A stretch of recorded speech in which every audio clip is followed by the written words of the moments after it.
Chapter 28. A body cultivator, a magic cultivator, and a ghost cultivator had hidden themselves to assassinate Elder Tang, only to be killed instead. Pang Jin quickly sorted out his thoughts. Moreover, judging from the aftermath of the battle, the 3 people who were killed were all divine sea realm cultivators. As for what level of divine sea they were at, that was unknown. 1 against 3, and in such a short time, he had killed all 3 of them. It seemed that his guesses over the years were correct. The cultivation of this old man in front of him was not as simple as it seemed. After all, he was one of the 9 provinces' 3 heroes. They came for you? Pang Jin broke the silence. Elder Tang slowly shook his head. They came for that brat. At first, he also thought that these 3 people came for him. But when they fought, he discovered that their target was actually Lu Yi. The female ghost cultivator who had hidden herself the most had targeted Lu Yi first and almost killed him. The wound on Elder Tang's abdomen was caused by him blocking the attack for Lu Yi. In the end, when Elder Tang sent Lu Yi away, the magic cultivator shouted that the mission had failed, which undoubtedly explained everything. It can't be. Pang Jin frowned. Where is that brat? He did not see the young man named Lu Yi. He was sent to the spirit stream battlefield.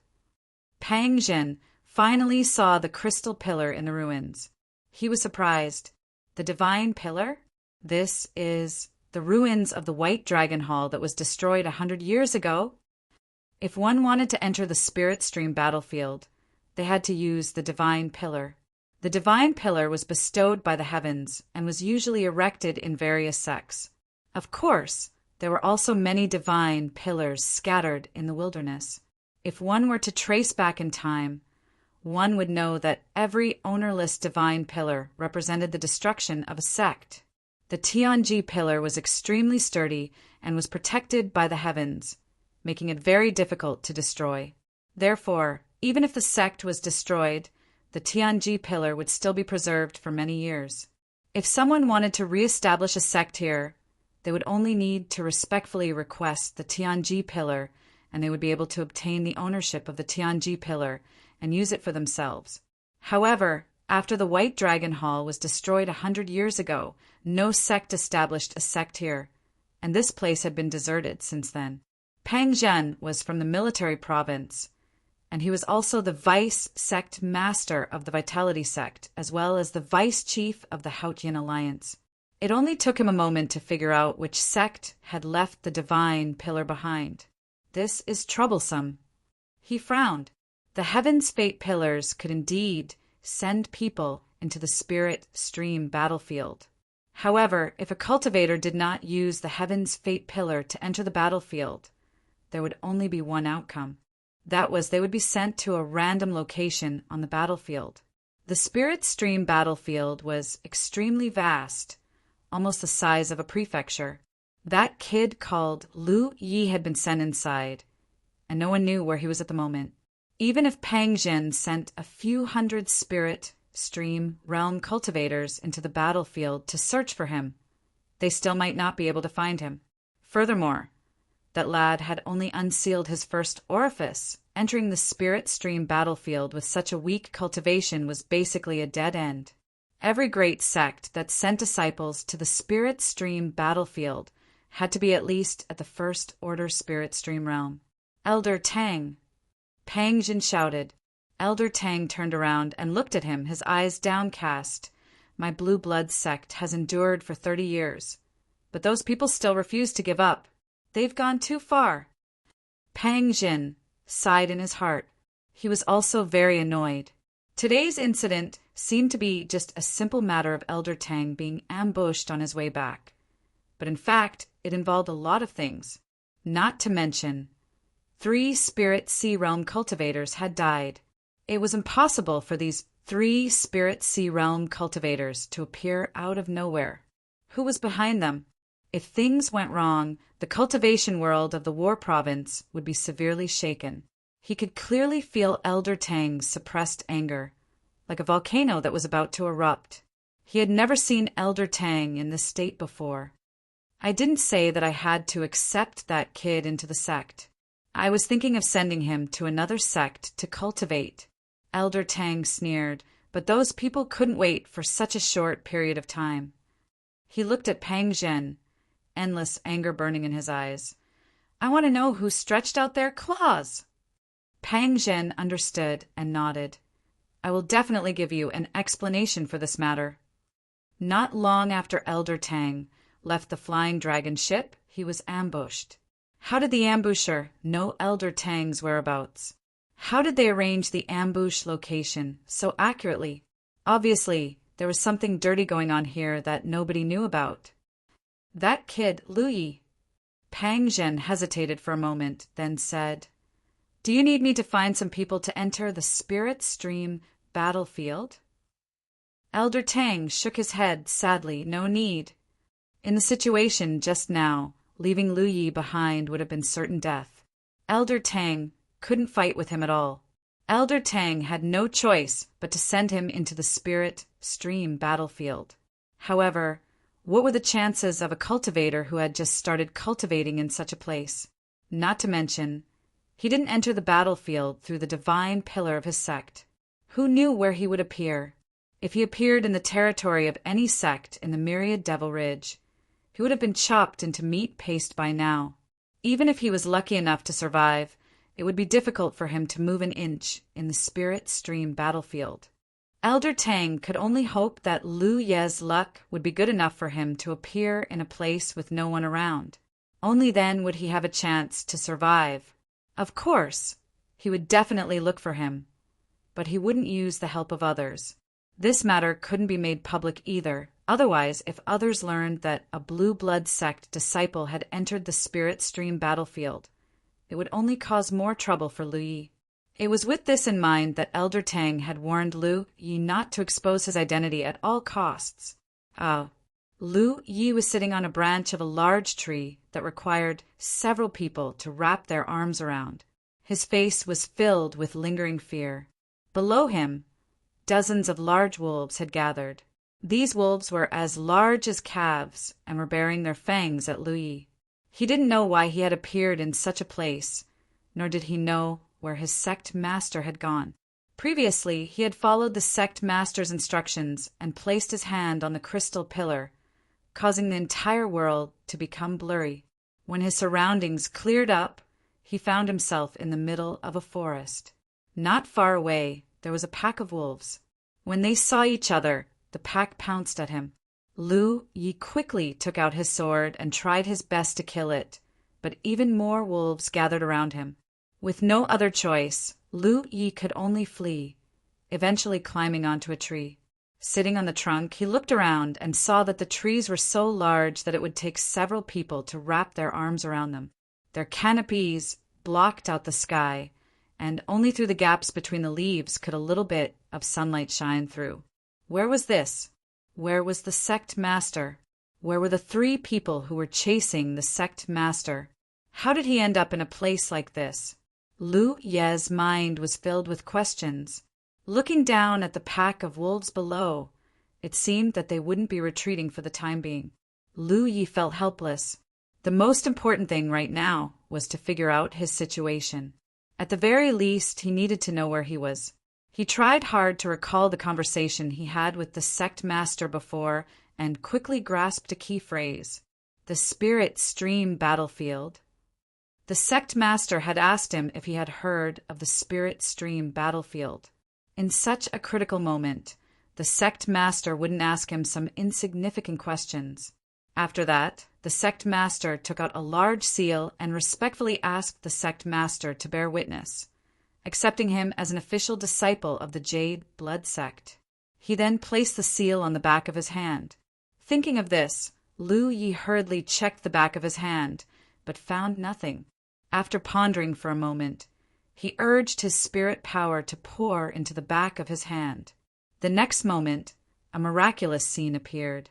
A blue spirit pattern suddenly appeared on the back of his hand. The spirit pattern wriggled and changed, quickly turning into a few lines of large characters. Name, Lu Yi identity. Disciple of the Jade Blood Sect Cultivation. 3 apertures open location. Spirit Stream Battlefield Merits. None. Chapter 29. Lu Yi stared at the back of his hand for a long time before coming back to his senses, recalling everything that had happened before. The thing on the back of his hand was undoubtedly related to the seal that the sect leader had stamped. He did not know what it was, but there were too many things in this world that he did not know. The unknown was not scary, so he could only face it calmly. However, the good news was that he had confirmed his location. He was indeed in the Spirit Stream battlefield. Just looking at the prefix of the battlefield, Lu Yi had a bad feeling. If he was not mistaken, this was a battlefield that only those in the Spirit Stream realm were qualified to enter. He was a little cultivator who had opened 3 apertures. In this unfamiliar place, danger was undoubtedly everywhere. Just now, he had only encountered a pack of wolves. What if he encountered a group of cultivators? Since it was a battlefield, there would definitely be cultivators. As for the 2 parties fighting in this battlefield, it was needless to say that it was the Haotian Alliance and the Myriad Demon Ridge. He could understand the sect leader's original intention of sending him here. At that time, the sect leader had brought him here and could not fight at all. If he fought forcefully, a little cultivator like him would definitely not have a good ending. The sect leader had sent him here because he had no choice but to find a way out in a desperate situation. The sect leader seemed to have stuffed something into his arms before. Thinking of this, Lu Yi hurriedly checked. Soon he found a storage bag. He opened the storage bag and took out a few bottles, a few stacks of talisman-like things, a few sets of clothes, and a jade slip. He checked them one by one. There were only 2 kinds of spirit pills in the bottles. One was the Qi and blood pill, and the other was the Yun spirit pill. Among them, there were more Yun spirit pills. There were about 20 pills in 2 bottles, and there were fewer Qi and blood pills in 1 bottle.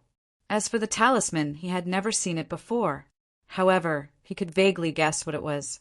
Sure enough, after checking, he found that it was a spirit talisman.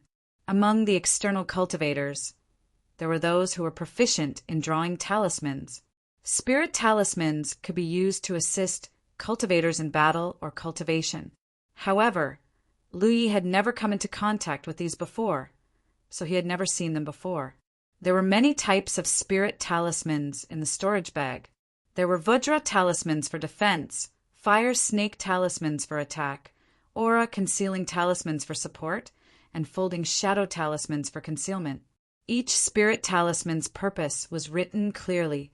There were more than 30 of them in case. Lu Yi did not know. Looking at these things, Lu Yi felt a trace of warmth in his heart. There was no doubt that these things were specially prepared for him by the sect master. Whether it was the spirit pills or talismans, they were only suitable for cultivators at Lu Ye's level. The sect master had no use for them. Needless to say, the clothes were obviously suitable for young men. Thinking back to the days when the sect master had disappeared on the flying dragon ship, Lu Yi understood that the sect master must have gathered these things from the disciples of other sections. Perhaps the sect master had intended to give it to him after they returned to Ao Mountain, but something happened on the way there, so he gave it to him in advance. These things were undoubtedly a huge fortune for a cultivator who had just started cultivating. Not to mention the bottles of spirit pills. Lu Yi felt that the talismans alone were worth a lot. This was because he didn't find any spirit talismans in Manadrian and Zhou Cheng's storage pouches. From this, it could be seen that spirit talismans should be very precious. However, the headmaster had collected more than 30 of them, and they had all kinds of uses. Taking a light breath, Lu Yi put the things away and picked up the jade slip. If he guessed correctly, this jade slip should be the one the sect master had taken out when they were escaping. At that time, the sect master had asked him if he had heard of the Spirit Stream battlefield. Lu Yi hadn't replied, so the sect master had taken out a jade slip and placed it on his forehead. Perhaps the jade slip contained some information that the sect master had left for him. At that time, the situation had been urgent, and the sect master hadn't had time to explain, so he could only use this method to tell him. Lu Yi circulated his spirit power and poured it into the jade slip, but there was no reaction, which made him feel puzzled. After thinking about it, he copied the sect master's actions and placed the jade slip on his forehead, circulating his spirit power again. This time, a lot of information flooded into his mind, causing him to fall into a daze. A moment later, he put down the jade slip, a complicated expression on his face. The jade slip did indeed contain some information about the spirit stream battlefield that the sect master had left for him. The 9 provinces was a world formed by the 9 continents, but the 9 provinces world didn't only consist of the 9 continents. Besides the 9 continents, there were other spaces. The spirit stream battlefield was one of them. No one knew where the spirit stream battlefield was located in the 9 provinces world. There had been divine sea realm cultivators who wanted to explore the secret, but after countless years, no one had found any useful clues, and in the end, the matter was left unsettled. The battle between the Grand Heaven Alliance and the Myriad Demon Ridge wasn't just in the 9 provinces world. The battle in this kind of space was the fiercest. In order to enter the spirit stream battlefield, one had to rely on a Heaven's Fate pillar, which was the crystal pillar that Lu Yi had seen before. Every sect had one, and even if the sect was destroyed, it would be preserved. Over the countless years, countless sects had been destroyed in the world of the 9 states. Therefore, there were as many Heaven's Fate pillars as there were scattered in the wilderness as there were stars in the sky. After entering the spirit stream battlefield through their respective Heaven's Fate pillars, the cultivators of the various sects would appear in a fixed location. Generally speaking, this location would be built into a base for the sect, and there would be powerful cultivators stationed there all year round to prevent sneak attacks. However, if a cultivator didn't enter the battlefield through their sect's divine pillar, they would appear in a random location on the battlefield. Therefore, generally speaking, when cultivators entered the battlefield, they would use their own sect's pillar of heaven's secrets. They would not use another sect's pillar of heaven's secrets unless they were recognized by that sect and branded with a special seal. Only then could they appear in that sect's encampment. The situation that Lu Yi and the sect master had encountered didn't allow the sect master to have much choice. Even though he knew that sending Lu Yi into the spirit stream battlefield would only lead to disaster, he could only give it a try. After looking through the information in the jade slip, Lu Yi understood his situation. He was currently in a certain location on the spirit stream battlefield. As for where, he didn't know because the spirit stream battlefield was extremely vast, about the size of an entire province. The thing that he couldn't see on the back of his hand was a battlefield mark. Every cultivator who entered the battlefield had one, and it recorded the cultivator's origin, cultivation base, and achievements. This mark was also related to his way out. His battlefield mark was branded with the sect master's seal by the sect master of the Jade Blood sect. Because of this, this mark had a connection with the divine pillar in the Jade Blood sect space. As long as Lu Yi followed this connection, he would be able to reach the Jade Blood sect's base on the spirit stream battlefield. At that time, he would be able to return to the Jade Blood sect. Chapter 30. After sorting out all the clues, Lu Yi had a general understanding of his current situation. It was undeniable that his situation was not very good. The biggest problem was that his cultivation was too low. A pack of vicious wolves could trap him on a tree, and if he encountered any cultivator with evil intentions, he would be powerless to resist. The good news was that with the battlefield imprint, he knew which direction was the way out. However, he did not know how far he was from the Jade Blood sect's territory. If he wanted to go to the Jade Blood sect's encampment in the Spirit Stream battlefield, he needed to have a certain level of cultivation. So, the most important thing now was to increase his strength. He now had a lot of spirit pills that he could use. If he could absorb and refine these spirit pills, his strength would definitely increase by a lot. He did not dare to say that he would reach the spirit stream layer, but at least he would have the ability to protect himself. With a plan in mind, Lu Yi looked down at the pack of wolves below. If he wanted to cultivate, he had to escape first. This environment was not suitable for cultivation. Although these vicious wolves could not do anything to him, the noise they made was not small. It was easy to attract the attention of others, which was a potential danger. After thinking about it, Lu Yi took out the spirit talismans from the storage bag given to him by the sect master. After picking through them, he pinched out a golden will talisman. There were more than 30 spirit talismans, but only half of them were offensive spirit talismans. The rest were either defensive or supportive. These dozen or so offensive spirit talismans were all fire or metal spirit talismans, which were perfect for Lu Yi, who mainly used fire and metal. The sect master had undoubtedly considered this when collecting these spirit talismans. Lu Yi didn't choose the fire attribute talismans because he suspected that those talismans would cause a lot of trouble. After all, names like the explosion talisman and the fire snake talisman gave people a sense of violence. How to activate the spirit talismans was a problem, as Lu Yi had never used them before. But now he had to give it a try no matter what. He had to escape as soon as possible. Holding the spirit talisman in his hand, Lu Yi poured his spirit chi into it carefully. The spirit talisman immediately released a layer of golden light, which then condensed into a disc-like object in front of Lu Yi. The disc was golden and translucent. It was the size of a wash basin, and spirit inscriptions flowed on it. Before Lu Yi could react, a golden blade slashed out from the disc. The blade was like a crescent moon, and it was gone in an instant. With a muffled thud, Lu Yi looked up and saw a deep cut on the trunk of a tree not far away. It was so wide that it would take several people to wrap their arms around it. Chi, chi.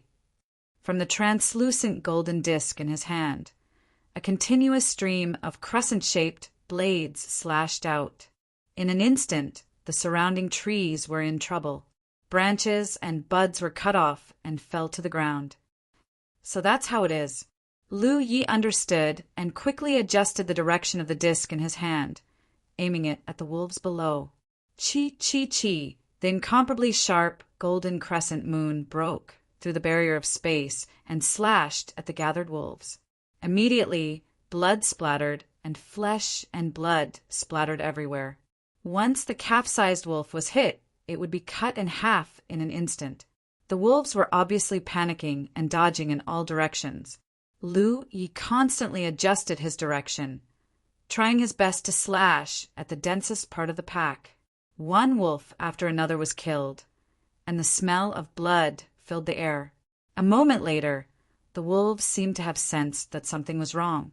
After a wolf howl came from not far away, the gathered wolves quickly fled with their tails between their legs, leaving behind a dozen or so corpses.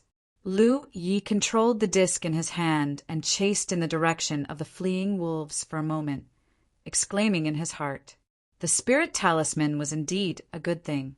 A single spirit talisman could allow a 3 apertures cultivator like him to kill without restraint. The only flaw was that this was his first time using the spirit talisman, so he didn't know how to control the direction and accuracy. Otherwise, he would have been able to kill even more. Just as he was thinking this, Lu Yi suddenly felt a sense of exhaustion. His heart thumped and he saw stars.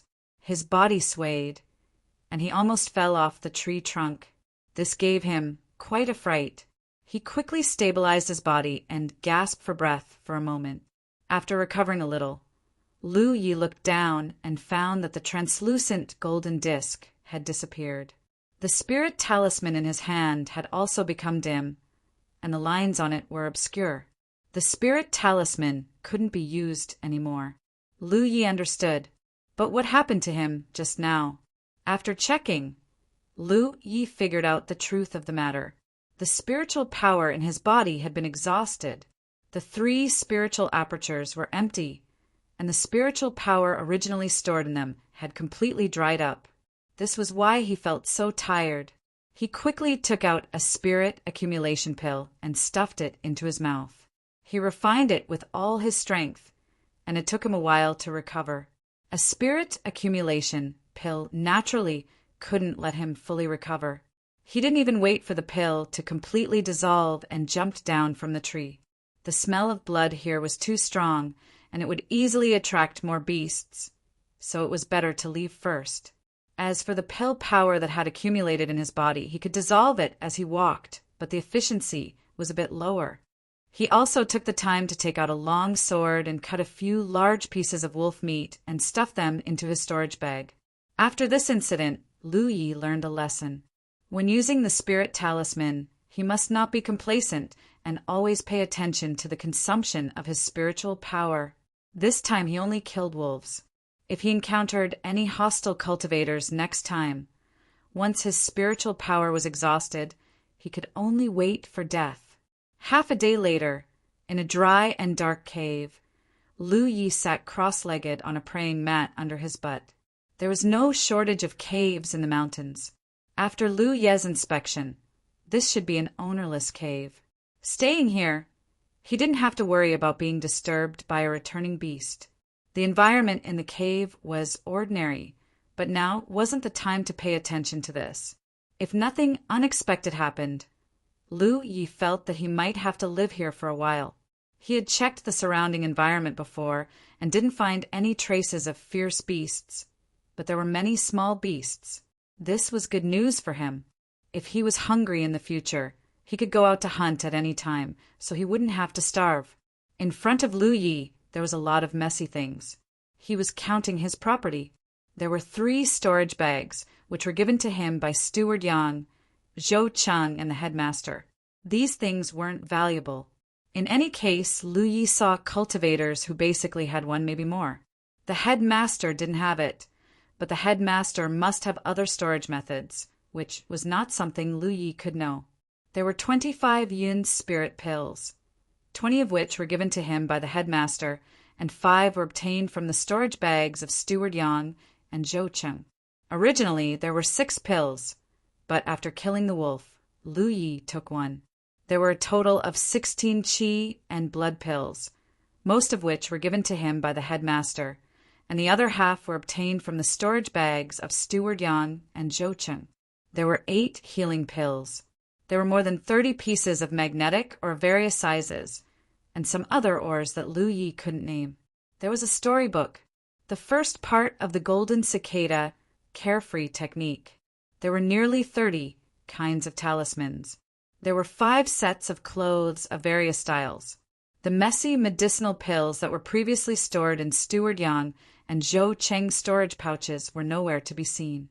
They were probably confiscated by the sect leader when they were cultivating on the Flying Dragon ship. Those few bottles of medicinal pills should not be anything good. Chapter 31. For a little cultivator who had only opened 3 apertures, these things were undoubtedly a huge fortune. He couldn't use the ores and talismans for the time being. If he wanted to improve his cultivation, he would have to rely on the spirit accumulation pills and qi blood pills. Lu Yi put the ores and most of the spirit pills and spirit talismans into the storage pouch given to him by the sect master, and then kept it close to his body. Then he divided the remaining items into 2 portions and put them into Manager Yang and Zhou Cheng's storage pouches. One portion was tied around his waist for easy access any time, and the other portion was hidden in his chest for backup. After that, he changed into a clean set of clothes. The clothes he was wearing before were already in tatters, and there were still bloodstains after the fight with Manager Yang. If it weren't for the fact that he didn't have a change of clothes, he would have thrown them away. With new clothes and a new atmosphere, Lu Yi felt refreshed. After everything was ready, he took out a spirit accumulation pill and swallowed it to refine its medicinal effects. Heat quickly flowed from his lower abdomen as the pill's power dissolved and turned into Lu Ye's spiritual power, pouring into his spiritual apertures. His spiritual apertures, which were originally not full, gradually filled up. However, Lu Yi soon discovered a strange thing. There were some strange existences around him. These existences were invisible and intangible, but they were everywhere. Lu Yi could only feel them when he calmed down. This made him recall the scene when he sat on the disc array during the talent test. This was spiritual power? Breathing spiritual power was one of the most important methods for cultivators to cultivate. When spirit stones were exhausted, it was not advisable to take too many pills. Otherwise, the pill toxins would accumulate, and the efficiency of refining essence into qi would not be high. Therefore, many cultivators cultivated by breathing spiritual power. The spiritual power of heaven and earth was everywhere. It was just a matter of quantity. However, ever since Lu Yi opened his apertures, he had only felt the existence of spiritual power during the talent test. That was because there were spirit stones on the disc array that turned spiritual power into mist. Apart from that, he had never felt any trace of spiritual power until now. Why did he suddenly feel the existence of spiritual power? It was definitely not because of his increase in cultivation. There was not much difference between opening one aperture and opening 3 apertures. So, was it because the spiritual power here was dense enough that he could feel it?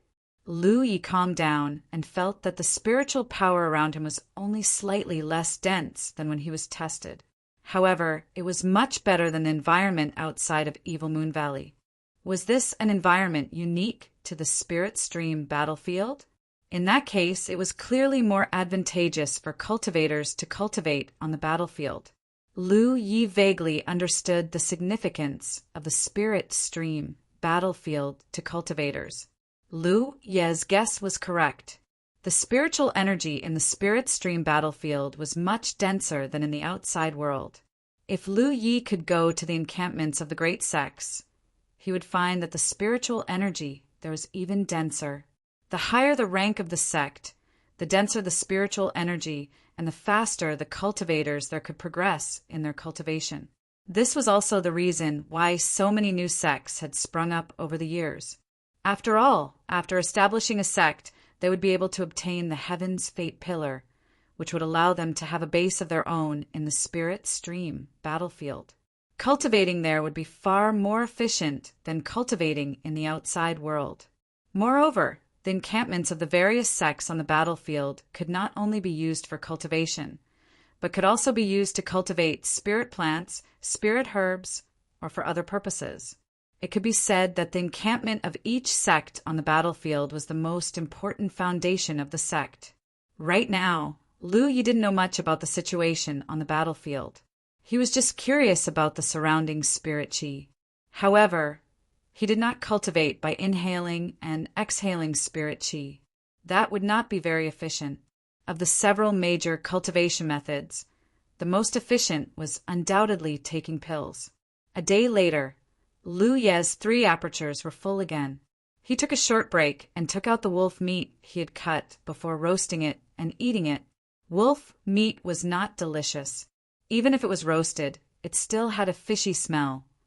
But Lu Yi knew that his priority now was to improve his strength, so he naturally did not want to waste time hunting. He cultivated almost nonstop and swallowed the Yun spirit pills one after another. Half a day later, the 4 apertures were broken. 3 days later, his 4 apertures were full. 3 days later, his 5 apertures were full. 3 days later, his 6 apertures were full. The consumption of a large number of vitality pills and spirit accumulation pills allowed Lu Ye's spirit apertures to open one by one. After consuming all the spirit accumulation pills and vitality pills, Lu Yi had opened 8 apertures, and only half a month had passed. In half a month, he had opened 5 apertures in a row, basically maintaining the speed of opening 1 aperture every 3 days. Including the previous 3 apertures, Lu Yi was now an 8 apertures cultivator, only 1 step away from the first order spirit stream realm. Such a cultivation speed could be described as astonishing. Lu Yi did not know how fast others were cultivating, but it was absolutely impossible for them to be as fast as him, because in this half a month, he had swallowed too many spirit pills. At this moment, he was finally sure of one thing, and that was that there really wasn't too much of a hidden danger in his cultivation. His spiritual power was still as pure as before, and there wasn't any obscure spiritual power or accumulation of pill toxins that the head teacher had mentioned before. The vitality pills and spirit accumulation pills had been consumed, but the ninth aperture's barrier had not been broken, which made Lu Yi a little uncomfortable.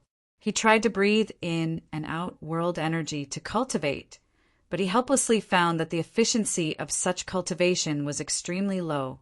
It was difficult for him to draw the world energy from the outside world into his body. Of course, it was not without effect.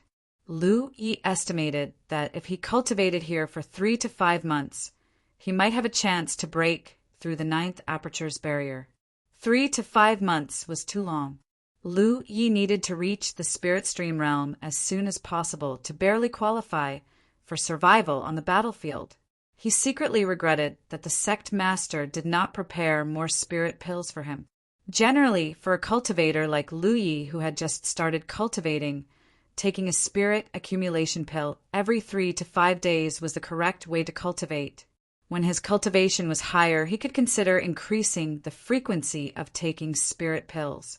The sect master had prepared 20 spirit accumulation pills for him at one time. Including the ones he already had, it was enough for him to cultivate for a long time, not to mention some vitality pills. Who would have thought that he would eat spirit pills like eating beans? In just half a month, he had consumed all the spirit pills. No one in this world cultivated like this. For cultivators, breathing in and out world energy, or using spirit stones was the orthodox and safe way to cultivate. Chapter 32. Next to the bonfire, Lu Yi gorged himself on a large snake. The snake was 3 meters long and as thick as an arm. Its meat was delicate and white, leaving a lingering fragrance in his mouth. It had been half a month since his spirit pills were used up. Naturally, the results of his cultivation during this time weren't as good as before, but it was still better than he expected. According to his current progress, he would be able to break through the ninth spiritual aperture's barrier in another month. The reason for this progress was mainly because he discovered one thing. That was, the efficiency of refining essence into qi was much faster than the rate of absorbing spiritual qi. Where did essence come from? Without qi and blood pills, he could only eat. Previously, when he ate the wolf meat, he noticed this.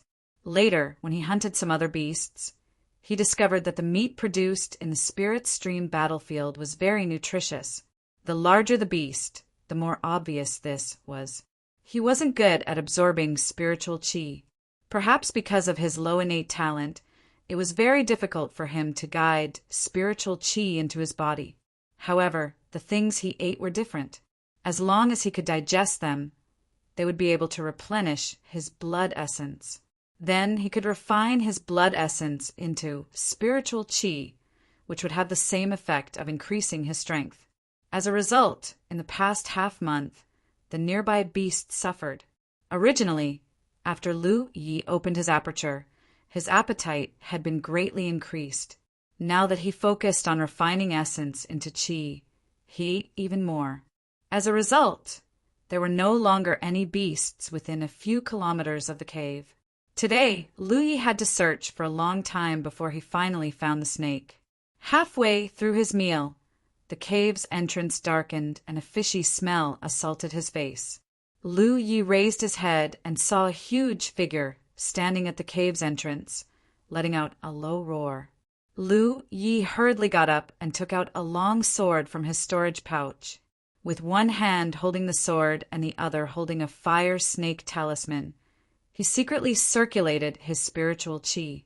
He had lived here for a month and hadn't encountered any other cultivators or powerful beasts. He originally thought that this was a peaceful place, but he didn't expect to be disturbed by an uninvited guest today. Lu Yi had already anticipated such a situation, so although he was surprised, he didn't panic and quickly made the correct response. The cave was small and narrow. If the other party dared to attack him, the fire snake talisman in his hand could teach the other party a lesson. If the fire snake talisman didn't work, he still had other talismans. If that didn't work, he could slap a Vajra talisman on himself. The long sword in his hand wasn't just for show. Only then did Lu Yi see clearly what this uninvited guest was. It was a big tiger. It had snow-white fur all over its body, and there was not a speck of dust on its body. There was a huge king character on its forehead, and its amber tiger eyes were soul-stirring. When Lu Ye's eyes met the pair of tiger eyes, he couldn't help but become absent-minded for a moment, knowing that he had encountered an incredible monster. During this period of time, he had killed quite a few beasts, some of which were even bigger than this tiger. However, he had never encountered a beast that could give him such an oppressive feeling. After all, he was a cultivator who had unsealed 8 chakras. This was not an ordinary beast, but a demonic beast with some cultivation. Demonic beasts were different from ferocious beasts. Demonic beasts knew how to cultivate. Rumor had it that some demonic beasts could take human form if they opened some key spiritual cavities.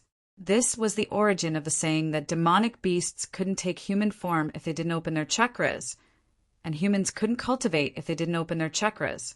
Many sects would also take in demonic beasts as disciples because most demonic beasts had strong bodies and were naturally good seedlings to walk the path of body cultivation.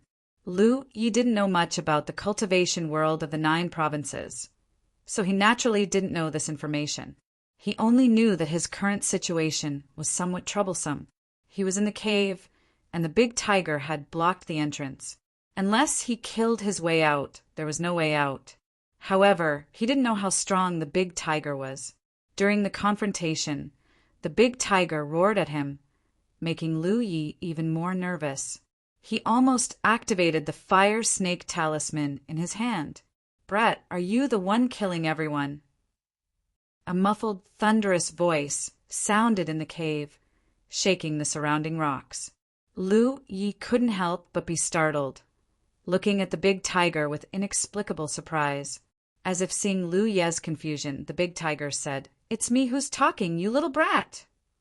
Lu Ye's heart sank to the bottom.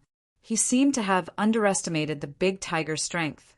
This guy could already speak human language. He didn't know how strong it was, but it seemed to be much stronger than him. "I'm asking you a question. Why aren't you talking?" The big tiger's temper wasn't very good. It roared again, and a threatening growl came from its throat. If it was a blessing, it wouldn't be a disaster. If it was a disaster, it couldn't be avoided.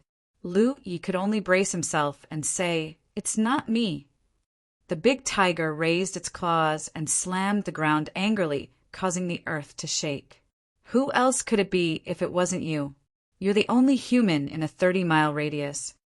It paced back and forth at the entrance of the cave, but its eyes were fixed on Lu Yi. "This is my territory. Without my permission, you dare to wantonly kill my food. It seems that you don't want to live anymore." Lu Ye's scalp went numb, and he suddenly felt that his life was hanging by a thread. However, Lu Yi now understood why the tiger had come looking for him. This place was its territory, and the beasts he killed were all food in its territory. In the past half a month, Lu Yi had killed a lot of beasts, which attracted the tiger's attention. Following some clues, it came looking for him. "Tell me, how do you want to settle this matter?" the big tiger asked again. At this point, Lu Yi was no longer as panicked as before. Although it was strange for a monster beast to negotiate conditions with him, it was better than the other party killing him without a word. He frowned and said, "I've already eaten them. How do you want to settle this?" The big tiger stared at him and said, "Hand over your spirit pills, and I'll let this matter rest. If you dare to say no, this place will be your burial ground." "I don't have any spirit pills." Lu Yi shook his head. If he had spirit pills, why would he need to kill beasts for meat? The big tiger said, "Spirit stones are fine too." "I don't have any spirit stones either." The sect master didn't prepare any spirit stones for him. Perhaps he thought that Lu Yi didn't need them now. "You don't have this. You don't have that. I think you want to die." The big tiger was clearly impatient. Lu Yi sighed, "I really don't have any." "Then what do you have in your storage bag?" the big tiger asked. Some spirit talismans and a bottle of healing pills. Lu Yi answered truthfully. What a poor bastard! The big tiger couldn't help but snort disdainfully. Give me the healing pills, and I'll let this matter rest. What do you want the healing pills for? Lu Ye's expression was a little strange. Why do you care what I want? Hurry up and give them to me. Okay. Lu Yi reluctantly responded and took out the bottle of healing pills from his storage bag. After pondering for a moment, he slowly placed it on the ground. Throw them over, the big tiger ordered. Lu Yi looked at the big tiger. Why don't you come and get them yourself? I told you to throw them over. Lu Ye's attitude undoubtedly angered the big tiger, causing it to roar. Fine. Lu Yi raised his foot and kicked the bottle on the ground away. At the same time, he activated the fire snake talisman in his hand. Under the surge of spirit chi, the fire snake talisman turned into a red light and attacked the big tiger like a fire snake. But this wasn't the end.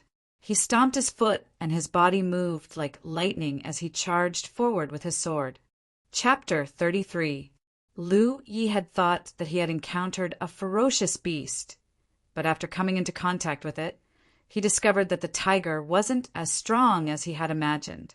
It had been standing at the entrance of the cave, not daring to enter. If it was really much stronger than Lu Yi, why would it waste so much time talking? That was the first reason. The second reason was that it had asked Lu Yi for pills, so it had asked for spirit stones instead. Since spirit stones weren't enough, it had asked for healing pills instead. From this, Lu Yi concluded that although the tiger was powerful, it was probably just an empty shell. Lu Yi took out a healing pill and placed it at his feet. This was just a final test. Sure enough, the tiger wasn't willing to approach Lu Yi and only asked him to throw the healing pill over. Now that he had determined that the tiger wasn't as strong as he had imagined, Lu Yi relaxed. What he needed to do now was very simple. Kill the tiger and eat its meat. It was undeniable that this was a demonic beast with cultivation. If he could kill and eat it, it would definitely be better than eating ordinary beasts. Perhaps the matter of him opening his 9 apertures would fall on this tiger. Lu Yi had never been a person who knew his place. Otherwise, he wouldn't have led Steward Yang into the mine filled with origin magnetic fields. He would always plan ahead for potential dangers, but he would also strive to grasp opportunities that might exist.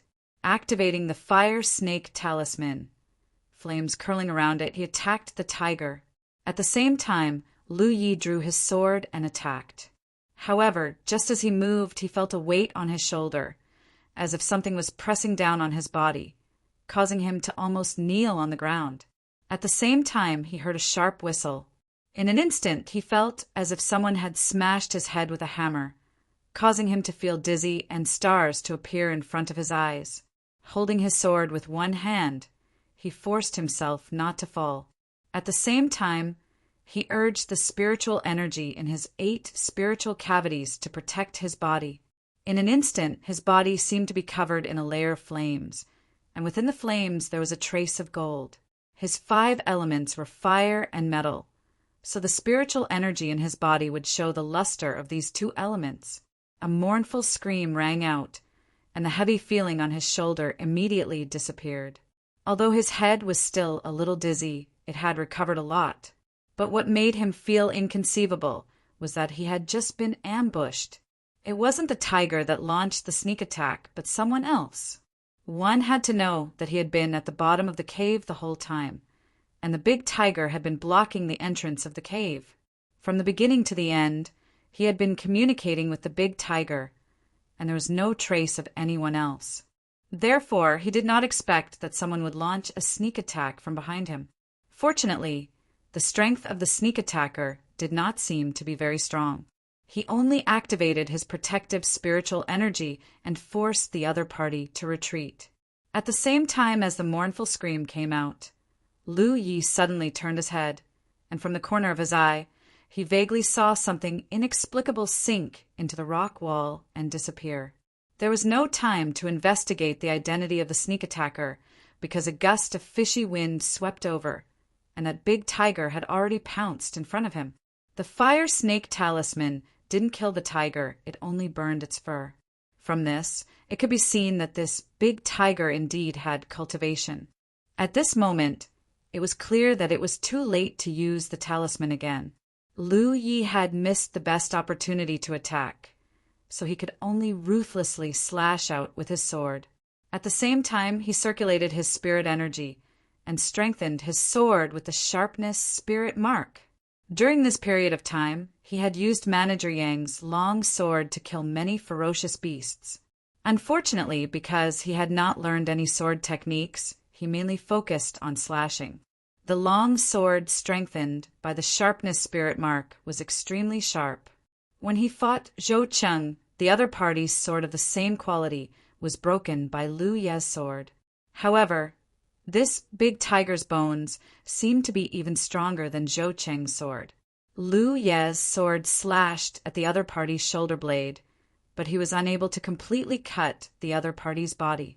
Instead, he was knocked off balance by a strong force. Lu Yi took advantage of the momentum to retreat a few steps and pulled back his sword, causing tiger blood to splatter. Before he could do anything else, his chest went numb. The tiger's claws had swept across, and a layer of his flesh was torn off. The pain did not affect Lu Yi, but instead made him more conscious. In this narrow space, the battle between a man and a tiger was extremely dangerous, and life and death could be determined at any time. However, after this exchange, Lu Ye's heart was greatly relieved because his judgment was correct. This big tiger's cultivation was indeed not as high as he had imagined. It was not an enemy he could not defeat. As long as he operated properly, killing the tiger and eating its meat was just around the corner. The big tiger roared and pounced at Lu Yi again. At the same time, a ghostly wail and wolf howl suddenly sounded in the cave, disturbing Lu Ye's mind. This was the trick of the enemy hiding in the dark. Lu Yi did not pay attention to the enemy in the dark and only stared at the big tiger's movements. The moment the tiger leaped out, Lu Yi crouched down and stepped on the ground, sliding down the big tiger's body. When the two figures crossed each other, Lu Ye's long sword suddenly pierced upwards, right into the big tiger's tender abdomen. He thought that this sword would be able to pierce through the big tiger's intestines and stomach, but who knew that a faint golden light would suddenly appear on the other party's abdomen. Even with the enhancement of the sharpness spirit mark, the sword could only break through the layer of light protection and was unable to seriously injure the other party. When he got up again, the positions of the two sides had been switched. Originally, Lu Yi was in the depths of the cave, and the big tiger blocked the entrance, but now the situation was reversed. Moreover, after this exchange, Lu Yi discovered that although the big tiger's strength was not high, it was not low either. It was estimated that the big tiger was stronger than him. It was just that he had a sharp weapon in his hand, which could be enhanced with spirit patterns, so he had a slight advantage. However, if they continued to fight like this, it would inevitably end in a lose-lose situation. Thinking of this, Lu Yi reached into his storage bag and took out a spirit talisman. If his strength was not enough, he could make up for it with spirit talismans. The 30 spirit talismans prepared by the sect leader were not for decoration, and Lu Yi had no intention of saving them. If he did not use them now, when would he? However, before he could activate the spirit talisman, a crisp voice hurriedly sounded, "Surrender! Spare my life!" Lu Ye's eyebrows drooped. Hearing such words at the critical moment of life and death undoubtedly affected his fighting spirit. Holding the spirit talisman in his hand, he shouted, "Come out!" In the depths of the cave, on the rock wall beside the big tiger, a figure slowly walked out. The figure was not a physical body, but more like a gathering of spirit power. After walking out, the figure slowly became solid and gradually became no different from an ordinary person. It was a beautiful girl with a graceful figure. Her black hair fell to her waist, and she wore a white dress. There was a black mole under the corner of her eye, which added a trace of charm. She looked to be about 16 or 17 years old. After the girl walked out, she stood next to the big tiger and looked at Lu Yi timidly, as if she had done something wrong. Lu Yi frowned. "What are you?" Chapter 34. With Lu Yi's eyesight, he couldn't tell whether the strange girl was a human or a ghost. But judging from her performance just now, the possibility of her being human was extremely low.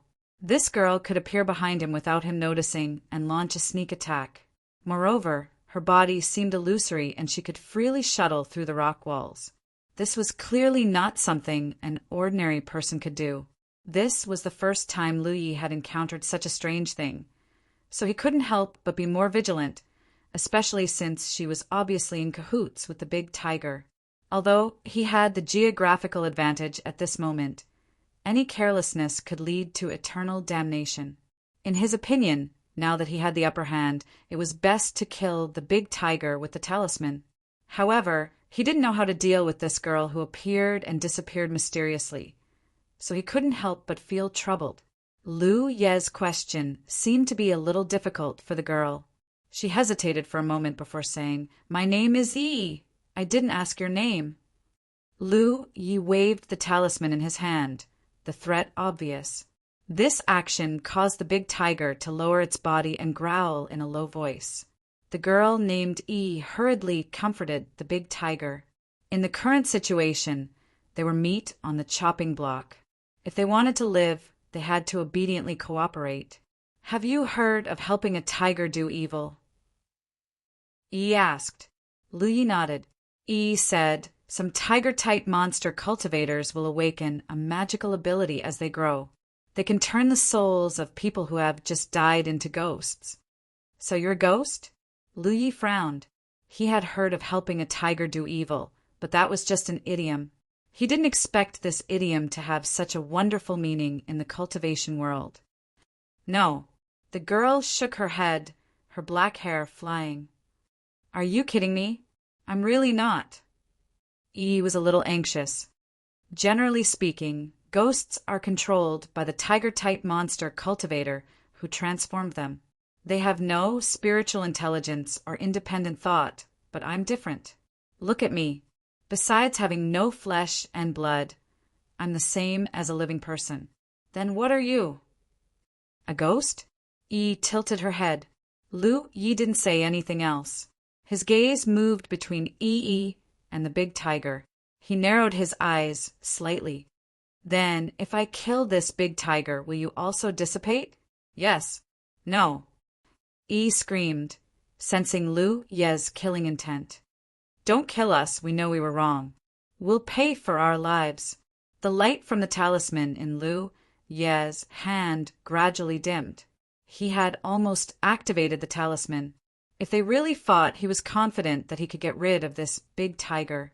As for the girl called Yi, he was originally a little afraid, but since he was sure that she had a symbiotic relationship with the big tiger, he didn't need to care too much about her. Her strength shouldn't be that high. She could only use some small tricks to interfere with his actions, but she couldn't hurt him.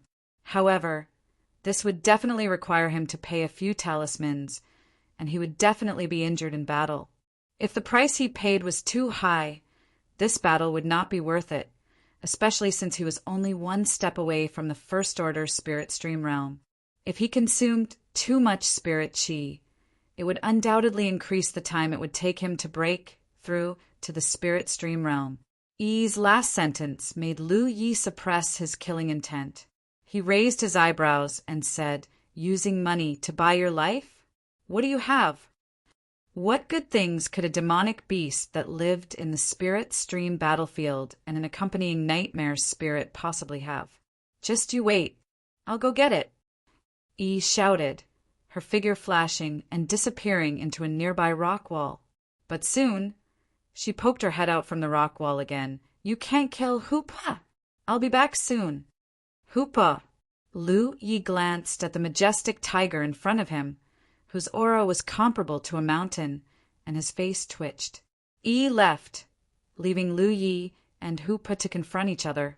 At the same time, he was also on guard against Yi. Although the girl had shown a lot of sincerity, it was impossible to judge a book by its cover. Who knew if she would hide in the dark and attack him?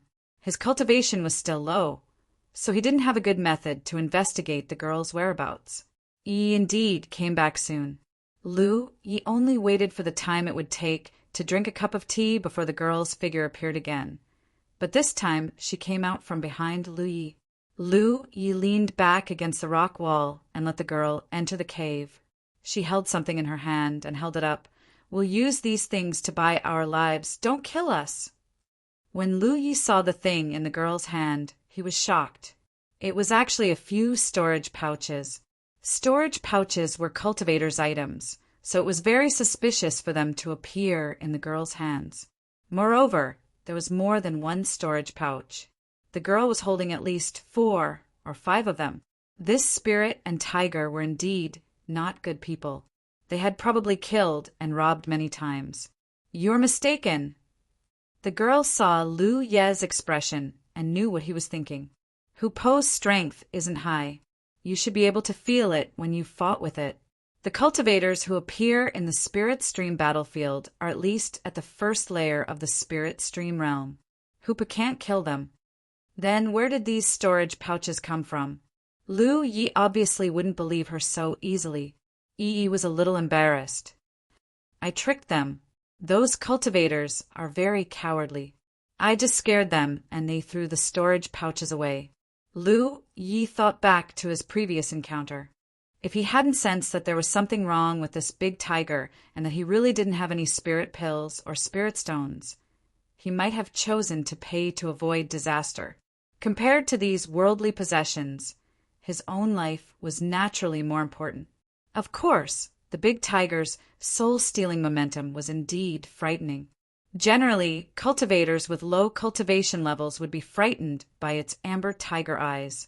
If they were threatened by a few more words, how would they still have the will to fight?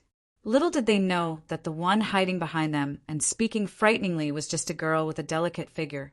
"Throw them over," Yi ordered. Yi snorted and threw the storage pouches in her hand in front of Yi.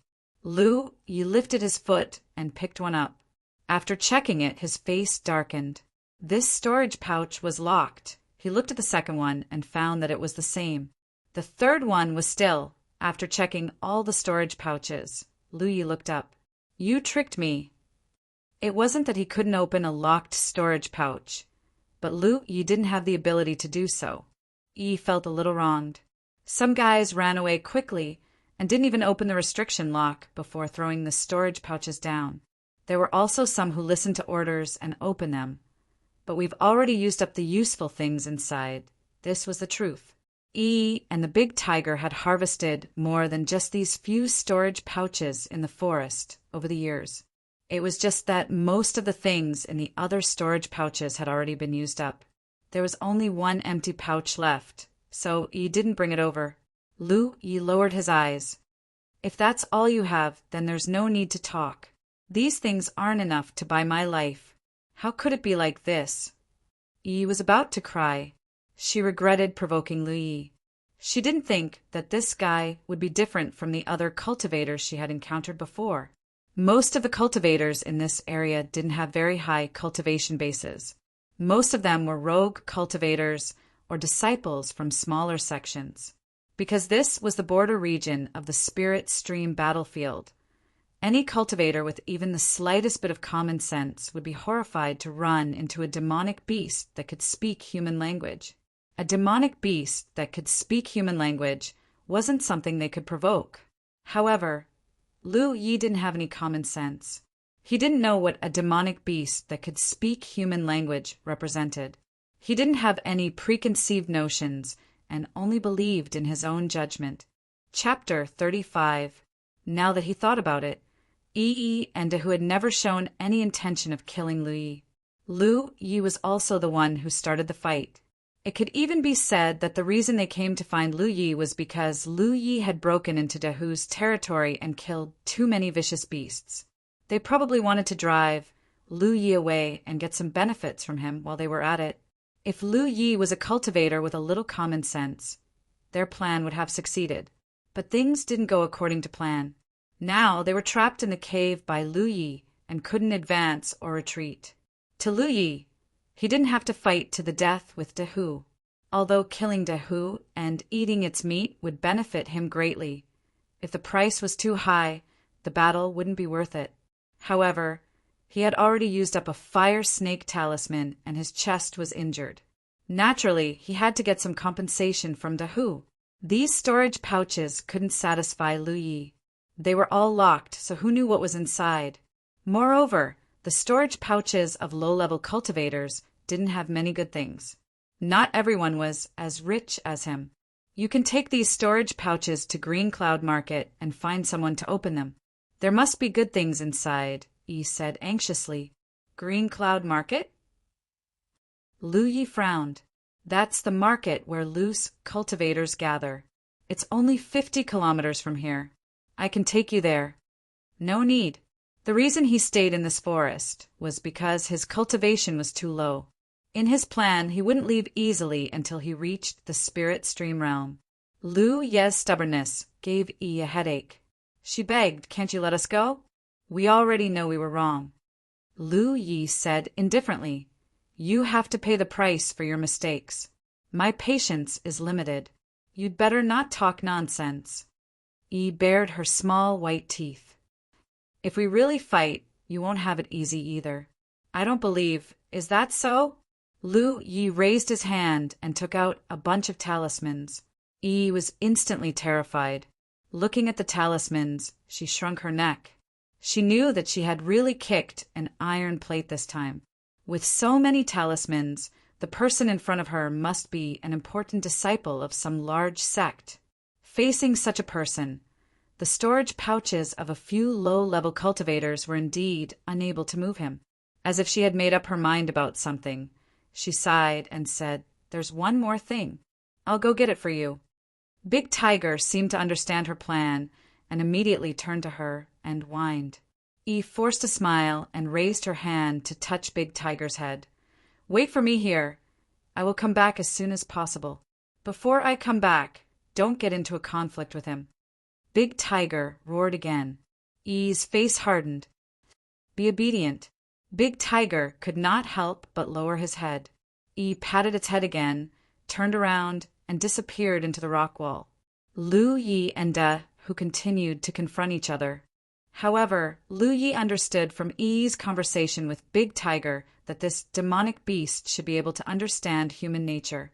Thinking about it, if it did not understand human nature, how could Yi cooperate with it to scare those low-level cultivators? As time passed, Lu Ye's expression gradually became serious. This was because Big Tiger, which he had blocked in the cave, was gradually becoming restless. It paced back and forth in the cave, occasionally raising its head to look at Lu Yi. Lu Yi smelled the scent of danger, which made him even more vigilant. This time, Yi was gone for a long time. After about 2 hours, Yi suddenly reappeared. However, her current state was clearly not right. Her body had become somewhat translucent, giving off an extremely weak feeling. Lu Yi frowned. He did not know if this woman was faking it or if she was really injured. However, his attention was quickly attracted by the thing in Yi's hand. It was a red fruit the size of an infant's fist. As soon as Yi brought this fruit in, a strange fragrance filled the cave. "What is this?" he asked. Although he did not know what this fruit was, he instinctively felt that it was definitely something good. Yi weakly said, "A barrier-breaking fruit." "What is it used for?" Lu Yi asked again. Yi was somewhat puzzled.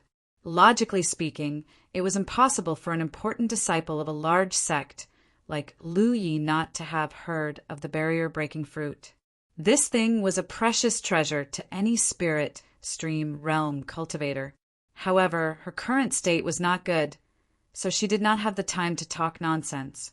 She explained, "It is used to break through the barriers of one's spiritual aperture." Lu Ye's eyes lit up. He did not know where Yi had found this fruit, but if what Yi said was true, then this thing would be very useful to him. He raised his head and signaled to Yi, "Throw, bring it over." Yi shook her head. "I can give you the fruit, but you have to make a heavenly oath. Respectfully request the heavens that after you obtain the fruit, You will not harm us." Even though she was so weak that she was almost asleep, Yi did not forget the current situation. If Lu Yi obtained the fruit and still harmed them, the spirit and the tiger would not be able to leave this place alive. Lu Yi did not know what a heavenly oath was, but he had heard the phrase respectfully request the heavens before. He roughly understood Yi's meaning, so he nodded and said, "All right." After deliberating for a moment, Lu Yi said, "Cultivator of the War Province, Lu Yi respectfully requests the heavens that if Yi gives the barrier-breaking fruit to me, I will no longer make things difficult for Yi and Hoopa under the premise that you do not provoke or harm me." He originally thought that it would be a simple oath, but he did not expect that after he finished speaking, a formless and mysterious power would descend from the sky and crash into the battlefield imprint on the back of his hand. That power did not harm him in the slightest, but it gave him a strange feeling. He felt that if he went back on his words, he would definitely not have a good ending. This discovery caused Lu Ye's heart to tremble. He immediately understood that oaths in this world were not something that could be casually said, especially one that respectfully requested the heavens to bear witness.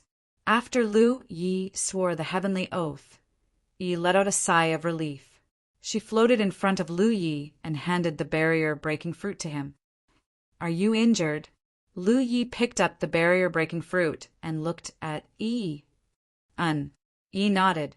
She turned around and called out to Hoopa, "Hoopa, let's go." The sturdy Hoopa walked out step by step. Lu Yi held the spirit talisman and left the cave. A moment later, Hoopa walked out of the cave.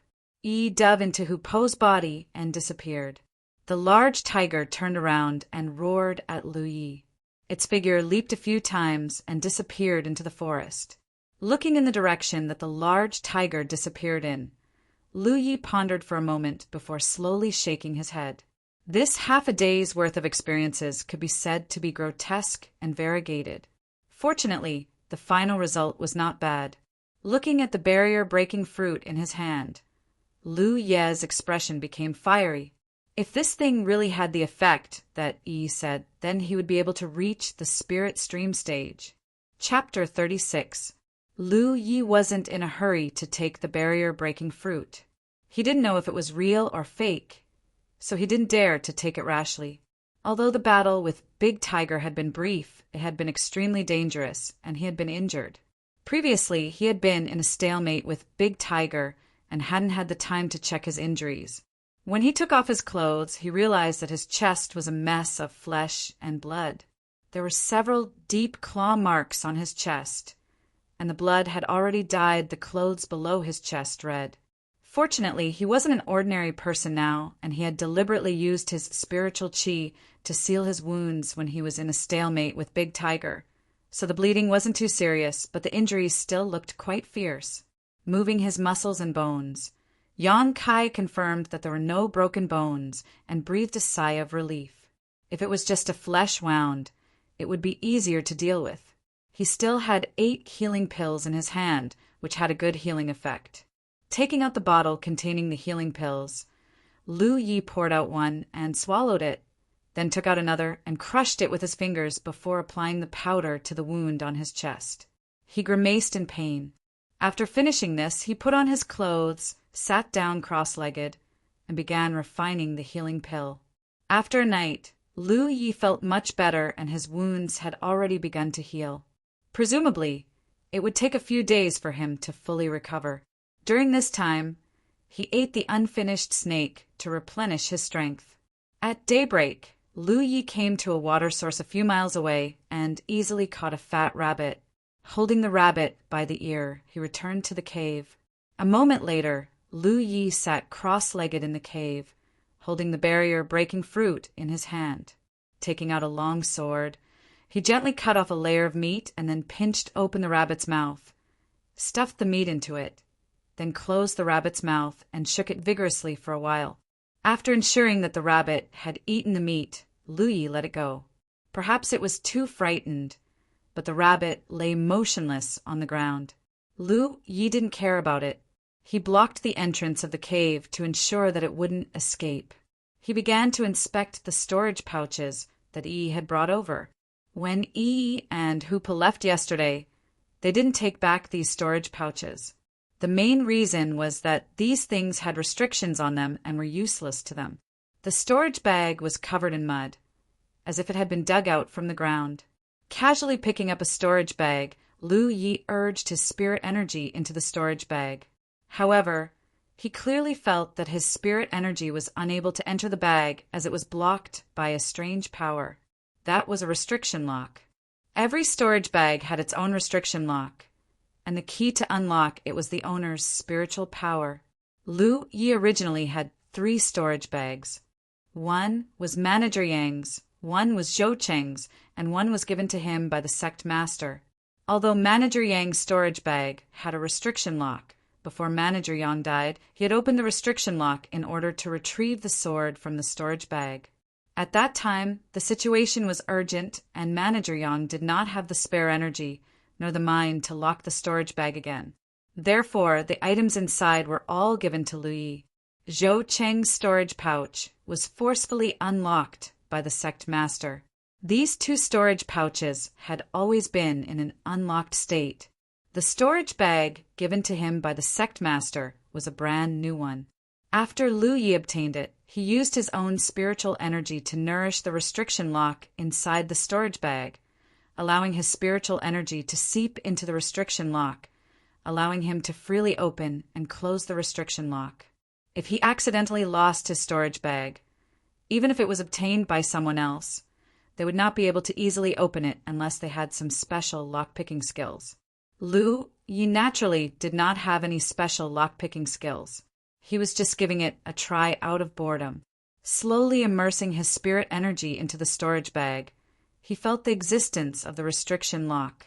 Lu Yi constantly urged his spirit energy to attack the restriction lock. Once, twice, and on the 3rd time, the restriction lock suddenly disappeared without a trace. While Lu Yi was stunned, the storage bag in his hand suddenly emitted a ball of fire, burning fiercely. He hurriedly threw the storage bag out and watched helplessly as it burned into black ash in a very short period of time. It could be like this? Lu Yi frowned. It was only now that he understood that the restriction lock was not only used to protect the storage bag. It could also prevent strangers from taking the things inside the storage bag. At a critical moment, it could even destroy the entire storage bag. This was a bit of a saying that it was better to die in glory than to live in dishonor. It seemed that without special lockpicking skills, he really could not act recklessly. Destroying the storage bag was a small matter, but if there were some dangerous restrictions hidden in the restriction lock, he might be injured because of it. Lu Yi put away the remaining storage bags and went to check on the condition of the rabbit. There was no problem. It was still alive and kicking, looking very cute. Grabbing the rabbit's head, he twisted it fiercely. With a crack, such a cute rabbit must be delicious to eat. He was sure that even if the barrier-breaking fruit did not have the effect of breaking through barriers, it was not poisonous. Lu Yi was completely relieved. Walking to his cultivation position, he took out a praying mat and sat down cross-legged. Then he took out the barrier-breaking fruit and bit it. The juice overflowed, leaving a fragrant taste in her mouth. It was unexpectedly sweet. Lu Yi raised her eyebrows and ate the barrier-breaking fruit cleanly. This fruit did not have a seed, just like a small tomato. Thinking about it for a moment, Lu Yi closed his eyes and calmly sensed it. At first, there was no change, but soon, a warm current gushed out from his lower abdomen. It was similar to the feeling he got when he took spirit pills to cultivate. The difference was that when he took spirit pills, the spirit pills would transform into spiritual qi or blood qi. However, the warm current produced by the barrier-breaking fruit was not spiritual qi or blood qi, but a kind of power that Lu Yi had never felt before. The warm current accumulated in his abdomen, and Lu Yi tried to guide it into his source spiritual aperture. It went smoothly. The warm current passed through his source spiritual aperture into his second spiritual aperture, then into his third spiritual aperture, then into his fourth spiritual aperture, In a short moment, it passed through his 8th spiritual aperture and continued to attack his 9th spiritual aperture. In the next instant, Lu Yi felt the barrier of his 9th spiritual aperture rapidly melt, like snowflakes under the scorching sun. This discovery shocked him. It must be known that every time he opened a spiritual aperture, it took a lot of effort to guide his spiritual chi to attack the barrier of his spiritual aperture again and again. Moreover, the feeling of impact was extremely uncomfortable, as if someone was using a small hammer to hit the spiritual aperture's location. After a few times, it was hard to avoid feeling sore. But now there was no impact, nor was there any discomfort. The barrier-breaking fruit's medicinal effect was quickly melting the barrier of his spiritual aperture. Comparing the two, the barrier-breaking fruit was simply a blessing for cultivators. No wonder when he had asked Yi about the use of the barrier-breaking fruit, that woman had looked at him with a strange expression. Now, it seemed that the barrier-breaking fruit was not a nameless item. Perhaps every cultivator knew about the existence of this spirit fruit. Chapter 37. In just a few dozen breaths, the 9th spiritual aperture's barrier was broken, and the spiritual energy that had been blocked outside flowed in. At that point, all Lu Yi needed to do was channel his spiritual power through his 9 orifices, allowing it to form a small cycle in his body, and he would be in the spirit stream stage. This was also the ultimate goal of his 1 month of hard work. However, Lu Yi discovered that although most of the barrier-breaking fruit's medicinal effects had been consumed, there was still a large amount left. If he left it alone at this time, not to mention whether it would affect his future cultivation, at the very least, the remaining medicinal effects would be wasted. This fruit was definitely a rare treasure. It would be a pity to waste it. Therefore, after a slight hesitation, he began to circulate his spiritual energy, trying to locate the 10th spiritual aperture. The sect master had only helped him locate the location of his 9th spirit aperture because, in the sect master's opinion, with Lu Ye's talent, even if he had enough pills, it would still take him 2 or 3 years to reach the first order spirit stream realm. It wasn't that the sect master looked down on him, but his talent was too low, and his cultivation efficiency was indeed very low. However, the sect leader did not expect that Lu Yi could open 9 apertures in just 1 month. This was under the condition of lacking pills. If there were enough Yun spirit pills, the speed would only be faster. At this point, even without the help of others, with Lu Ye's own spiritual energy reserves, he would be able to locate the spiritual cavities. However, it would not be as easy as the head teacher. During this period of time, Lu Yi had also taken the time to study the unfettered cicada manual, so he had a rough idea of the locations of the subsequent spiritual cavities. As long as his luck wasn't too bad, locating the locations of the spiritual cavities wouldn't be a problem. After about an hour of hard work, Lu Yi finally located the location of the 10th aperture. He hurriedly guided the remaining medicinal effects of the barrier-breaking fruit towards the 10th aperture. The barrier of the Jue aperture's spiritual aperture quickly melted away just like before. After several dozen breaths of time, the 10th spiritual aperture's barrier was broken. There wasn't much of the barrier-breaking fruit's medicinal effect left. Lu Yi continued to locate the 11 acupoints. An hour later, Lu Yi let out a long breath and opened his eyes. At this moment, he could no longer feel the effects of the breakthrough fruit. The warm flow in his lower abdomen had also completely disappeared. The barrier of the 11 acupoints was not broken in the end, but it had loosened a lot. When he cultivated in the future, breaking the barrier would be very easy, so it could not be said that he had not gained anything. A single barrier-breaking fruit had allowed him to open 2 apertures in a row. The barrier to opening 11 apertures had also been greatly reduced. Lu Yi suppressed the thought of immediately reaching the spirit stream tier, because he had a faint feeling that although he had a chance to reach the spirit stream tier now, if he could cultivate his newly opened 9th aperture to the fullest state, it would be easier for him to reach the spirit stream tier. At this point, he was no longer in a hurry. He walked to the side and skinned the dead rabbit. Then he started a fire and barbecued it. Over the next few days, Lu Yi wantonly hunted the nearby beasts. His daily appetite was astonishingly large, and everything that entered his stomach was turned into the power of his blood and qi, which he then refined into qi and poured into his 9th spiritual aperture. Roughly 6 days later, Lu Yi sat cross-legged in a cave. Although he had eaten a lot of beast meat these days, compared to 6 days ago, his body had not become fatter. Instead, he had become thinner, and the clothes that originally fit him had become a little loose. This was the result of refining essence into qi. Too much of his blood and qi had been refined into spiritual energy, and this was the result of the feedback to his body. Although he had become thinner, Lu Yi did not feel any discomfort.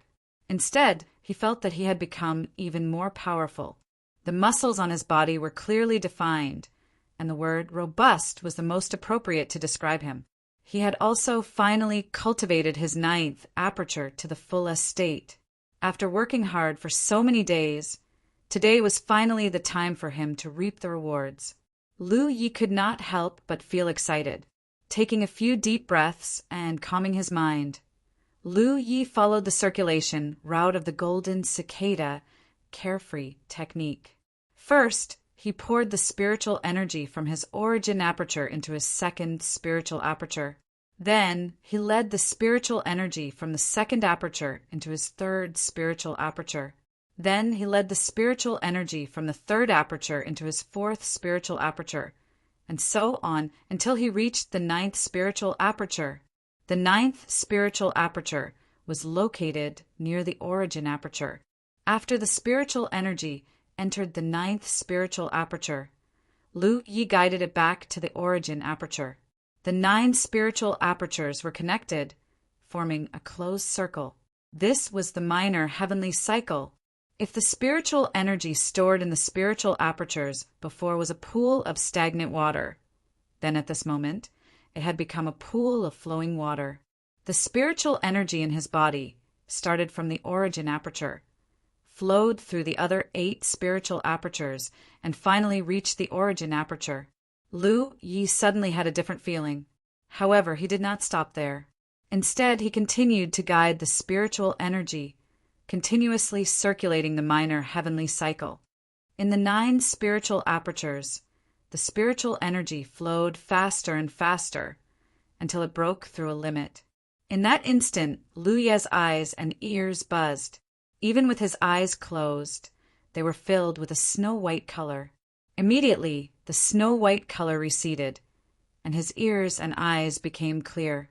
His whole body felt a kind of sublimation, a wave of qi visible to the naked eye, with Lu Yi as the center, loudly spread in all directions, blowing away the sand and stones in the cave. Spiritual stream stage. Lu Yi did not hurry to open his eyes. Instead, he calmly sensed his current state. At this moment, he did not guide the flow of spiritual energy. However, the spiritual energy in his body continued to flow in the 9 spiritual apertures. It was like a murmuring stream, circulating the minor heavenly cycle. This was the sign of having reached the spiritual stream stage. Unless Lu Yi died, or his spiritual energy was exhausted, or his spiritual apertures were broken, from now on, the flow of spiritual energy in his body would not stop. Slowly opening his eyes, he raised his palm, slightly urging his spiritual energy. His palm immediately surged with a faint light. This was the light of spiritual energy. However, the current spiritual energy in his body gave him a very different feeling than before. Although the amount of spiritual energy in his body did not increase compared to before, the current spiritual energy was clearly more destructive. Lu Yi could clearly feel this. Compared to before, his strength had more than doubled. If at this moment he were to fight with that big tiger again, Lu Yi was confident that he would be able to take it down without using the talisman. After pondering for a moment, Lu Yi understood the whole story. In the past, although he had opened many spiritual apertures, he could only urge the spiritual energy in one of them. If the spiritual energy in one spiritual aperture was exhausted, he could only urge another spiritual aperture. There was no way he could urge two or more at the same time. But now that his 9 apertures were connected and his spiritual energy was circulating through the minor heavenly cycle, the spiritual energy he could urge was not as simple as the spiritual energy in one spiritual aperture, but rather the power of all 9 apertures. Of course, the difference in destructive power was not as big as 9 times, but it was still double. As for the 10th aperture, although it had been opened, it was still within the scope of the second-order spirit stream realm. It was not comparable to the first-order 9 apertures, so it could not bring Lu Yi much improvement. At most, it would increase his total spiritual energy reserves in the future. In the final analysis, the cultivation of the spirit stream realm was a process from quantitative to qualitative change. When enough spiritual apertures were opened, one spiritual energy would flow through them, and after a minor heavenly cycle, one strength would increase by leaps and bounds. Before this, the biggest effect of opening one's apertures was to increase one's spiritual energy reserves. It would not directly increase one's strength. This was common knowledge in cultivation. Every cultivator would have a master to teach them at the beginning of their cultivation. However, Lu Yi was stranded in the spirit stream battlefield with no one to rely on. There was no one to teach him this, so he could only rely on his own comprehension. Chapter 38. After reaching the spirit stream realm, Lu Yi discovered something very interesting. His perception of the world energy in his surroundings had become sharper. The world energy in the spirit stream battlefield was much denser than the outside world. In the outside world, even if Lu Yi was in a state of cultivation, he couldn't sense the world energy. But here, as long as Lu Yi could calm down, he could basically sense the world energy around him. Right now, Lu Yi found that even if he didn't deliberately try to sense it, as long as he focused a little, he could clearly sense the world energy around him. This was undoubtedly a huge improvement. Did this mean that he could breathe in and out world energy to cultivate? As Lu Yi thought about it, he became excited. If this was true, his future cultivation would definitely be much smoother. He immediately gave it a try. Half an hour later, Lu Ye's face darkened and he stopped his cultivation. The situation was the same as before. He didn't know what was going on with his body. It was very difficult to guide the world energy into his body. According to his current cultivation speed, it would be impossible to cultivate his 10th aperture to the fullest state without at least a year and a half. It seemed that the result of his 1-leaf result in the talent test wasn't without reason. However, at this time, Lu Yi also faintly understood that the way cultivators breathed in and out world energy to cultivate was not through the mouth, but through the body. In this state of cultivation, the billions of pores on the cultivator's body would carry out a kind of mysterious breathing, drawing in the world energy into the body and turning it into the cultivator's spirit energy. However, he really couldn't use this cultivation method. Standing up, Lu Yi felt that it was time for him to go out and take a look. More than a month ago, he was sent to the spirit stream battlefield by the sect master. His luck was good, and he wandered into this forest. After so long, he hadn't encountered any powerful enemies. Yi and a who had come looking for trouble, had also been ruthlessly scammed by him. But life couldn't be so lucky forever. If he kept hiding here, he would eventually encounter a powerful cultivator that he couldn't defeat. At that time, he wouldn't have the strength to resist. In more than a month, he had grown from a cultivator with 3 apertures open to the first-order spirit stream realm. He had even opened 10 apertures. His growth was huge. It was undeniable that his cultivation was still very low, but with the help of the spirit talismans given to him by the sect master, he could more or less protect himself. As for where to go, he had to find the big tiger and the young girl. He had heard some interesting news from the young girl. 2 days later, Lu Yi found the snow-white tiger sleeping on the ground in a cave. But just as he walked in, a translucent shadow floated out from the tiger's body and looked at Lu Yi warily. "What are you doing here?" It was Bai Lin who called herself Yi. When she left that day, she looked extremely weak. Nearly 10 days had passed, but her body was still in a translucent state, unable to condense into a solid body. It seemed that her previous injuries were not light. As soon as she moved, the sleeping tiger immediately woke up, stood up and growled at Lu Yi. Lu Yi didn't go inside to avoid provoking the spirit and tiger duo. Moreover, with the oath of heavenly fate, he couldn't do anything to the duo. "Don't panic. I'm just here to ask some questions," Lu Yi said. "What do you want to ask?" Yi looked at him. "I heard you mention something about Green Cloud Market. Can you tell me more about it?" "You want to go to Green Cloud Market?" "That's right." Lu Yi could not take the path of absorbing and exhaling spiritual energy. Refining essence into qi was not a long-term path either.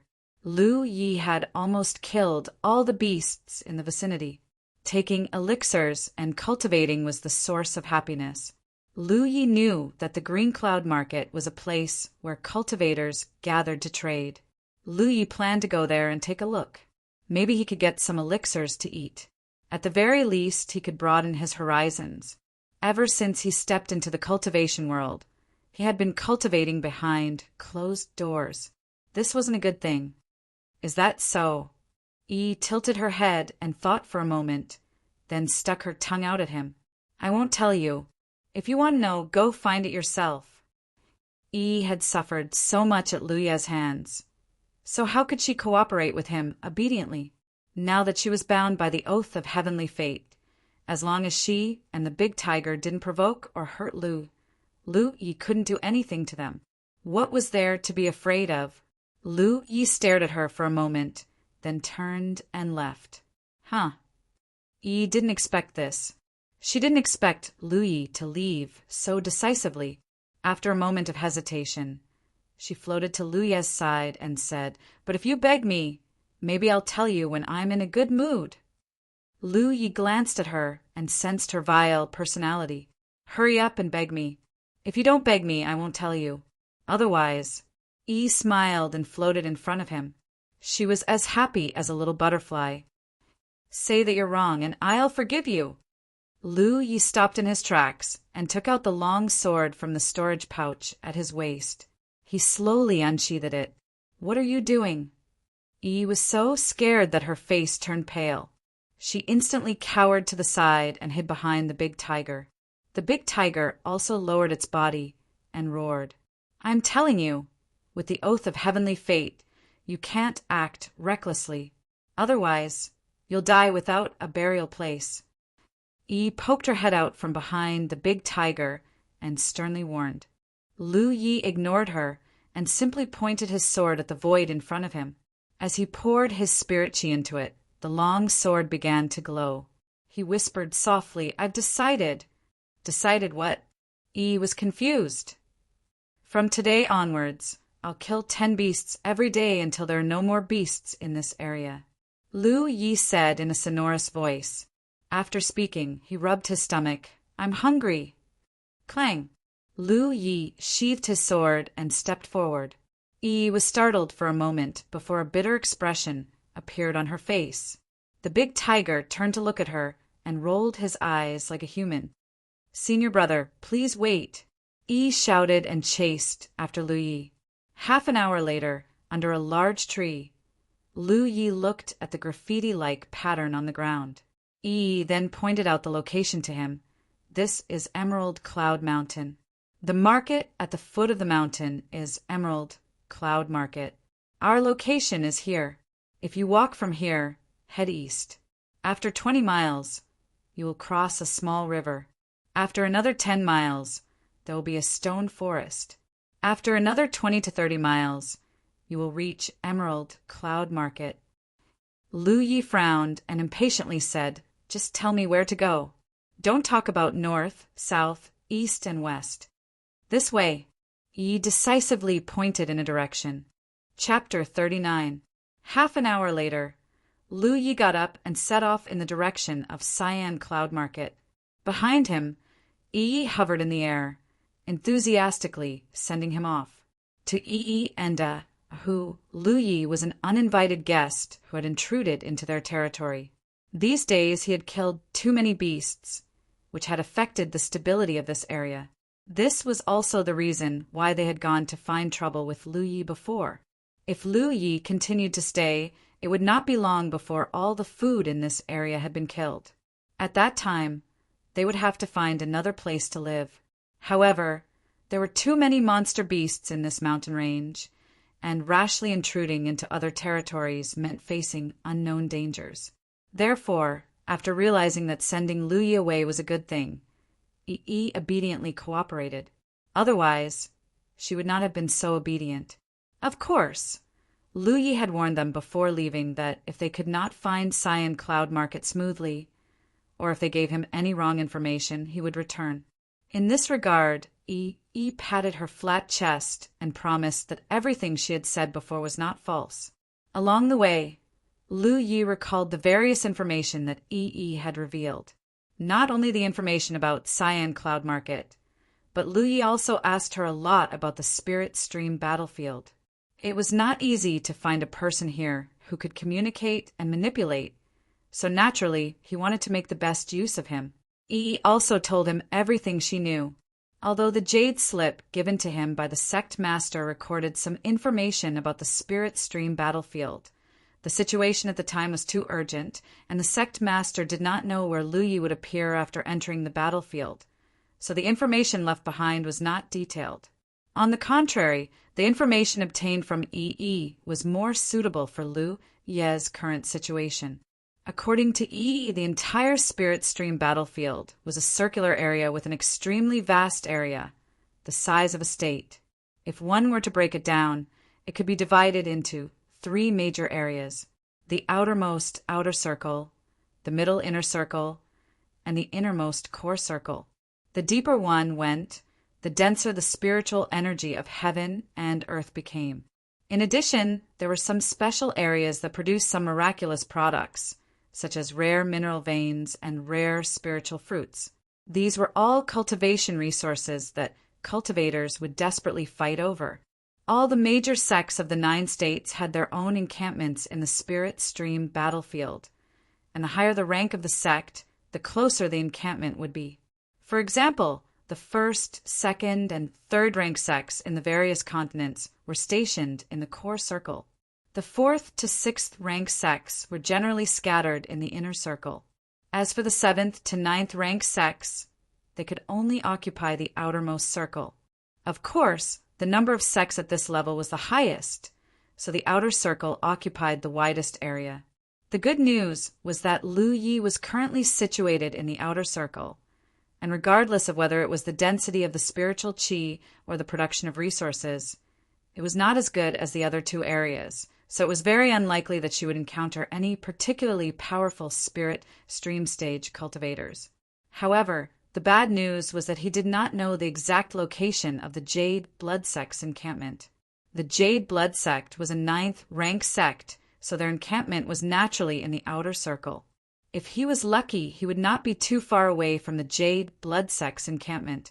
However, if he was unlucky and the Jade Blood Sect's encampment was separated from the Spirit Stream battlefield's central axis, then if he followed the battle mark, he would have to pass through the entire Spirit Stream battlefield and enter the inner and core circles. With his cultivation level at the 1st layer of the Spirit Stream stage, he could barely protect himself in the outer circle. However, if he entered the inner or core circles, he would definitely not have a good ending. The Spirit Stream stage cultivators, there were definitely as many as the clouds. The best thing to do now was to take a curved path and advance along the outer circle. This way, he could avoid encountering 2 powerful enemies. In the continent of the 9 states, the Grand Heaven Alliance and the Myriad Devil Ridge were constantly at war. Sects rose and fell one after another. It could be said that the cultivators of the 9 states grew up in the flames of war and slaughter. Basically, no matter which camp the disciples of the various great sects were in, as long as they reached the Spirit Stream stage, they would be sent to the spirit stream battlefield to temper themselves. However, the difference in strength between the first layer of the spirit stream stage and the ninth layer was too great. Even the disciples of the first-rank sects did not have much of an advantage when their cultivation level was not high. Thus, the inner and core circles were not suitable for cultivators with low cultivation levels to temper themselves. This gave rise to a tradition. All the sects would send their disciples with low cultivation levels to the outer circle so that they could temper themselves and be washed away by the waves. As for the method of sending them over, it was naturally through the use of the Tianji pillar. The Tianji pillar had various functions, and one of them was that it could be used for positioning and teleportation. After paying a certain price, the large and medium-sized sects in the inner and core circles could use the Tianji pillar to send their disciples with low cultivation levels to the encampments of the small sects that they were on good terms with, so that they could temper themselves in the outer circle. In return, these large and medium-sized sects would protect the safety of these small sects at appropriate times, such as when their encampments were attacked. Therefore, the relationship between the sects in the entire 9 states was very close. Often, a large sect would shelter dozens or even more small sects, and a small sect would also be on good terms with several large sections. While digesting this information, Lu Yi had a clear understanding of his current situation. It had to be said that his luck was really good. He was sent to the Spirit Stream battlefield by the headmaster and appeared in the outer circle, which gave him the capital to continue to survive. As for the Cyan Cloud Market, in fact, there was more than one such market. The entire Cyan Cloud Mountain was very big, and there were several markets at the foot of the mountain called Cyan Cloud Market. Cultivators from all over the 9 states gathered in the market. Not only were there people from the Grand Heaven Alliance, but there were also people from the myriad Devil Ridge. The market was ownerless, so it was a spontaneous gathering place for cultivators. It was also a place for cultivators to trade and rest. Therefore, under normal circumstances, the market was relatively safe because rashly attacking here could easily lead to a chaotic battle between cultivators from both sides. There had been a few such precedents, where the grudges of 1 or 2 people had led to a chaotic battle between hundreds and thousands of people, resulting in countless deaths and injuries. Since then, those who dared to attack in the market would be instantly besieged and killed by the nearby cultivators. This was an unwritten rule that all the cultivators who entered the market would abide by. Of course, if one had the ability to quietly kill others without anyone noticing, then one could be unscrupulous. But the cultivators in the outer circle didn't have high cultivations. So who could have such an ability? This was undoubtedly good news for Lu Yi. As a first-order Spirit Stream realm cultivator, he was just qualified to enter the Spirit Stream battlefield. It wouldn't be an exaggeration to say that he was in the group with the lowest cultivation in the entire battlefield, so he wouldn't have an advantage against anyone. Following the clues given by Yi, Lu Yi first crossed a small river, then passed through a messy stone forest until he reached the foot of the mountain, an area that covered an area of several miles with all kinds of buildings scattered about, appeared in his field of vision. He had arrived at the Cyan Cloud Market. Chapter 40. Green Cloud Market did not have a fixed entrance. Lu Yi naturally blended in with the flow of people entering and exiting the market from the foot of Green Cloud Mountain. The bustling atmosphere blew against his face. On the tangled and complicated streets, cultivators came and went, shoulder to shoulder. Lu Yi did not expect that a small market could gather so many cultivators. He did not even see a shadow of a person on Green Cloud Mountain. No, he saw half of a person. It was not strange when he thought about it. No matter which sect it was, the number of cultivators at the bottom level would always be the most. The outermost area of the Spirit Stream battlefield was where the lowest level cultivators gathered. Just from the appearance of these cultivators, it was impossible to tell which camp they belonged to. After all, no one would carve their origin on their forehead and parade around. He could not even distinguish the cultivation level of these cultivators. Lu Yi was originally puzzled. The Grand Heaven Alliance and the Myriad Devil Ridge were two opposing camps. After so many wars, people's brains had been beaten to a pulp. Both sides had irreconcilable hatred. How could the cultivators of these two camps peacefully coexist? Only when he arrived here did he realize that everyone did not know which camp they belonged to. Even if they mixed together, they could only be vigilant against strangers. It was impossible for them to act rashly. The cultivators coming and going wore all kinds of clothes. Lu Yi was dazzled by them. Some female cultivators wore skimpy clothes, revealing a large part of their snow-white skin. It was really a beautiful scenery. Only then did he realize that the atmosphere of the 9 prefectures was so open. He was wrong. The 9 prefectures was a big world. The local customs were different in the 9 prefectures.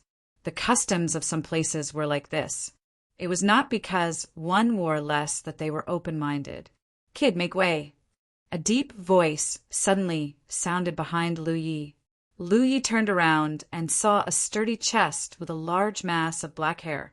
Under Lu Ye's gaze, the 2 pectorals even trembled intentionally, showing the explosive power. Lu Yi looked up and saw an unbelievably tall and sturdy figure standing behind him. His height could only reach the person's chest. The man had 2 curved horns on his forehead, which made Lu Yi a little dumbfounded. "Huff!" The tall and sturdy figure breathed out 2 waves of heat from his nostrils.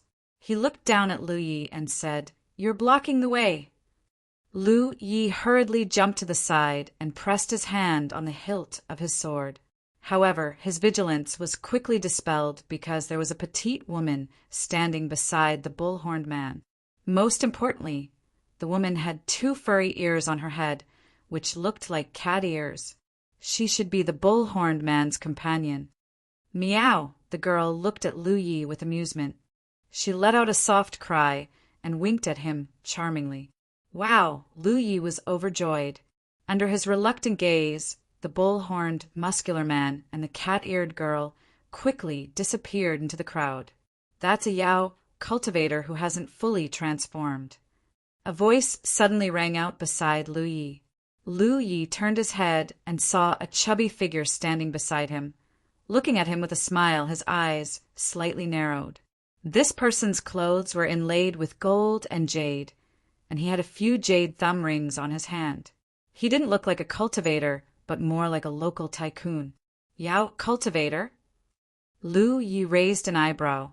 He had heard of Yao cultivators before. The sect master had also mentioned that many Yao cultivators had a natural advantage in terms of physique, so they were suitable for the path of body cultivation. Many sects would also accept Yao cultivators as disciples. It was just that he had never seen a Yao cultivator before, so seeing one for the first time, he couldn't help feeling a sense of novelty. That's right. However, when their cultivation is higher, the characteristics of those demonic beasts will slowly disappear. "Fellow Taoist, you seem to be interested in those cute demonic cultivators?" As the moneybag spoke, he stretched out 2 fingers and gestured above his head. Lu Yi hesitated for a moment before saying, "This is the first time I've seen them." "So that's how it is. Is fellow Taoist a rogue cultivator?" The local tycoon asked with a smile. The reason for this inference was mainly because Lu Yi was alone. Generally speaking, if a disciple from a sect entered the spirit stream battlefield, it was impossible for them to be alone. At the very least, they would act together with some of their fellow disciples so they could look after each other. For example, the 2 Yao cultivators were actually from the same sect. Lu Yi casually responded, "Kind of." The sect master had warned him not to mention his identity as a disciple of the Blue Blood sect to anyone, so of course he wouldn't talk about it casually. The local tycoon sighed. "It's not easy to be a loose cultivator. Elder brother is also a loose cultivator, so I understand your situation very well." He changed the topic and chuckled. "If fellow Taoist is interested in those cute things, you can come to my Heavenly Secret Business Alliance to take a look. As long as fellow Taoist can afford it, anything is negotiable." Lu Yi said seriously, "You misunderstand. I'm not that kind of person." I understand. The local tycoon nodded repeatedly. Of course, if fellow Taoist wants to buy any medicinal pills, spirit tools, spirit talismans, information, maps, or anything good, you can come to my Heavenly Secret Business Alliance. I guarantee that we can satisfy fellow Taoist's needs. Lu Yi was puzzled. What does your business alliance do? The business of this business alliance seemed to cover a wide range of areas. What caught his attention was that this business alliance was actually named after the word Heavenly Secret, which seemed a bit unusual. The local tycoon said, "It's a business alliance, so of course it's based on business. We do whatever business can make us money. We welcome guests from all over the 9 provinces and happily accept wealth from all over the world. However, fellow Taoist, please rest assured. Although my Heavenly Secret Business Alliance has a large business, we have always adhered to the principle of treating all customers equally. No matter what kind of customer comes to do business with us, we will treat them all equally. We will never treat them differently based on their cultivation." At this moment, Lu Yi finally reacted. This local tycoon was a member of the Heavenly Secret Business Alliance. He probably saw the performance of a country bumpkin entering the city, so he came to curry favor with him to see if there was any business to be done. "I'm very poor." Lu Yi shook his head. The local tycoon chuckled. "A dragon swimming in shallow water will not succeed. However, I can see that fellow Taoist character is extraordinary. In the future, fellow Taoist will definitely become a great person. It doesn't matter if you're poor now. There will be a time when fellow Taoist will rise." "Thank you for your auspicious words." Lu Yi nodded. Of course, he didn't believe that this guy had really seen through him. If he wasn't mistaken, he would say the same thing to any stranger he met. This was the so-called forming good karma. If fellow Taoist wants to go to the business alliance, just walk this way. The most eye-catching building will be there. The local tycoon pointed in a direction for Lu Yi and then cupped his fists. "Then I won't disturb fellow Taoist any longer." With that, he left in a carefree manner. After chatting for a while, Lu Yi was more or less interested in the Heavenly Secret Business Alliance. He had to admit that although the local tycoon had come to chat with him, he didn't give Lu Yi any bad feelings. Even if he believed that Lu Yi was a rogue cultivator, his words were appropriate, and it was easy for him to leave a good impression. It was worth going to take a look. Lu Yi naturally didn't have the financial resources to buy anything, but he still had things that he could sell. Perhaps he could go to the Heavenly Secret Business Alliance and exchange them for some spirit pills. However, he wasn't in a hurry. He had just arrived at this market, so it was more important for him to familiarize himself with the environment and the atmosphere of the cultivation world. Chapter 41. Cyan Cloud Market was a small market square, and there were countless such markets in the entire spirit stream battlefield. Cultivators always needed places to trade and rest, so this kind of market square was formed spontaneously. Because there was no one to manage the market square, everything in the market square was very messy, especially the buildings. Different styles of buildings from all over the 9 regions were scattered, making the market square look like a hodgepodge. These buildings were built by cultivators who lived here all year round. There were actually a lot of cultivation resources in the nearby Cyan Cloud Mountain, and the safety factor was very high. Naturally, many low-level cultivators would flock here, especially those rogue cultivators who did not belong to any sect. Each building was a shop that sold all kinds of cultivation materials, and there were even tea houses and restaurants. Low-level cultivators also needed to eat and drink, and because cultivators had more daily needs than mortals, it was inevitable for them to make a living. Lu Yi walked through one shop after another, only looking but not buying, mainly because he did not have the money to buy, and gradually understood the way cultivators traded. Lu Yi didn't know what kind of currency system was used in the mortal world of the 9 regions, but cultivators generally use things like spirit stones to trade. This was the hard currency of the cultivation world. In daily cultivation, battle, or even drawing talismans and laying out arrays, spirit stones were very useful. It was for this reason that spirit stones were the standard of measurement for cultivators' transactions. Lu Yi had never seen spirit stones before. When he was tested for talent, the third senior brother of the Green Jade sect had placed spirit stones on the array, but he didn't care too much at that time. At this moment, he learned that the spirit stones were a kind of translucent crystal about the size of a thumbnail and were divided into high and low quality. However, perhaps because the cultivators here were very low in cultivation, they all used low-grade spirit stones. From this, it seemed that there should be better high-grade spirit stones and the like. Most of the shops in the market square were medicine shops, selling spirit pills and miraculous medicines for cultivators. Lu Yi had no money, so he could only watch the fun. However, after walking through one shop after another, he more or less had a general idea of the general prices. In addition to the shops in the market square, there was also a street where many rogue cultivators gathered. They set up simple stalls on the side of the road, putting the things they wanted to sell on the stalls and haggling when they saw something they liked. This street was extremely lively, much livelier than the other streets that Lu Yi had been to. There were all kinds of things being sold, just like a market. After strolling around the market for half a day, Lu Yi had seen everything that he needed to see. He found an empty spot on the street and sat down cross-legged. He took out a few pieces of, or from his storage pouch, and placed them on the table. After thinking for a moment, he took out a piece of magnetic or the size of a fist. He didn't want to sell these ores, mainly because he wanted to know how much they were worth. After walking around for half a day, he was also hungry, so he took out some beast meat to eat. He had killed quite a few beasts before, and had roasted them and stored them in his storage pouch. It should be enough to last him for a few days. As he ate, he carefully observed the cultivators coming and going. The cultivation level of these cultivators was a mystery to him. Now, he only knew that those who were qualified to walk in the spirit stream battlefield were at least in the first order spirit stream realm. But as for how high their cultivation was, he couldn't tell. This wasn't a good thing. He would definitely have a conflict with others in the future. So not being able to determine the cultivation level of others was a bit dangerous for him. If he encountered a cultivator that he couldn't defeat, he might lose his life before he could probe the other party's depths. So he wanted to see if he could find some clues through observation.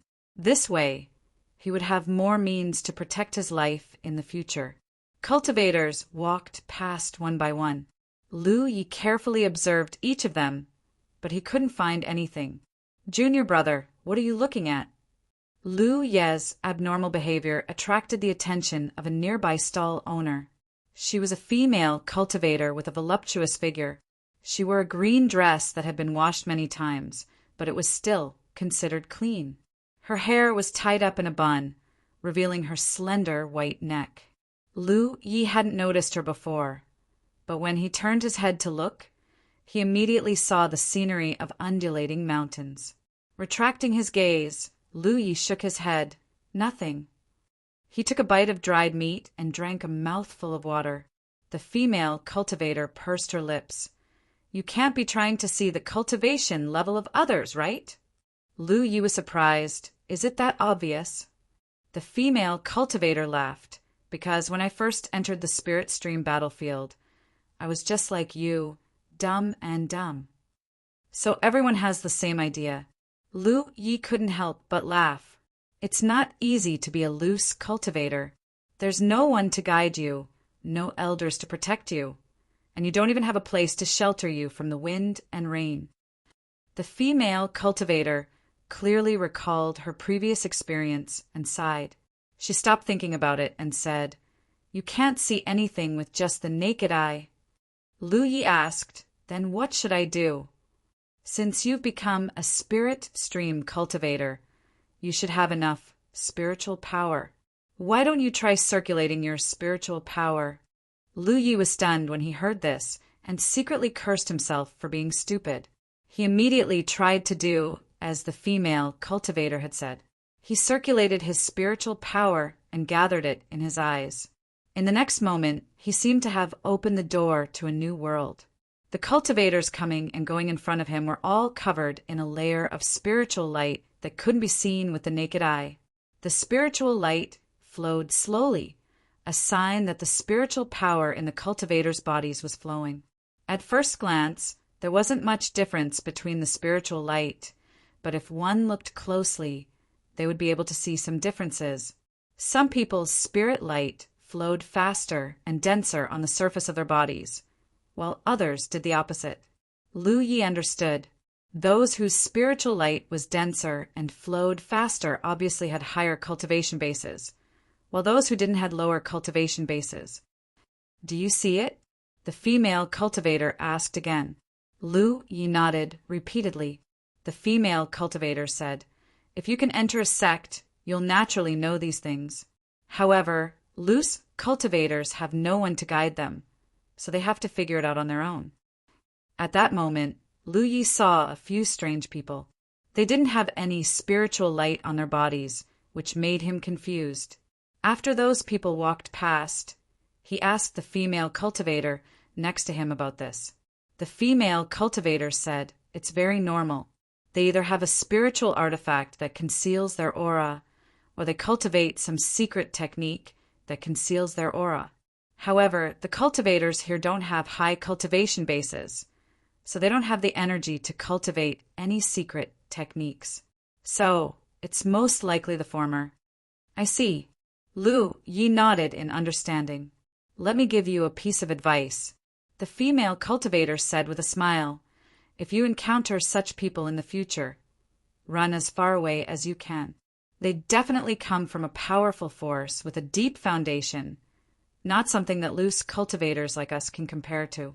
Also, although this method can roughly determine a person's cultivation, it's not completely accurate. Only when they really attack will you be able to determine their specific cultivation base from their spiritual energy fluctuations." Lu Yi gratefully said, "Thank you for your guidance, senior apprentice sister." After thinking for a bit, he took out a piece of dried meat from his storage bag and handed it over. The female cultivator laughed and didn't refuse his kindness. She reached out to receive it and slowly ate it, but the way she ate was obviously much better than Lu Yi. Chapter 42. Lu Yi looked at the spirit auras of the cultivators coming and going, then looked at his own. Using this as a comparison, he could roughly estimate the cultivations of these cultivators. Generally speaking, cultivators at the second and third layer of the spirit stream sect were the majority, with fewer at the first layer, and most of them were rogue cultivators. Although as long as one's cultivation reached the first order spirit stream realm, they would be qualified to cultivate and travel on the battlefield.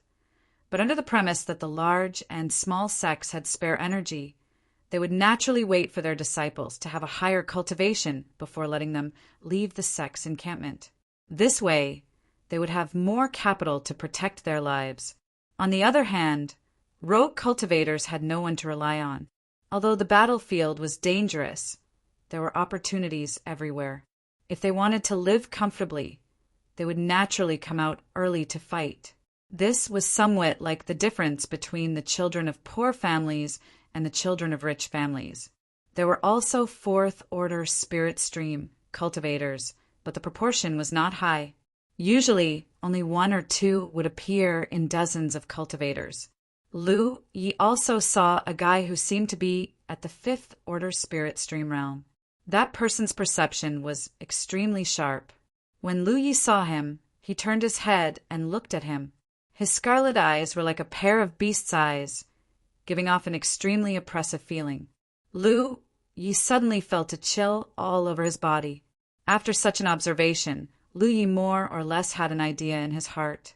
Thinking back to when he killed Manager Yang and Zhou Cheng in the mine, Lu Yi only knew that their cultivations were not high, but he was not clear about their specific cultivation.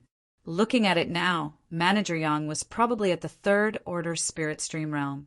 As for Zhou Cheng, at most, he was at the second-order spirit stream realm. However, one of them was affected by the Yuan magnetic force field, so it was difficult for him to use his spirit energy. The other was seriously injured and had been taken advantage of by Lu Yi. Now, the grass on his grave was probably 10 feet high. Lu Yi did not know if it was an illusion, but he felt that the spirit aura on his body was clearer than that of other first-order spirit stream cultivators.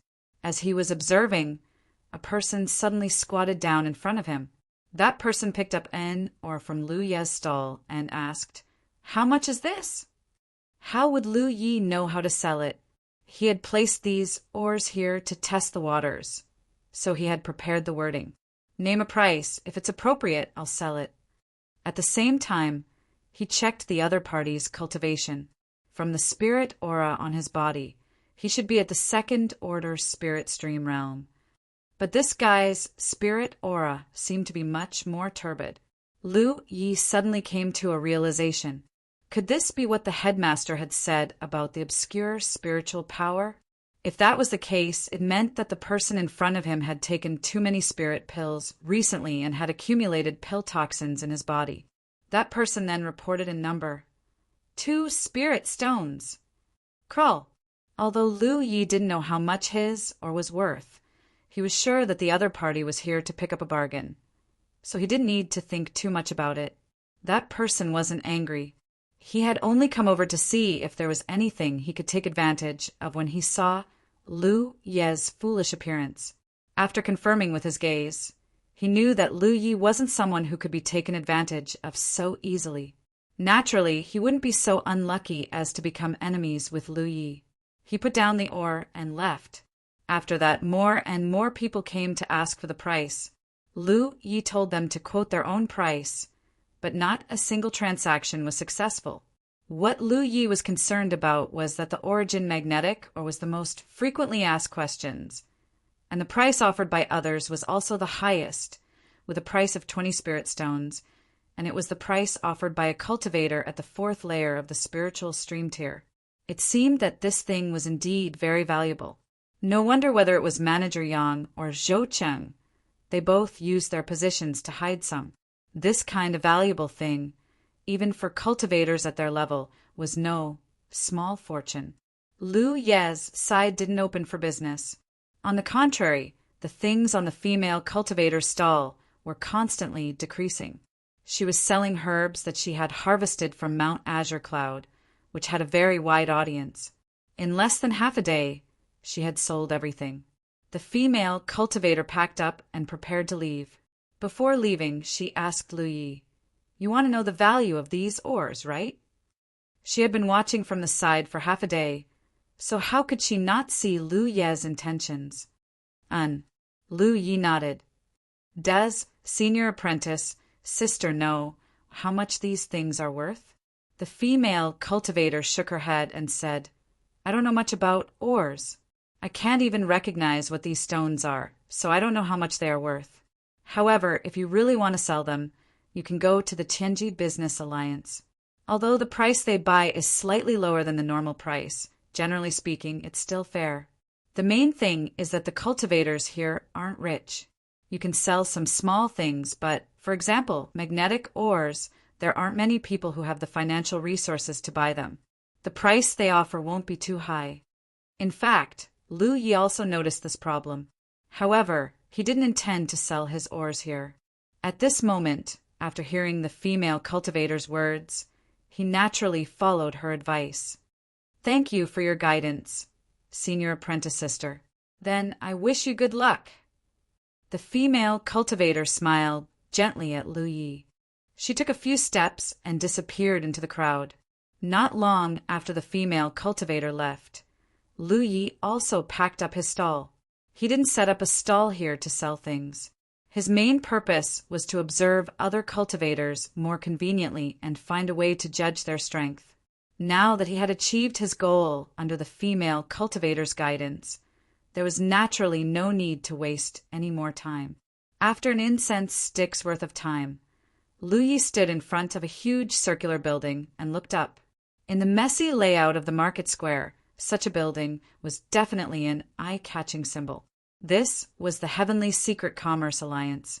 Just a single building invisibly showed its deep background and huge financial resources. The Commerce Alliance's plaque was hung on the main entrance. The door was wide open like a beast's mouth.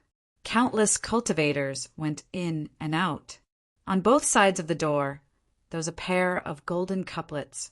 On the left side, there were the words, "Welcome guests from all over the world." On the right side, there was the words, "Welcome guests from all over the world." Lu Yi followed the crowd into the main hall. Strangely, although there were many cultivators going in and out, the main hall was extremely quiet. Immediately, a female cultivator with a pretty face and a slim figure came forward and bowed to Lu Yi. "Greetings, senior apprentice brother." Lu Yi returned the greeting. He couldn't help but look at the pair of hairy ears on the other party's head. This was another demonic cultivator. Moreover, it was a demonic cultivator who hadn't completely transformed.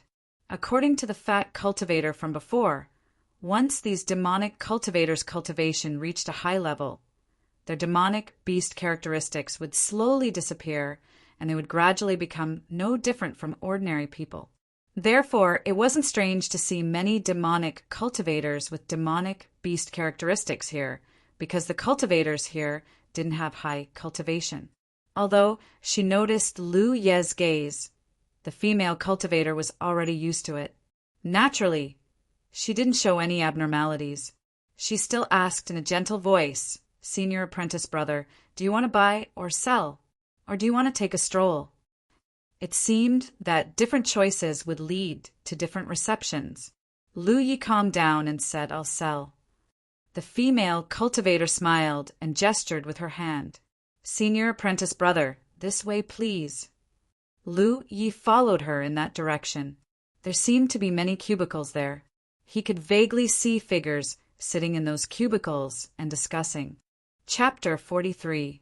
A moment later, Lu Yi sat in a compartment surrounded by screens to block prying eyes. The female monster cultivator was nowhere to be seen, but before she left, she had asked Lu Yi to wait here and a steward would soon come to trade with him. If he had any other instructions, he could ring the bell on the side and someone would come to greet him. There was a pot of tea on the table, so Lu Yi poured himself a cup. After taking a sip, he immediately showed a surprised expression because this tea did not seem to be ordinary tea. There was some spirit energy contained in the tea, although not much. It was definitely there.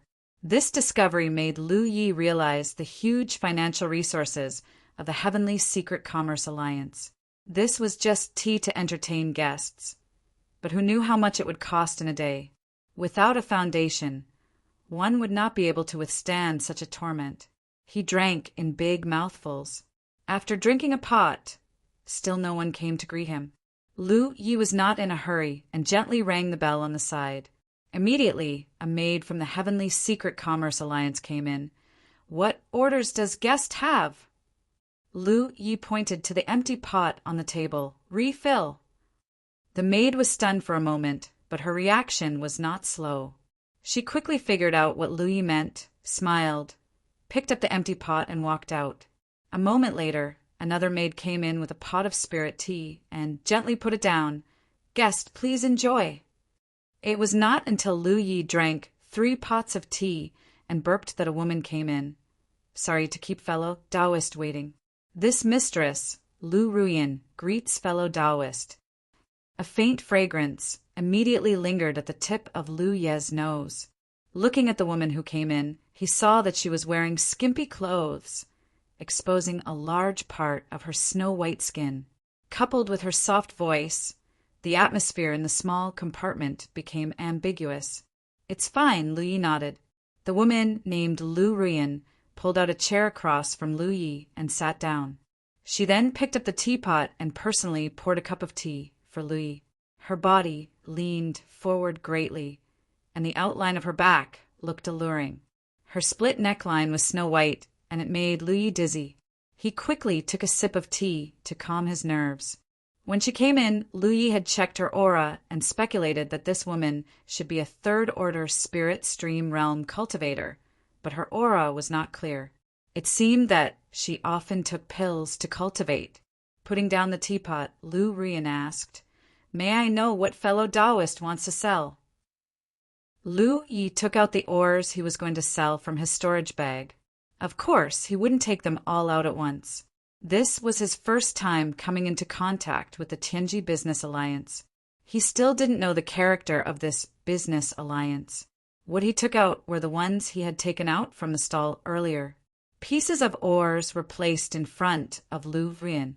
She casually picked up one of them and examined it for a moment before she nodded. "This piece of red essence iron is of good quality. It's a pity that it's too small.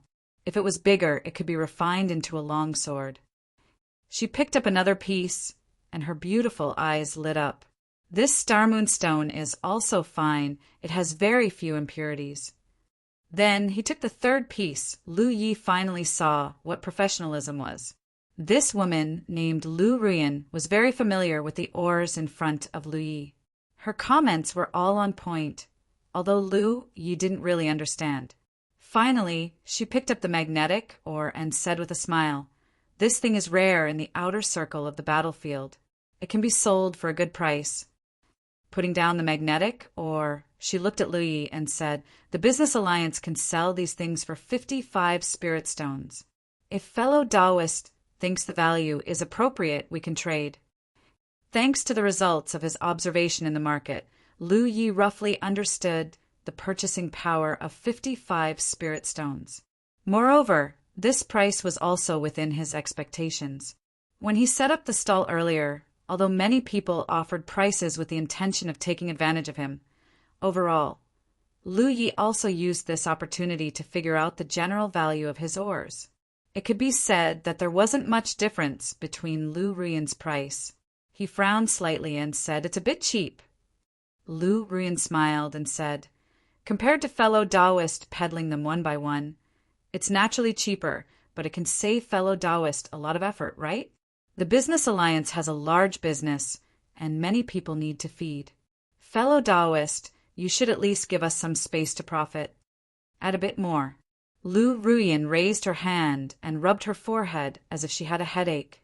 However, her appearance was not bad, so not only did this not make people feel disgusted, but it also made her more charming.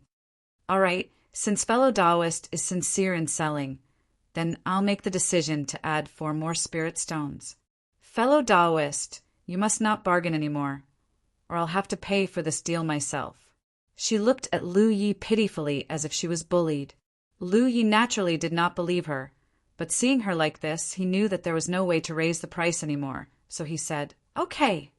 Lu Rian immediately smiled like a flower.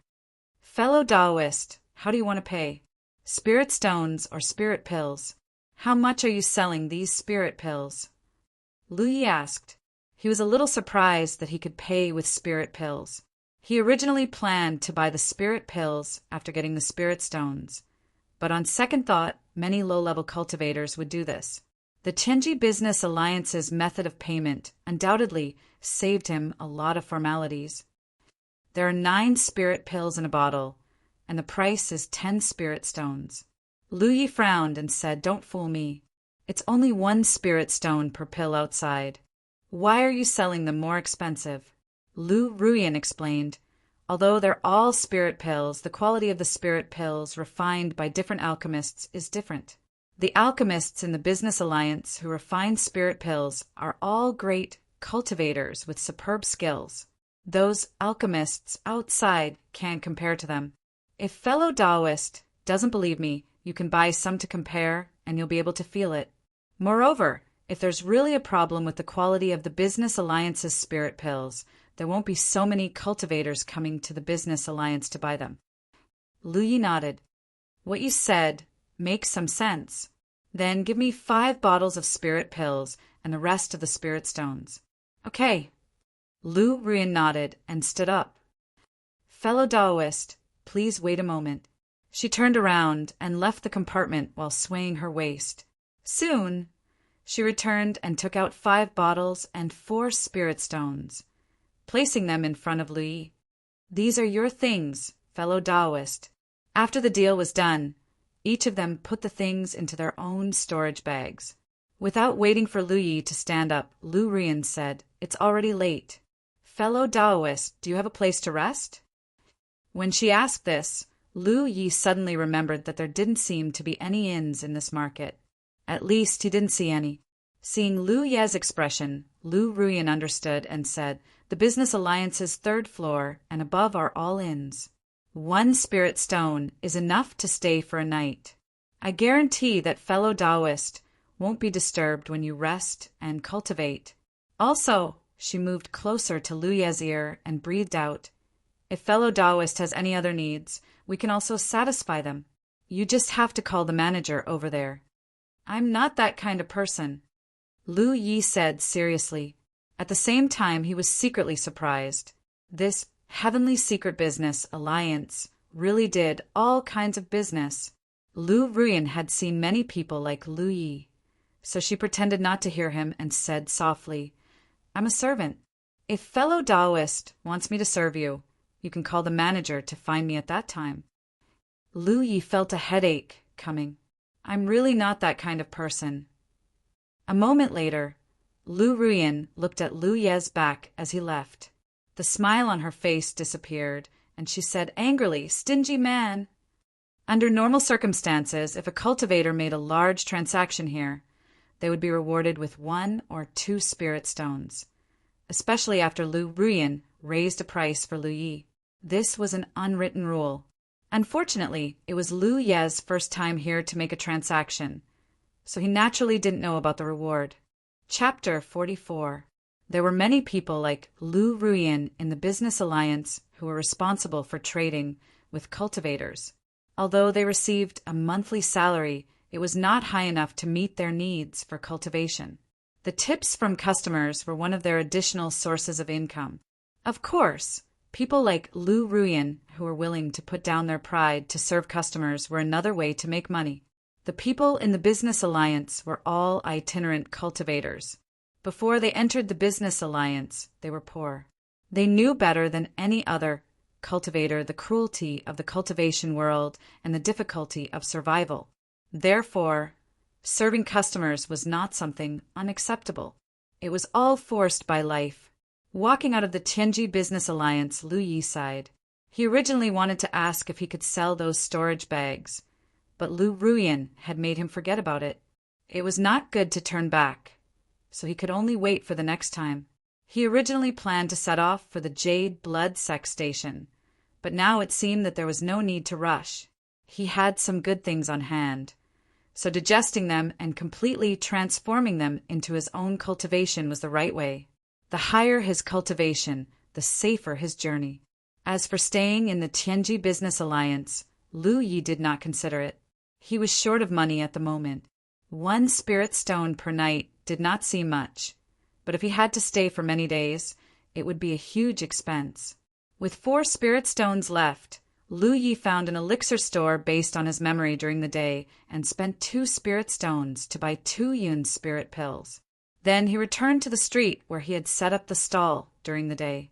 He casually took out a few ores from his storage bag and placed them on the table. Lu Yi sat cross-legged and took out a spirit stone. It was the first time he had obtained a spirit stone, which could assist in cultivation. Lu Yi had already tried taking elixirs to cultivate. Now he wanted to try cultivating with the help of spirit stones to compare the efficiency. If the efficiency was good, he would not have to spend spirit stones to buy elixirs in the future. Although he had cultivated without spirit stones, he had seen pigs run before. During the day, he had seen many stall owners selling things while cultivating with a spirit stone in their hand. They were very carefree. Now that he had learned something, Lu Yi discovered a benefit of using spirit stones to cultivate. That was, he could stop cultivating at any time. It was unlike taking elixirs, where the elixir force would dissolve in the abdomen. If he did not guide it in time, it would cause the elixir force to accumulate. However, using spirit stones to cultivate was different. If he encountered any problems, he could directly interrupt his cultivation and it would not affect him at all. Even at night, the street was bustling with noise and excitement. From time to time, cultivators would come to inquire about the price. Lu Yi dealt with them just like he did during the day and miraculously made a deal. One of the ores was sold for 5 spirit stones. When dawn arrived, Lu Yi stopped cultivating. He opened his palm and looked at the spirit stone. It had only shrunk a little. He then looked at the spirit force in his 10th aperture and frowned. After a night of trying, he came to a few conclusions. Using spirit stones to cultivate was much safer than using spirit pills. Firstly, the cultivation process could be interrupted at any time. Secondly, there were no hidden dangers when using spirit stones. This was the same as breathing in and out the spiritual energy of heaven and earth. However, in terms of efficiency, it was far inferior to swallowing spirit pills. Perhaps it was due to his lack of talent that made it difficult for him to guide spiritual energy into his body. Lu Yi felt that with his current cultivation efficiency, it would take him several days of non-stop cultivation before he could consume a single spirit stone. Other cultivators might be more efficient, but they definitely couldn't compare to using spirit pills. As for the price-performance ratio, the value of a spirit stone was basically the same as a Yun spirit pill. The increase in spiritual energy after consuming a spirit stone was about the same as the increase in spiritual energy after consuming a Yun spirit pill. Therefore, the price-performance ratio was about the same. After this test, Lu Yi finally understood why everyone needed to exchange spirit stones for spirit pills to cultivate. In terms of efficiency, taking spirit pills was indeed more efficient. Naturally, everyone liked it more. When the sky was about to brighten, Lu Yi packed up his stall and walked out of the market. Since he didn't want to spend money on lodging in the Tianji Business Alliance, he could only find another place. He prepared to return to the cave in the Azure Cloud Mountain. It was still safe there, and he wouldn't be disturbed when he cultivated. The reason why he didn't leave at night was mainly because it wasn't safe to travel at night. Before leaving, he spent another 2 spirit stones to buy a lot of food. Hunting in the mountains was very time-consuming, and there weren't many beasts in that area. Checking his current assets, Lu Yi had 47 Yun spirit pills, 5 low-rank spirit stones, nearly 30 spirit talismans, 6 healing pills, nearly 30 magnetic ores of various sizes, and some ores that Lu Yi couldn't name. He also had 4 sets of clothes. Compared to when he first entered the spirit stream battlefield, his assets were almost the same, but his cultivation had improved tremendously. Lu Yi believed that if he could convert all these things into strength, he might be able to break through to the spirit stream realm. However, this kind of thing couldn't be rushed and needed to be done slowly. There were many cultivators coming in and out of the market, most of them in groups. There were also lone wolves like Lu Yi, who were rogue cultivators that didn't care about. When Lu Yi left the market, it was just before dawn. He was alone, so it was inevitable that he had to be careful. After smoothly entering Azure Cloud Mountain, Lu Yi flew all the way, deliberately circling around a few times to make sure that no one was following him. Only then did he follow the path out of the mountain. Before noon, Lu Yi rushed back to his previous cave. To his surprise, there was actually some movement in the cave. He carefully crept in, holding a spirit talisman in his hand, ready to use, but when he took a closer look, his nose almost went crooked from anger. Inside the cave, a snow-white figure was lying on the ground, snoring. Who else could it be but Dahu? Yi floated out from Dahu's head and met Lu Ye's eyes. The scene was a little awkward. "What are you doing in my house?" Lu Yi asked. Yi also asked, "Didn't you leave?" "I'm back." A moment later, Dahu's huge figure rushed out of the cave and turned back to roar at Lu Yi. On Dahu's head, Yi was furious, gnashing her teeth. "Big liar! You have no faith!" Scram! Lu Ye's shout came from the cave. After driving away the spirit and tiger who had taken over his nest, Lu Yi ate something and entered a state of cultivation. First, he took out the 2 Yin spirit pills he had bought with spirit stones and took one of them. After the pill dissolved in his abdomen, He guided the spirit chi into his spirit aperture. The spirit chi in the 10th aperture slowly accumulated. When the pill's energy was completely consumed, Lu Yi opened his eyes and found a problem. The effect of the Yun spirit pill he bought from the market square didn't seem to be as good as those given to him by the head teacher. The difference wasn't too big, but there was indeed a gap. This could be inferred from the spirit chi accumulated in his spirit aperture. He didn't stop and took another Yun spirit pill. After the pill's energy was completely consumed, he was even more certain of this result. Then he took out the Yun spirit pill he got from the Heavenly Secret Commerce Union and took it. After comparing, he finally came to the conclusion that Lu Ruyan didn't lie to him. The Yun spirit pills in the Heavenly Secret Commerce Union were indeed better than those sold outside, similar to those given to him by the head teacher. It seemed that he didn't spend the money in vain. If he wanted to buy pills in the future, he would have to go to the Heavenly Secret Commerce Union. At least the quality was guaranteed. Chapter 45. In the cave, Lu Yi cultivated diligently, taking one profound spirit pill after another. One spirit aperture was filled, and the next spirit aperture's barrier was broken. When he was sleepy, he slept, and when he was hungry, he ate. The days passed peacefully and even a little boring, but Lu Yi felt the constant accumulation of spirit energy in his body and knew that this was the process of becoming stronger. Before reaching the spirit stream realm, he basically maintained the frequency of opening one aperture every 3 days, and the consumption was about 6 profound spirit pills. Now that he had reached the spirit stream realm, he could still maintain the speed of opening one aperture every 3 days, but the consumption was a little higher, requiring 8 or 9 profound spirit pills for each aperture.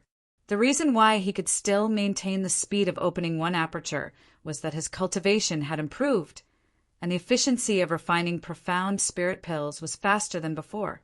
Previously, it took half a day to completely refine one profound spirit pill, and he could only refine 2 pills a day, but now, if he focused enough, he could refine 3 pills a day. As a result, although the consumption was greater, the speed of opening one aperture could still be maintained. After half a month, the last profound spirit pill was consumed. Lu Yi checked his cultivation. It was still at the first order spirit stream realm, but his spirit aperture had already opened 15 apertures, and the spirit energy in his 15th aperture was not full. He was only 3 apertures away from the second order spirit stream realm. If he could reach the second order spirit stream realm, his strength would definitely improve greatly, but he couldn't do it now. His spirit energy reserves had increased a lot, but the newly opened spirit apertures were not systematic and could not be of much help to Lu Yi in battle. He still had ores that could be exchanged for spirit stones, and with his previous experience, he was ready to go down the mountain and visit the Heavenly Secret Commerce Union again. Walking out of the cave, the sun was high in the sky, but the jungle was dense, and only sporadic rays of light passed through the dense leaves, forming spots of light on the ground. Lu Yi narrowed his eyes slightly, and after a moment he adjusted to the light and walked forward. After walking for a short distance, he suddenly heard some strange movements, not far away. He frowned slightly and quietly followed the sound. A moment later, he hid behind a big tree and looked forward. In that direction, 3 cultivators stood there as if they were facing a great enemy. All of them looked as if their parents had died, and their expressions were tense. One of the female cultivators was about to cry. Not far from the 3 cultivators, a large and sturdy snow-white tiger was pacing back and forth. Its amber tiger eyes glanced at the 3 cultivators from time to time, giving them a great sense of oppression. As it paced, it opened its mouth and said, "Open your storage bags and throw them on the ground, then get out of here. Otherwise, this king doesn't mind eating you." The corner of Lu Ye's eyes twitched when he heard this. He had heard this dignified and old voice before, but in the end, it was confirmed that it was the doing of the nightmare spirit called Yi. The 3 cultivators were obviously frightened. One of them trembled as he untied the storage pouch on his waist, opened the seal lock, and threw it on the ground. He looked at the tiger in horror and begged for mercy. "Your Majesty, please don't be angry. We didn't offend you. Everything is here. Please let us go." Dahu glanced at the storage bag on the ground and roared, "Scram!" That person quickly turned around and ran away without looking back. With him taking the lead, the other two cultivators hurriedly threw down their storage bags and ran for their lives. After making sure that the three cultivators had run far away, Dahu slowly walked forward. However, before it could get close, a person came out of nowhere and grabbed the three storage bags in his hand. Dahu was shocked and jumped back. On its head, a small figure floated out and looked at Lu Yi dumbfoundedly. "Those are our things!" Lu Yi grabbed the storage bags, checked them a little, and frowned. He found that there were very few things in these storage bags. Each person only had a few yin spirit pills, herbs, and some miscellaneous daily necessities. As for spirit stones, there was no sign of them at all. Cursing the poor bastard, Lu Yi took out the yun spirit pills and divided them into two. He kept one for himself and threw the other to Yi. "Everyone has a share!" Yi was shocked by his operation and pounced on him with bared fangs and brandished claws. "Give it back to me!" Clang! Unsheathing his long sword, Lu Yi looked at Yi, who pounced in front of him, and smiled without saying a word. Yi's figure froze in front of the long sword. She gnashed her teeth in anger and cursed. Her small mouth was smeared with honey. "Do you want me to call those three people back?" Yi immediately shrank her neck and reluctantly retreated. She knew that she couldn't get back the pills in Lu Ye's hands. She could feel that Lu Yi was much stronger than he was a month ago. If they really fought, Dahu was definitely no match for him. However, the experience of being robbed made her feel extremely wronged. She muttered words like shameless and despicable. "Let me ask you a question," Lu Yi said. "I won't tell you anything you ask." Yi gritted her teeth. "If you answer well, I'll return these things to you." Lu Yi waved the stolen goods in his hand. It was just a few yin spirit pills. He didn't take them seriously. "Huh." Yi smiled disdainfully. With a posture of treating money as dirt, she coiled herself onto Dahu's head, sat up straight, and raised her head. "Ask." "I saw a lot of monster cultivators in the market at the foot of the mountain. They didn't seem to be a big deal. Why are those people so afraid of you?" This made Lu Yi very puzzled. Those monster cultivators were definitely stronger than Dahu. Logically speaking, there was no reason for cultivators who were used to monster cultivators to be so afraid of a monster beast that hadn't transformed. They were scared out of their wits by a few words. "You don't understand," Yi proudly said. "Monster cultivators who have transformed are different from monster beasts who haven't transformed." After her explanation, Lu Yi finally understood that not all monster beasts would choose to transform. Perhaps it was a matter of intelligence, or perhaps it was their own choice, or perhaps it was the inheritance of their bloodline. In short, a considerable number of monster beasts still maintain their original appearance. When this kind of monster beast was weak, they couldn't speak, but when their strength reached a certain level, they could speak human language. In other words, a monster beast that could speak human language was equivalent to a powerhouse. As for how strong they were, at least these low-level cultivators in the periphery couldn't provoke them. Therefore, the combination of Dahu and Yi was very frightening. Many cultivators who broke into this area suffered because of it. So that's how it is. Lu Yi understood and felt that he had learned more about the common sense of the cultivation world. He raised his hand and threw out the stolen goods, turned around, and walked out of the mountain. Yi checked it and made sure there was no problem. She shouted at Lu Ye's back, "Are you leaving?" "It's none of your business." Lu Ye's voice came from afar. "Damn it," Yi muttered, turned around, hugged Dahu's head, and said sadly, "Hoo-pa, we're so pitiful." Awo. Chapter 46. After leaving the mountain, Lu Yi appeared much more at ease. He arrived at the Green Cloud Market at the foot of the mountain with ease, then went to the Tianji Business Alliance with ease. Before the maid at the door could ask, Lu Yi spat out a word, "Sell." He sat in a room and drank the Tianji Business Alliance's spirit tea as usual. Unfortunately, he only drank a pot this time when someone walked in. "Sorry to keep you waiting, fellow Taoist." A middle-aged man walked in and bowed to Lu Yi. "I'm Lu Quan. Greetings, fellow Taoist." Lu Yi nodded. Lu Quan sat down and went straight to the point. "What do you want to sell, fellow Taoist?" Lu Yi took out a few pieces of, or that he had prepared before. Of course, the magnetic ore was the largest. The spirit stones that he sold those ores last time were mostly due to the magnetic ore's value. The magnetic ore he took out this time was slightly larger, so it might be more expensive. Lu Quan checked them one by one and gave a price for each ore. During this time, Lu Yi didn't speak and just drank his tea. Finally, he put down the magnetic ore and said, "This item is rare in the outer circle. It can be priced at 38 spirit stones. So the total price is 51 spirit stones. If fellow Taoist thinks it's fine, we can trade." "Can't it be higher?" Lu Yi looked at him. Lu Quan shook his head and smiled bitterly. "It can't be higher. These things need to be refined and extracted by professionals before they become useful items. If it's higher, the business alliance won't have any profit margin." This guy was harder to deal with than Lu Ruyan. Lu Yi cursed in his heart. Last time, when he bargained with Lu Ruyan, she immediately increased the price by 4 spirit stones. Although she was a woman, she was much more straightforward than this Lu Quan. However, he didn't know that Lu Ruyan was willing to increase the price because there was an unwritten rule. At the same time, Lu Ruyan wanted to do another business with him, which was why she was so straightforward.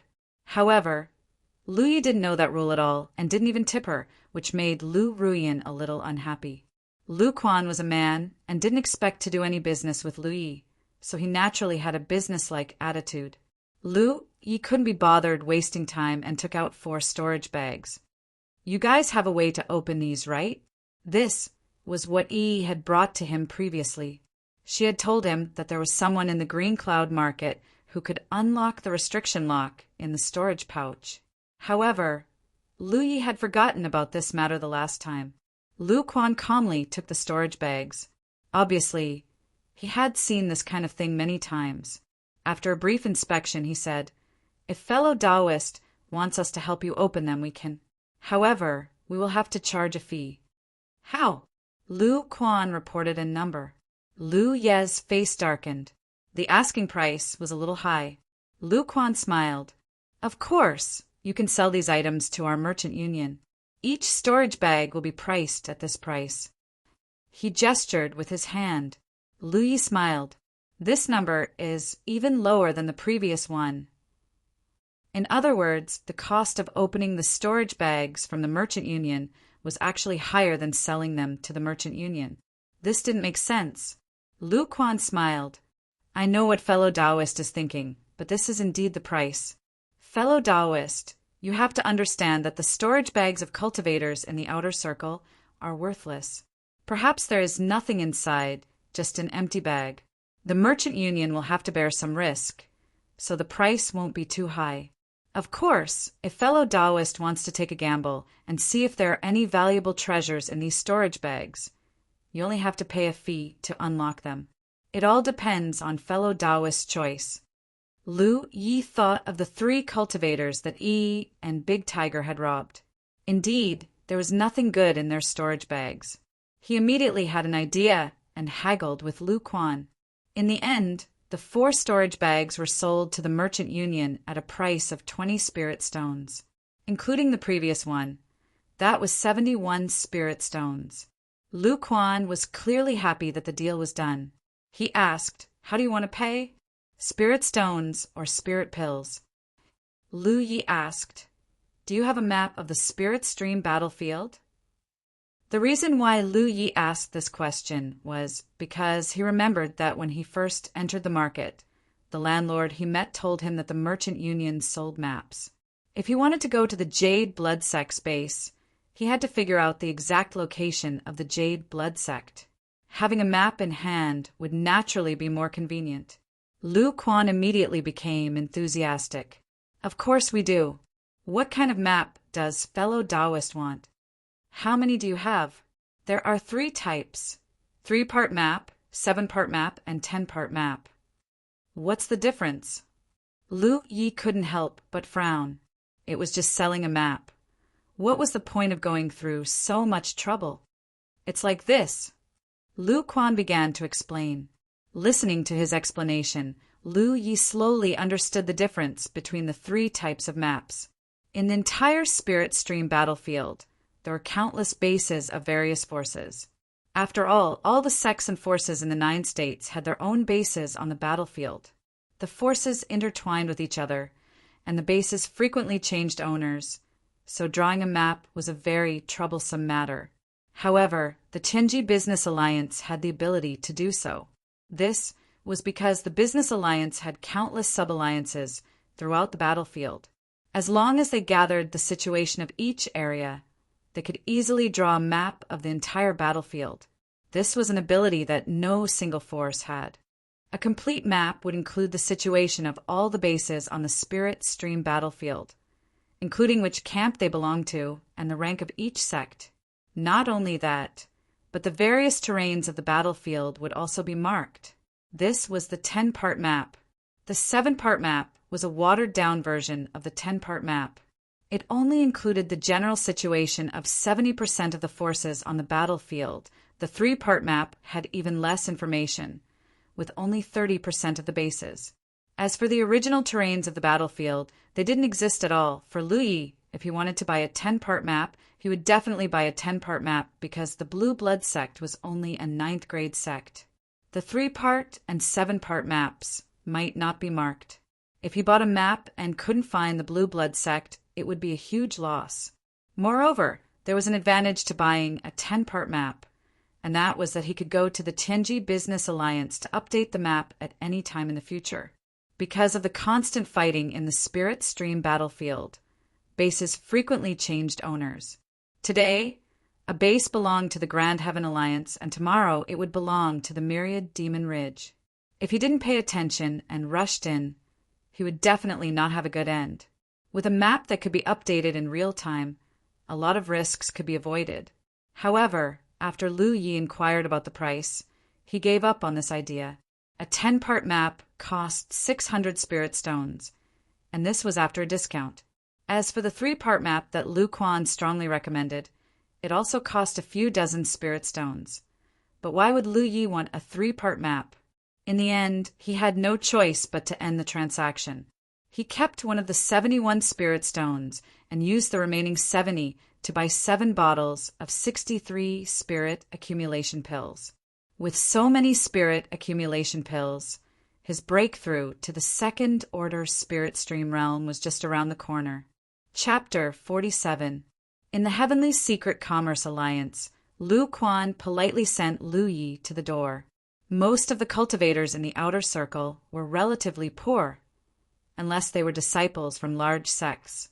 Therefore, it was not easy to come across a transaction worth a few dozen spirit stones, and Lu Ye's personality was quite straightforward, so Lu Quan naturally wanted to get to know him better so that he could take care of business in the future. After watching Lu Ye's figure disappear, Lu Quan turned around and a fragrant wind hit him in the face. Someone was standing behind him.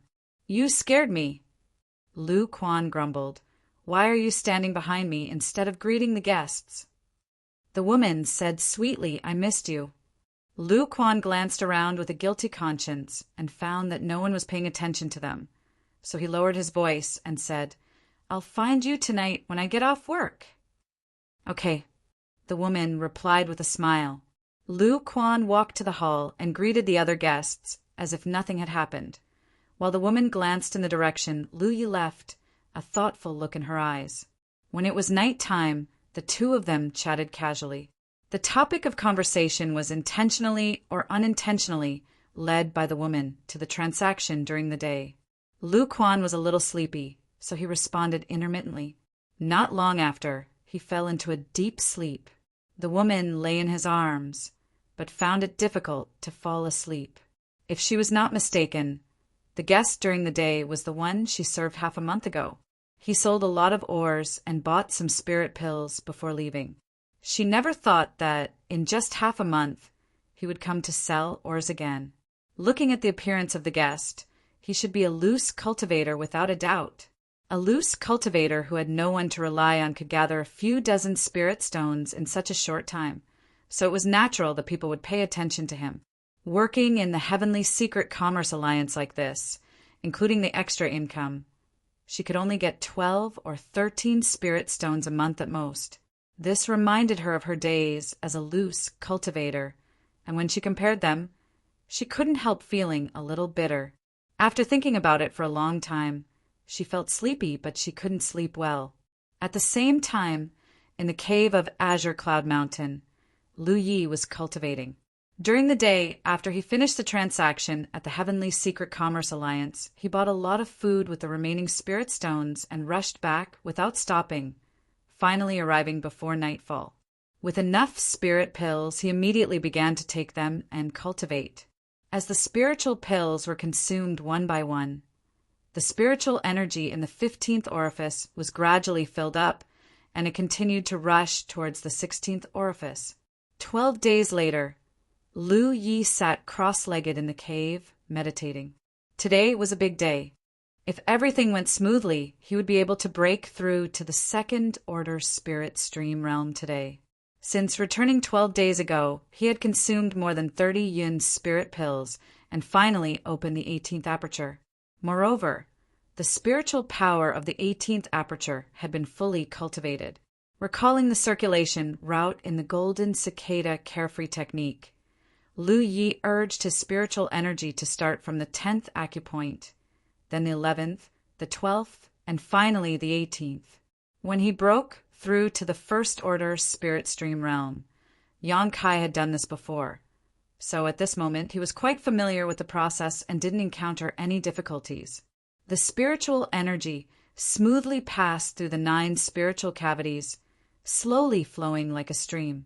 Following Lu Ye's actions, the spiritual energy in the 9 spiritual cavities flowed faster and faster, circulating back and forth. When he reached his limit, Lu Yi felt his whole body shake. Waves of air swept out, and the spiritual energy flowing through his 10 to 18 apertures began to circulate on its own.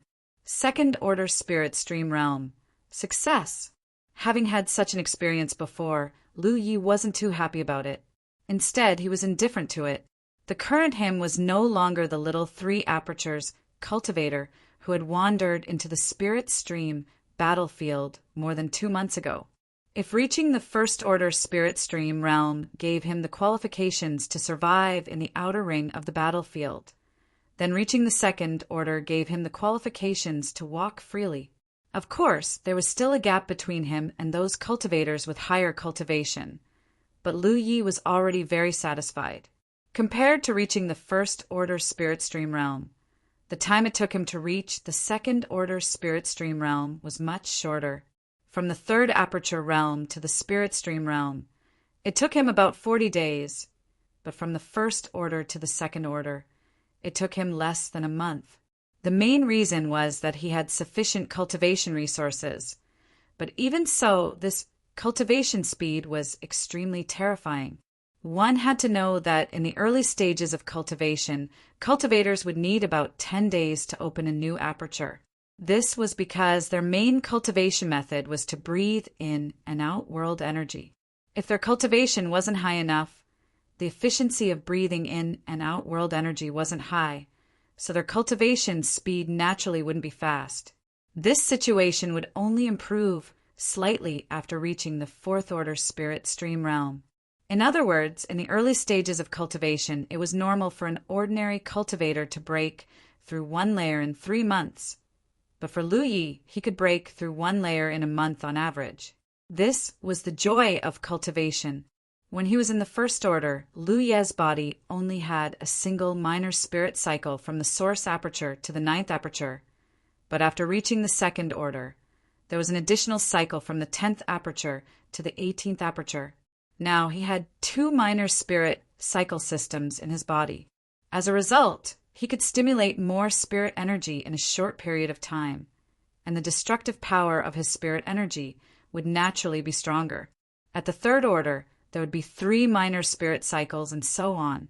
A 9th order spirit stream realm cultivator would have 9 minor spirit cycle systems in their body. There were still 30 spirit accumulation pills left. Although Lu Yi wanted to continue cultivating, he also knew that haste made waste. He first ate something, then walked out of the cave and found a mountain spring to take a bath. After changing into a clean set of clothes, he took out the golden cicada carefree secret art and began studying it. Next, he wanted to advance to the 3rd order spirit stream realm.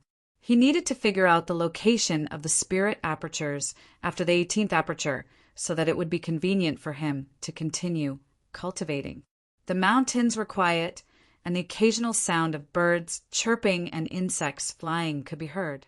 The mottled sunlight penetrated the barrier of leaves and shone on the side of the young man's face, making this scene seem like a scene from a painting. "What are you doing sneaking around?" Lu Yi shouted without raising his head. On the trunk of a big tree to the side, a small head poked out. If an uninformed person saw her appearance, they would definitely be frightened. Yi looked at the reading material in Lu Ye's hand, and after seeing that it was a low-level secret art, she curled her lips in disdain. "What's the matter?" Lu Yi resisted the urge to punch her, tilting his head and asking, "When are you leaving?" Yi asked, although Lu Yi hadn't come out to hunt during this time. This was her, and to whose territory? How could they allow others to snore next to their beds? If it weren't for her fear of the spirit talisman in Lu Ye's hands, she would have cooperated with De, who to drive Lu Yi away. However, after suffering a loss at Lu Ye's hands, Yi didn't dare to act rashly. What's more, Yi could see that Lu Yi was much stronger than 2 months ago. Lu Yi closed the book, stood up and stretched. "I'm tired. I'm going back to sleep." "Hey, I'm asking you a question," Yi said angrily, but she didn't get a response. She could only grit her teeth and curse. "Scoundrel, stinky thing. You're really pissing me off. Wah ya. She scratched the big tree next to her, splinters flying. Chapter 48. After a day of recuperation, Lu Yi felt that the exhaustion from days of continuous cultivation had been swept away. It was time to advance to the 3rd order spirit stream realm. He didn't rush to take a spirit pill, but first urged his spirit energy to locate the position of the 19th aperture. Now that he was in the 2nd order spirit stream realm, his spirit energy was much stronger than 2 months ago, so locating the position of the spirit aperture was much easier. In less than an incense stick's worth of time, he found the location of the 19th aperture. Only then did he take out a profound spirit pill and consume it. He refined the pill's energy and guided his spirit energy towards the barrier of the 19th aperture. 3 days later, after consuming nearly 11 profound spirit pills, the 19th aperture was filled. This result was expected. Before reaching the spirit stream realm, his rate of opening apertures was about 1 aperture every 3 days, which required him to consume 6 spirit pills. After reaching the 1st order spirit stream realm, the rate of opening apertures didn't change much, but the number of spirit pills required for each aperture increased, about 8 or 9. Now that he was in the 2nd order spirit stream realm, the consumption increased again, reaching 11 spirit pills, but the rate of opening apertures didn't change much. The main reason was that the higher his cultivation, the higher the efficiency of refining spirit pills. It seemed that the higher his cultivation, the more spirit pills he would need to open apertures in the future. Right now, he only had 20 spirit pills left, so he should be able to open 2 more apertures. Lu Yi silently calculated. According to the rate of opening apertures every 3 days, it would take him a full 1,080 days to open 360 apertures. This result made him secretly speechless. He didn't know how other cultivators cultivated, but his cultivation speed shouldn't be slow. Even so, if he wanted to cultivate to the ninth order spirit stream realm, it would still take him nearly 3 years. In the next few days, Lu Yi didn't leave the cave until the last spirit pill was consumed. The result was similar to what he expected. He had opened 21 spirit apertures, but it wasn't full. If he wanted to open 27 apertures, he would need at least 70 profound spirit pills. Among the ores he had, only yuan magnetic ore was left. The other miscellaneous ores were sold to the Heavenly Secret Business Alliance in the previous 2 transactions. This time he had to sell 2 pieces of yuan magnetic ore to buy 70 spirit pills. Half a day later, Lu Yi walked into the Tianji Business Alliance. When he came out again, there were 81 spirit accumulation pills and a few spirit stones in his storage pouch. The slim figure stood by the window on the 2nd floor of the Merchant Alliance. Looking at his back as he left, that person hesitated for a long time before he sighed and tapped the back of his hand. A mark immediately appeared on the back of his hand. Unlike the blue mark on the back of Lu Ye's hand, the mark on the woman's hand was yellow. She softly opened her mouth and spoke a few words to the imprint. The imprint then disappeared. After the time it took to brew a cup of tea, she walked out of the Merchant Union. Acquaintances greeted her, and she greeted them with a smile. In the Emerald Cloud Mountain, Lu Yi was rushing towards the cave. He didn't know if it was just his imagination, but after leaving the Emerald Cloud Market, he had a strange feeling. However, he couldn't pinpoint exactly what was strange about it. It wasn't until just now that he had made a few big circles in the forest that he suddenly discovered a figure appearing near him. However, before he could see clearly, the figure disappeared.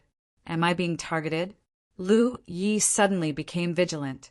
Every time he entered and left the market, he was extremely careful, especially on the return trip.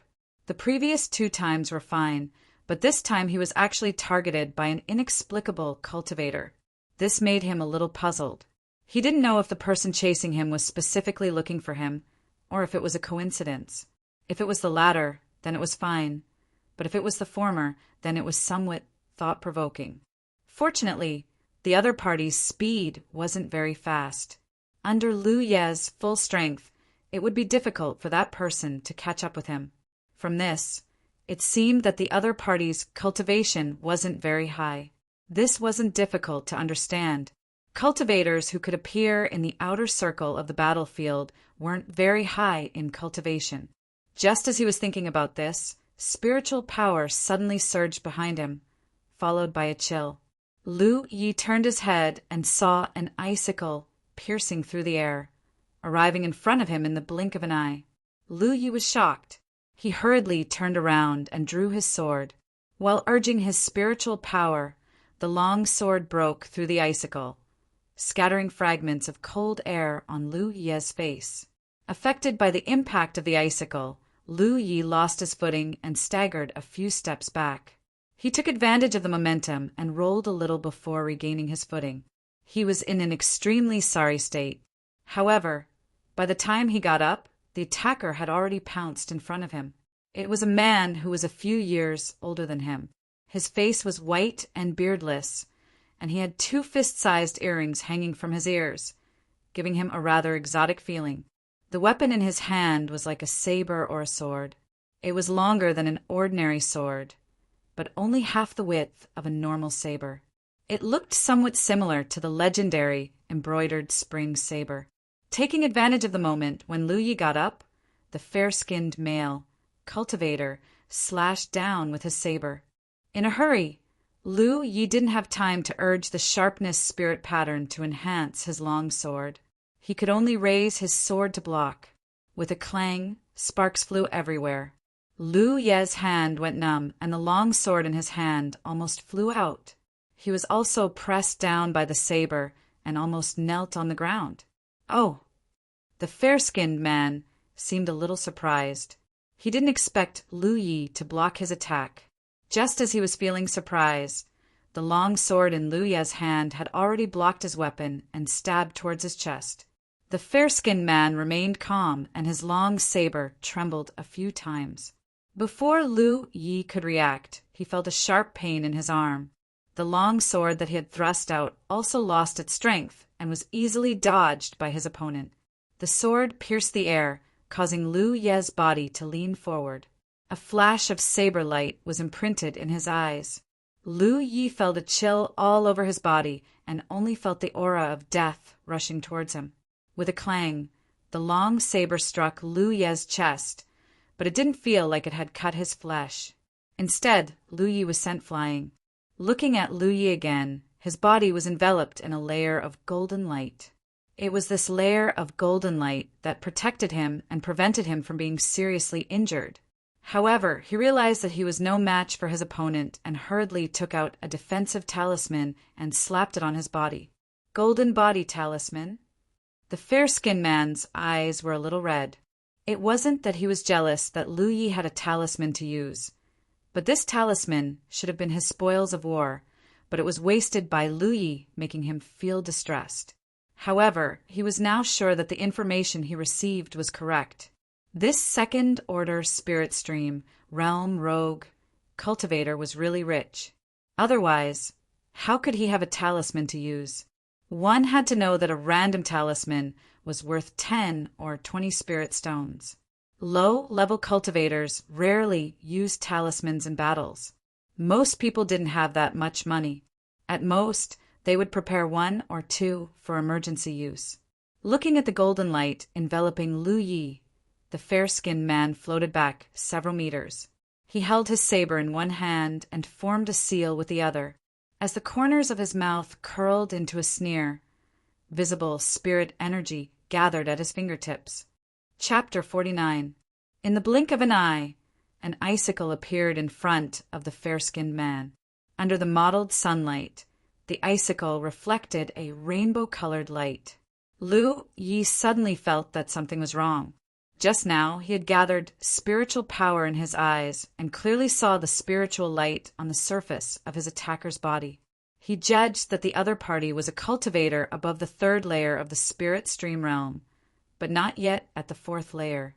The other party's cultivation was higher than his, and from the fact that he had inexplicably been hit by the other party's blade just now, his combat experience was also above his. Lu Yi had only cultivated for a short time and had not undergone any harsh cultivation, nor did he have any expert to guide him. The long sword in his hand was nothing more than the simplest slashes and stabs, and there were no moves or techniques to speak of. His cultivation was inferior, his skills were inferior, and his opponent even knew a spell technique. The situation was already very bad.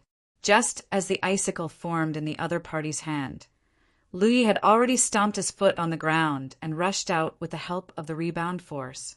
Lu Ye's reaction stunned the fair-skinned cultivator. He had thought that the other party would immediately run away, but who would have thought that this opponent would not retreat and instead advance? His figure floated back again, and at the same time, the icicle shot out at an extremely fast speed. The sharp icicle hit Lu Ye's body and was blocked by the golden light on the surface of his body. Although it did not hurt him, the rebound force made his chest feel stuffy, and even his forward momentum slowed down a lot. The golden light on the surface of his body dimmed a bit. After the icicle shot out, spiritual light gathered in the fair-skinned man's hand again. He obviously wanted to condense a second icicle. The corners of Lu Ye's eyes twitched. In a fight between low-level cultivators, the side who knew a spell technique obviously had a big advantage. How many can you block?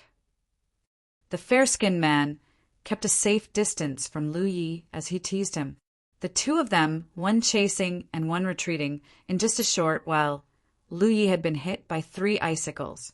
The golden light on his body had dimmed to the point of being annihilated, but he could not even touch the corner of his opponent's clothes. This kind of battle made him feel sullen, and he wished he could take out a fire snake talisman to teach his opponent how to behave. However, he suppressed this impulse. He was not sure if a fire snake talisman could kill his opponent.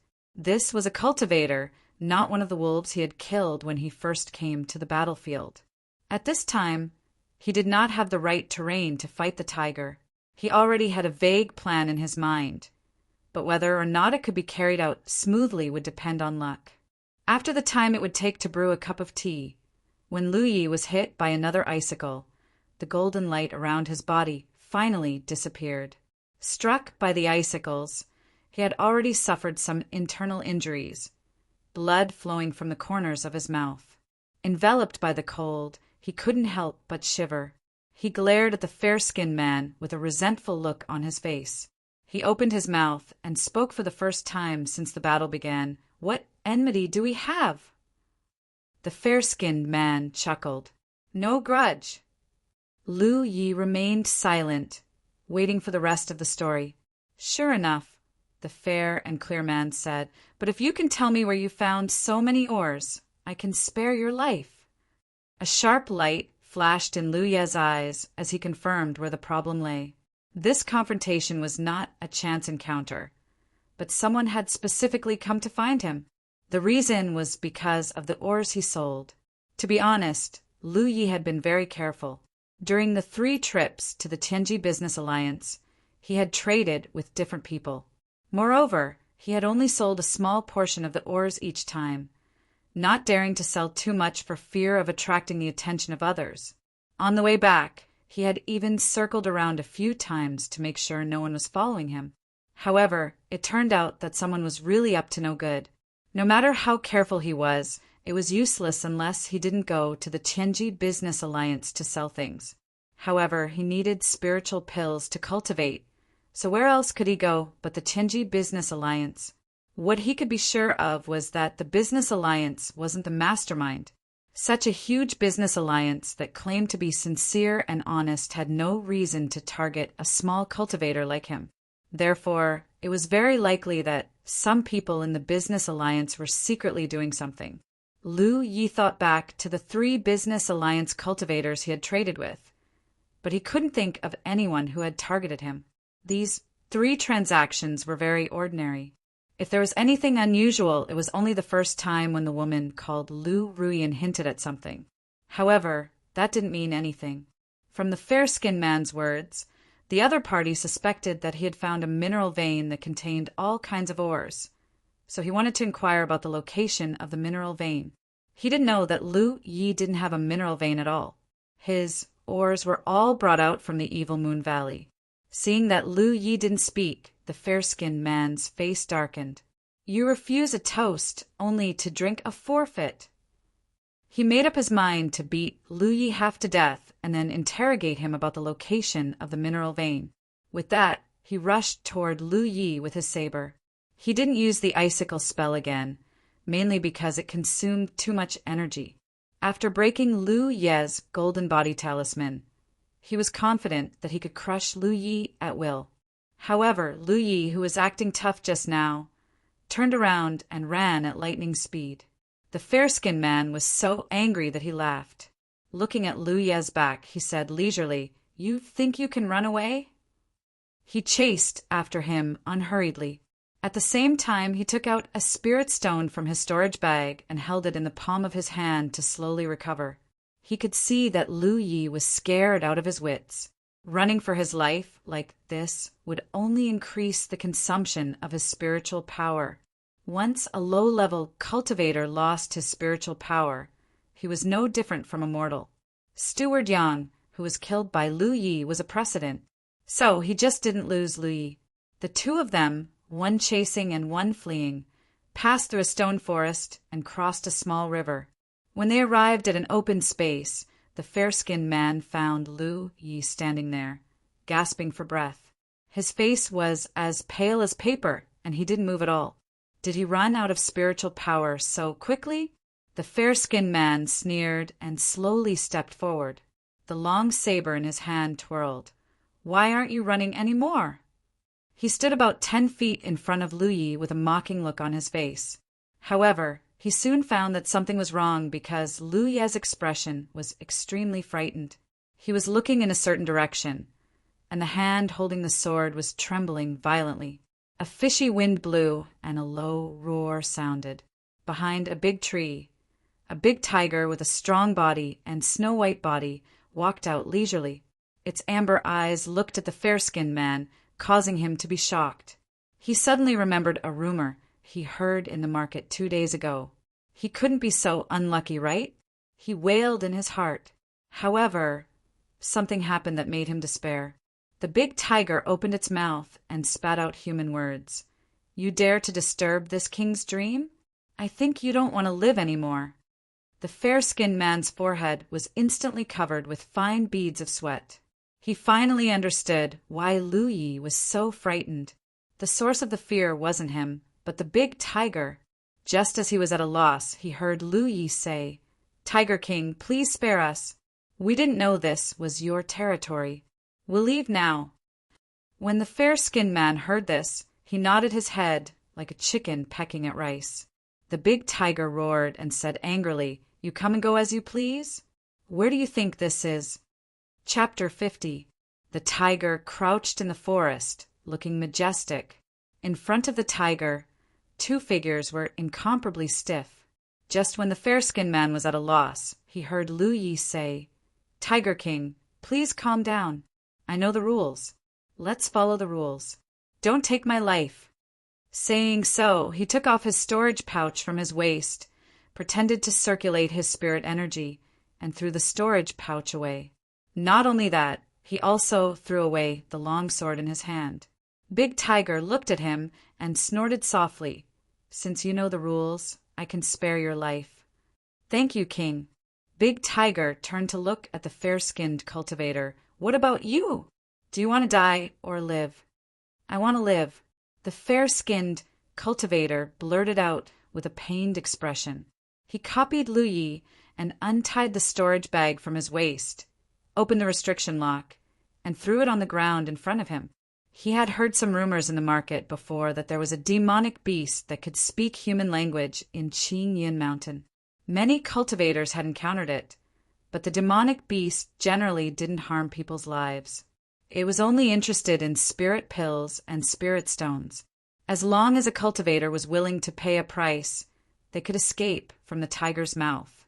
He didn't expect to encounter this demonic beast when he was just chasing Lu Yi into the mountain. This was really bad luck. Big Tiger was satisfied with the performance of the two and said, "Don't play any tricks. If I find out that you didn't open the restriction lock, humph." The threat was self-evident. "It's open," Lu Yi and the fair-skinned cultivator said in unison. Not only that, Lu Yi pointed at the fair-skinned cultivator. "King, he hasn't thrown away his weapon yet. I'm afraid he wants to harm you." The fair-skinned cultivator was stunned and cursed Lu Yi in his heart. Big Tiger was also startled, but he soon turned to look at the fair-skinned cultivator and let out a threatening growl. Clang! The fair-skinned cultivator threw away the long sword in his hand. His heart was almost bleeding. One had to know that the long saber in his hand was a spirit weapon. Although its grade was very low, it was still a spirit weapon. A low-level cultivator with a spirit weapon, and without one were 2 completely different concepts. It could be said that a spirit weapon could increase his strength by 10%. However, his life was more important right now. If he angered such a demonic beast, he would definitely not have a good ending. Compared to his own life, all worldly possessions could be thrown away. "Your Majesty, if there is nothing else, we will take our leave," Lu Yi said. "Scram!" Big Tiger roared carelessly. Lu Yi and the fair-skinned cultivator both slowly retreated, not exposing their backs to the Hu. This was a normal response. Anyone who faced a threat would be vigilant. However, after retreating a few feet, the fair-skinned cultivator was stunned to find that Lu Yi had suddenly rushed out, grabbing the long sword that had been thrown on the ground and pouncing towards him like thunder. The fair-skinned cultivator turned pale with fright. He didn't expect Lu Yi to have such an outrageous move. In front of a tiger, shouldn't it be more important to save his life? Where did he get the guts? He didn't have time to think. Almost as soon as Lu Yi made his move, he lunged forward, arriving in front of his weapon in a few steps. He grabbed it and poured his spiritual power into it, causing it to glow. A strong wind blew in his face. The fair-skinned cultivator didn't even have time to think, and the long sword in his hand met it. With a clang, the fair-skinned cultivator's body, which had not yet fully stood up, was suddenly pressed down and knelt on the ground. One was premeditated, and the other was a hasty response. This time, Lu Yi had the upper hand. The fair-skinned cultivator suddenly looked up and saw Lu Ye's calm and indifferent eyes. At this moment, he vaguely noticed something. But before he could think, Lu Yi had already stabbed with his sword. The fair-skinned cultivator hurriedly urged his spiritual power to protect his body, and at the same time he slashed at Lu Yi. However, he didn't expect that his protective spiritual power didn't have the slightest effect. The long sword directly pierced through his heart and came out of his body. Lu Yi kicked out again, sending the fair-skinned cultivator flying, and the long sword drew a string of blood from his heart. In the blink of an eye, the outcome of the battle had been decided.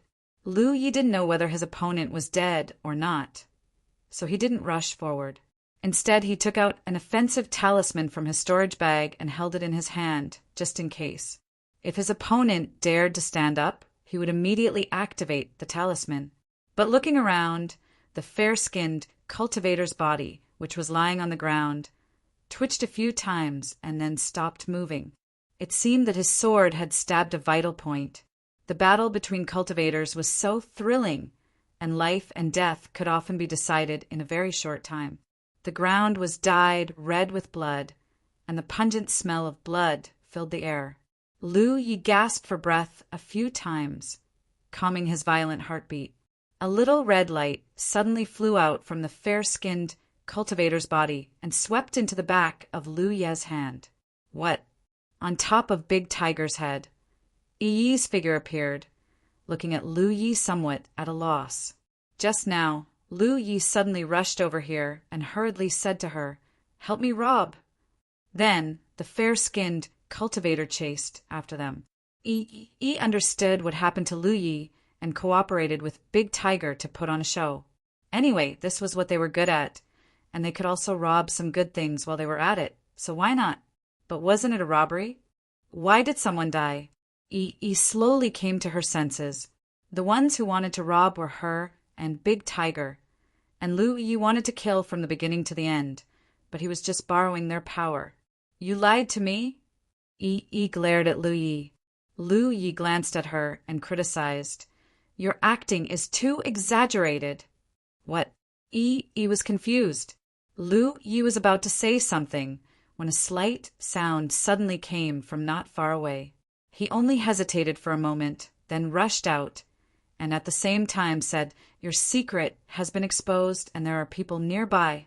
If you don't want to die, hurry up and come over." He wanted to cry, but no tears came out. She felt like she had boarded a pirate ship and couldn't get out. She and Big Tiger looked at each other. Then Yi gritted her teeth and said, "Chase!" Big Tiger roared and ran away on all fours. In the forest, the enchanting female cultivator was panic-stricken and fled for her life. She felt like she had done something very wrong. But could she be blamed for that? She just wanted to live a better life. She didn't want to flatter those disgusting customers anymore. They were all itinerant cultivators. So why did she have to live under their whims day and night? If this matter went smoothly, her life would be much better in the future. But she never thought that the person she was looking for would fail. Ever since she left the Tianji Business Alliance, she followed the traces left behind by that person all the way here. Originally, she thought that she could just sit there and enjoy the loot, but the scene she saw was that itinerant cultivator named Lu Yi killed the person she found. In her panic, she exposed her whereabouts and was now being hunted down. She didn't want to die. She was still young and had a lot of good days ahead of her. How could she die in a place like this? But the sound of the pursuit behind her was getting closer and closer. She knew that she was doomed. Chapter 51. Lu Yi focused his spiritual power on his legs, increasing the speed of his pursuit significantly. This was a small trick he had unintentionally discovered during his travels in and out of Azure Cloud Mountain. A cultivator's spiritual power had many wonderful uses. If it was focused on the eyes, they could see things they normally couldn't. If it was focused on the legs, they could run faster. If it was focused on the sword, it could increase the lethality of the weapon. The terrain of the mountain forest was complex, and there were large trees everywhere. The person in front of him was naturally not as familiar with the terrain as Lu Yi, and the distance between them was constantly closing. When Lu Yi saw the person's back, all his questions were answered. He knew who was behind all this. This result surprised him because he didn't think he had any grudges with the other party. In fact, he had only met them once. Roar! A snow-white figure suddenly appeared in front of him, blocking the person's path. It was Big Tiger. The person was scared out of his wits by Big Tiger. He screamed and threw out the talisman he had been holding in his hand. The talisman turned into a crescent-shaped slash in the air, heading straight for Big Tiger. Big Tiger hurriedly dodged, but the crescent-shaped slash barely missed its body and cut through the trunk of a large tree behind it. The penetrative power of the talisman was obvious. Seeing that his attack had failed, the person's expression became even more panicked. He hurriedly pulled something out of his storage pouch. A small figure had quietly climbed onto her back and let out an ear-piercing shriek. Lu Yi saw the person's body shrink, as if something heavy was pressing down on him. At the same time, his hand paused. This reminded Lu Yi of the first time he had encountered Yi and Big Tiger in the cave. At that time, he had been ambushed by Yi like this. With this delay, Lu Yi rushed in front of her and slashed down with his sword. A snow-white sword light flashed, and an arm flew off, blood spraying everywhere. The pain caused her to scream. Although she was a rogue cultivator, because of her outstanding figure and appearance, it hadn't been long since she had entered the Spirit Stream battlefield that she had caught the eye of someone from the Heavenly Secret Merchant Alliance. She had been recruited into the Merchant Alliance and hadn't had a chance to fight anyone since. It wouldn't be an exaggeration to say that she was a flower raised in a greenhouse. Most of the people in the Business Alliance were like this. They didn't need to fight with others, and didn't have the hardships and dangers of the battlefield like the disciples of the various sections. They only cared about doing business. Big Tiger pounced on her and pushed her to the ground, roaring fiercely. A fishy wind blew in her face, and she almost fainted from fright. What frightened her even more was the sound of footsteps coming from the side. Turning her head, she saw Lu Yi, whose sword was pointing diagonally at the ground, with blood still flowing from the blade, walking towards her step by step. When she got closer, Lu Yi looked down at her and said indifferently, "Lu Ruyan." This woman was the one who had made a deal with him the first time he had visited the Heavenly Secret Business Alliance. "Don't kill me. I beg you, don't kill me." Lu Ruyan's makeup was ruined by her tears as she begged continuously. "No one. I was possessed by a ghost and became greedy." In her great fear, Lu Ruyan naturally spoke whatever was on her mind. She didn't even wait for Lu Yi to ask her any more questions. She simply blurted out the cause and effect. "So that's how it is." Lu Yi raised his sword. Sensing Lu Ye's killing intent, Lu Ruyan shouted, "Don't kill me! I'll give you anything you want." The long sword fell, but Big Tiger dodged in time. The blade, reinforced by spiritual energy, slashed across Lu Ruyan's fair and slender neck. A yellow light flew out from the back of Lu Ruyan's snow-white hand and swept into Lu Ye's right hand. The headless corpse twitched, and blood gushed out like a fountain from its neck. It took a while for it to stop. Yi's eyelids twitched. Everything that had happened today had refreshed her understanding of Lu Yi. Only now did she understand that Big Tiger had been lucky not to die at this guy's hands. This guy wasn't easy to talk to. Lu Yi bent down and took the storage bag from Lu Ruyan's waist. He then reached out and searched her body. Of course, he wasn't doing this to take advantage of her. He just wanted to see if she had a storage bag hidden on her body. He himself had a storage bag hidden on his body. Judging from the situation, he felt that others might have one as well. Unfortunately, Lu Ruyan didn't have this habit. After all, she was a member of the Merchant Union. She didn't need to fight with others and didn't need to take risks outside. Her storage bag was very safe on her body. Lu Ruyan's storage bag was open. Lu Yi checked it briefly and found some useful items. "Dispose of the body," Lu Yi ordered. "Huh?" Yi looked at him incredulously as if to say, "Are you kidding me?" Lu Yi took out a bottle from Lu Ruyan's storage bag and tossed it in his hand. "Okay." Yi responded quickly. She gave Big Tiger a look and hurriedly got to work. Lu Yi ran back to the spot where he'd killed the fair-skinned cultivator and picked up his storage bag as well as the fair-skinned cultivator's weapon. Less than an hour later, Lu Yi sat cross-legged in the cave where he was resting. His upper body was bare as he applied healing pills to his wounds. He didn't have many healing pills left in his possession. This time he used 2 pills, so he only had 4 left.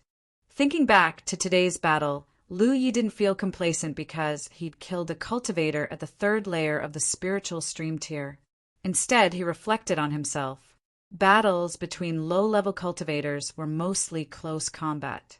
It could be said that most low-level cultivators walked the path of armament cultivators. Because their cultivation level wasn't high enough and their cultivation time was short, low-level cultivators didn't have the time or energy to study any kind of art. Only when they were strong enough would they gradually become clear about their future path. This time the battle with the fair-skinned cultivator exposed a very serious problem, and that was that he had no skills to speak of in battle. This was something that couldn't be helped. It hadn't even been 3 months since he'd started cultivating. During this period of time, he'd been raising his cultivation level. So how could he have the spare energy to raise his battle skills? In the end, he'd been able to kill the fair-skinned cultivator because he'd borrowed Big Tiger's power and caught the other party off guard. However, he didn't know how to raise his skills. Without a suitable teacher to guide him, it was undoubtedly impossible to rely on his own fumbling around. Another problem was the weapon. Previously, he hadn't felt much about it. The long sword in his hand was left behind by Manager Yang after his death. Before that, he'd used this sword to kill Zhou Cheng, but the battle with Zhou Cheng had only lasted for a moment. Today, after a life-and-death battle with the fair-skinned cultivator, he'd truly noticed one thing, and that was that he was seriously incompatible with this long sword. No matter how he used this sword in his hand, it just didn't feel right. Swords were light and agile and focused on skills. However, when he held the long sword, all he did was hack and slash, and he couldn't bring out the sword's advantages at all. With that thought in mind, Lu Yi put on his clothes again and picked up the long sword by his feet to examine it carefully. There were many nicks on the blade, all of which were caused by him hacking and slashing. In particular, there was a nick at the 3rd part of the blade, which was almost the size of a grain of rice. This kind of nick was very serious for a long sword, and he couldn't use it anymore. He picked up the fair-skinned cultivator's long sword again, stood up and played with it a few times. His brows raised. When he played with this thing, it was unexpectedly satisfying. Chapter 52. The saber was not an orthodox machete. It was longer than an ordinary sword, but the blade was very narrow, similar to the legendary embroidered spring saber. Lu Yi waved it a few times and found that it was very easy to use. The good result was that the sword could no longer be used, and he obtained a new weapon, saving him the trouble of buying another one. He tried to pour his spirit power into the saber, and a faint halo immediately gushed out from the long saber. The halo did not appear sharp, but instead gave off a sense of weight. What surprised Lu Yi even more was that he felt that there seemed to be something hidden in the saber. Closing his eyes, he sensed through the flow of his spirit power and gradually understood the situation inside the saber. There was a spirit pattern in the saber's body. This was a spirit weapon? Lu Yi revealed a look of surprise. He had entered and exited the market several times, and his current knowledge and experience was naturally far greater than when he had first entered the spirit stream battlefield. He had heard of spirit tools before. They were weapons that cultivators used exclusively, and a good spirit tool could often bring great benefits to its owner. Lu Ye's previous sword was a mortal weapon. Apart from being sharper, there was nothing special about it. However, spirit weapons were different. Depending on the type of spirit pattern engraved on it, each spirit weapon had its own unique power. This saber had a spirit pattern in it. Lu Yi could easily stimulate the power of the spirit pattern by pouring his spirit power into it, thus giving the saber the characteristics of the spirit pattern. He tested it for a moment and confirmed that the spirit pattern was used to strengthen the saber. This way, it would be difficult for the spirit weapon to be damaged when fighting with the enemy. Lu Yi suddenly understood. No wonder when he used the sharpness spirit pattern to strengthen his sword, he could not cut the other party's saber. This was a pleasant surprise. Although it sounded useless to strengthen the blade, it was actually a very practical spiritual pattern. Moreover, Lu Yi had mastered the sharpness spiritual pattern and could enhance the sharpness of the spiritual weapon at any time, greatly increasing its sharpness. With such a spirit weapon in hand, Lu Ye's strength could be increased by at least 10 to 20%. When he encountered enemies again, he could slash to his heart's content without worrying about the weapon being damaged. However, a spirit weapon with only one spirit pattern should be the lowest level of spirit weapons. Come in. Lu Yi sheathed the saber and sat down cross-legged again. At the entrance of the cave, a small figure slowly floated in. When it arrived in front of Lu Yi, it gave him a flattering smile and said, "The other person's body has also been dealt with." Lu Yi casually tossed out a storage pouch. It was none other than Lu Rian's. Yi took it and checked it. She said in surprise, "So much?" There were more than a bottle of spirit pills and a few spirit stones. Everything will be divided into 5. Thank you so much for this time. Lu Yi nodded at her. Although he had enough talismans and was confident that he could kill the fair-skinned man, he would not be able to open his storage pouch if he really did so. Moreover, he would have to take some risks. When he went to look for Big Tiger and Yi, he had the intention of borrowing their power. Fortunately, Yi was smart enough. He only needed to say one sentence, and Yi knew what to do. This time, the cooperation was easy and pleasant. There were not many good things in the fair-skinned man's storage pouch. The only valuable thing was his weapon. Lu Rian was richer, but not by much. Moreover, the talisman in Lu Rian's hand was activated at the last moment. If Big Tiger had not blocked the spear for him, Lu Yi would have to face the power of the talisman himself. It would be much more dangerous. Lu Yi took half of the items and kept the spirit weapon for himself. It was a profit for him. Yi did not expect Lu Yi to be so generous. She looked at him with a complicated expression and finally thanked him. "Wait." Lu Yi stopped her. Yi looked back. "You should have heard the words of the woman you killed earlier." Yes. Although she acted in private and her death was not regrettable, she was still a member of the Tianji Business Alliance. I don't know how the Business Alliance will react after her death, but you'd better change your territory. This place is too close to the Green Cloud Market. If the Business Alliance wants to investigate her death, they will easily trace it back to you. What about you? Yi asked. I'll leave here soon. This incident had taught Lu Yezhong a lesson. Now, the spirit pills he needed for his cultivation were all obtained through the sale of magnetic ores, and the only channel to sell them was the Tianji Business Alliance. He had only gone there 3 times, and Lu Ruyan had already set her eyes on him. Who knew if there was a second Lu Ruyan in there? So, he was not going to stay here any longer. If reaching the First Order Spirit Stream realm gave him the qualifications to survive in the Spirit Stream battlefield, then reaching the Second Order gave him the capital to walk freely. He did not care what decision Yi and Big Tiger would make. The Spirit Stream battlefield was too big, and he might not have a chance to see them again in the future. However, out of morality, he kindly reminded them. After Yi left, Lu Yi counted the materials in his hands. There were 93 profound spirit pills, of which 81 were bought from the Tianji Business Alliance and 12 were obtained after splitting the spoils with Yi. There were 4 spirit stones, which were also obtained after splitting the spoils. He had used all his own spirit stones to buy food. There were 7 healing pills, of which 4 were his own, and 3 were found in the fair-skinned man's storage bag. On the other hand, there were no healing pills in Lu Ruiyan's storage bag. She probably did not expect that there would be a time when she would need them. There were less than 30 spirit talismans. There were 26 pieces of yuan magnetic ore, both large and small. There was 1 saber, the lowest grade spirit artifact. The golden cicada free art. The current number of pills was enough for him to reach the 3rd order spirit stream realm. Once he reached the 3rd order spirit stream realm, his strength would definitely increase.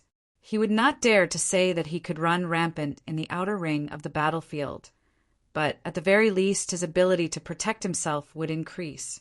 He vaguely felt that he had forgotten something, but after thinking about it for a long time, he finally remembered. Immediately, he poured his world energy into the back of his right hand, causing it to ripple and turn into a blue spirit tattoo. This spirit tattoo wriggled and changed, and a few lines of large characters appeared in Lu Ye's vision. Name: Lu Yi Identity. Blue Blood Sect Disciple Cultivation. 21 Apertures Location. Spirit Stream Battlefield Merit. 8 compared to the first time he saw the battlefield imprint. His name, identity, and location had not changed, but his cultivation had increased from 3 apertures to 21 apertures. This was the result of Lu Ye's hard work over the past 2 months, so there was nothing to be concerned about. What he was concerned about was the merit. When he first saw this, he was very puzzled. What exactly was this merit and how to obtain it? Only now did he have a faint understanding. This merit could only be obtained by killing someone. He remembered that when the fair-skinned man died, a red light floated out from the back of his hand and flew into the back of his hand. However, when Lu Ruiyan died, a yellow beam of light flew out. Different colors of light represented different factions. In that case, the fair-skinned cultivator he killed should belong to the Myriad Demons Ridge, and the Heavenly Secret Commerce Union was considered a neutral faction, so it did business on both sides. However, Lu Yi did not know what this merit was for now. He could only slowly explore it in the future. Chapter 53. Since he had decided to leave this place, an accurate map was essential. So before that, whether he was willing or not, he had to make a trip to Green Cloud Market. The next morning, Lu Ye's figure appeared in the Tianji Business Alliance.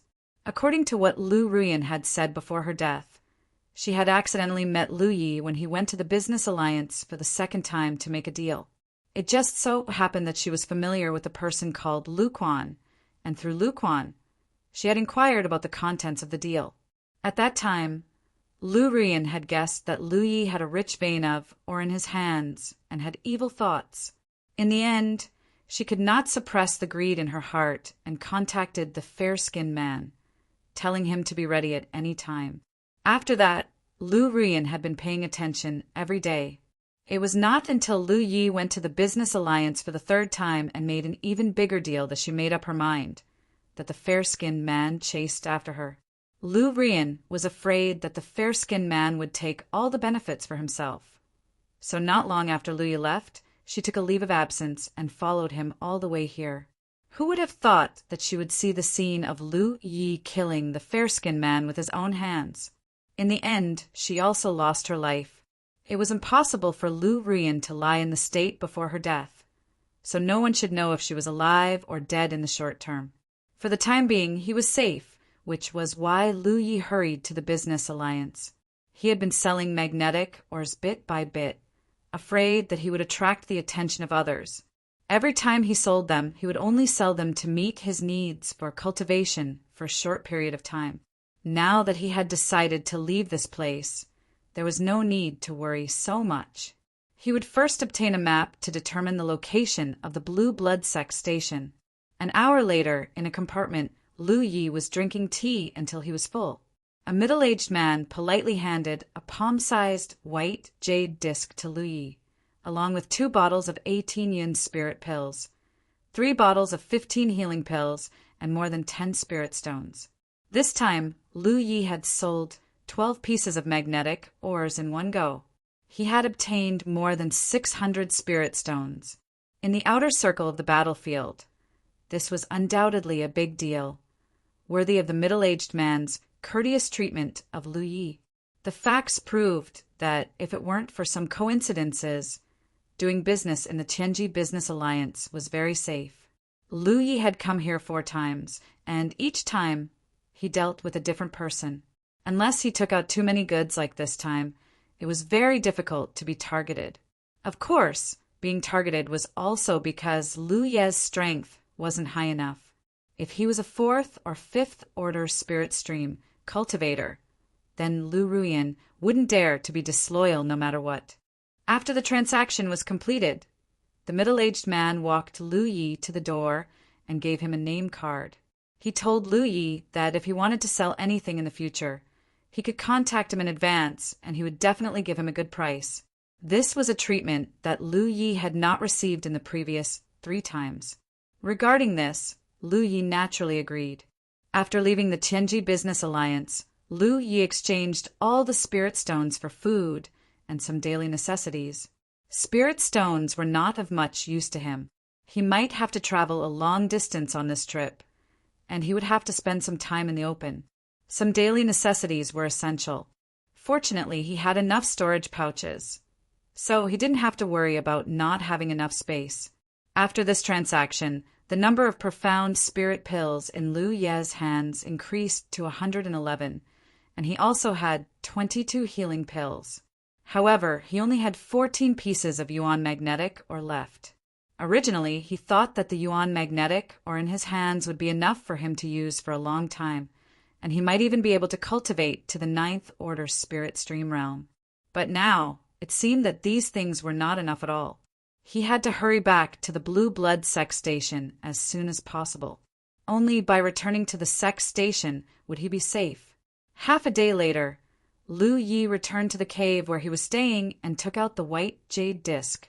This was the map of the spirit stream battlefield.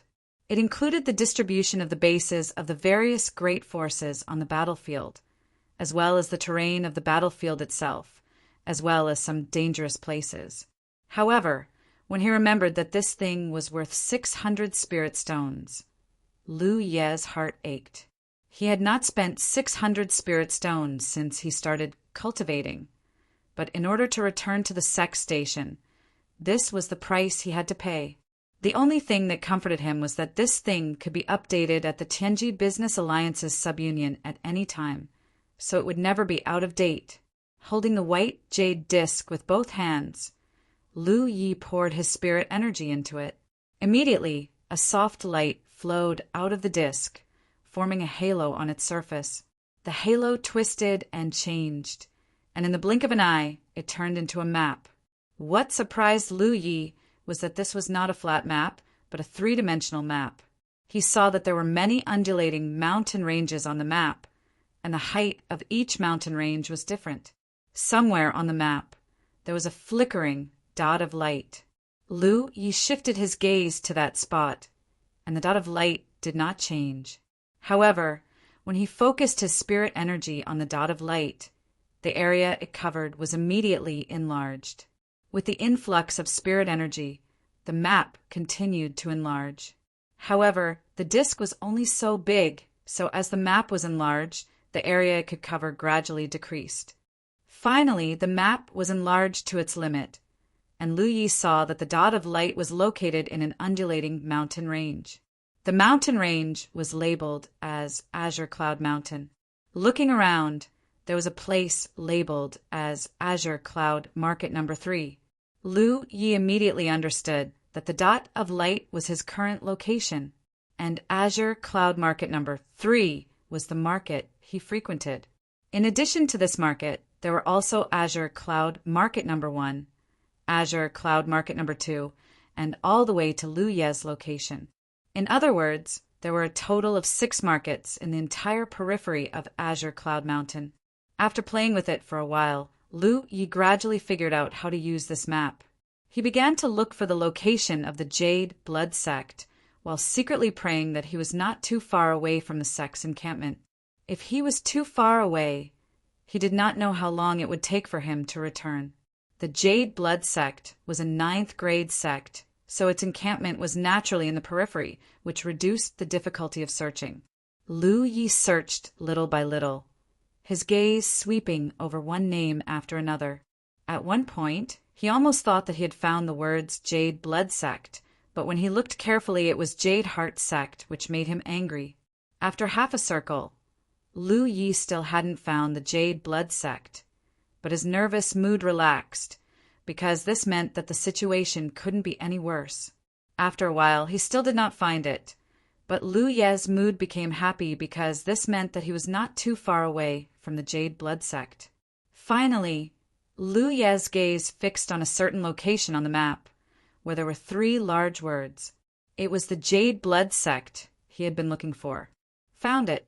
After calming down a little, Lu Yi shrank the map and compared the location between himself and the Jade Blood Sect.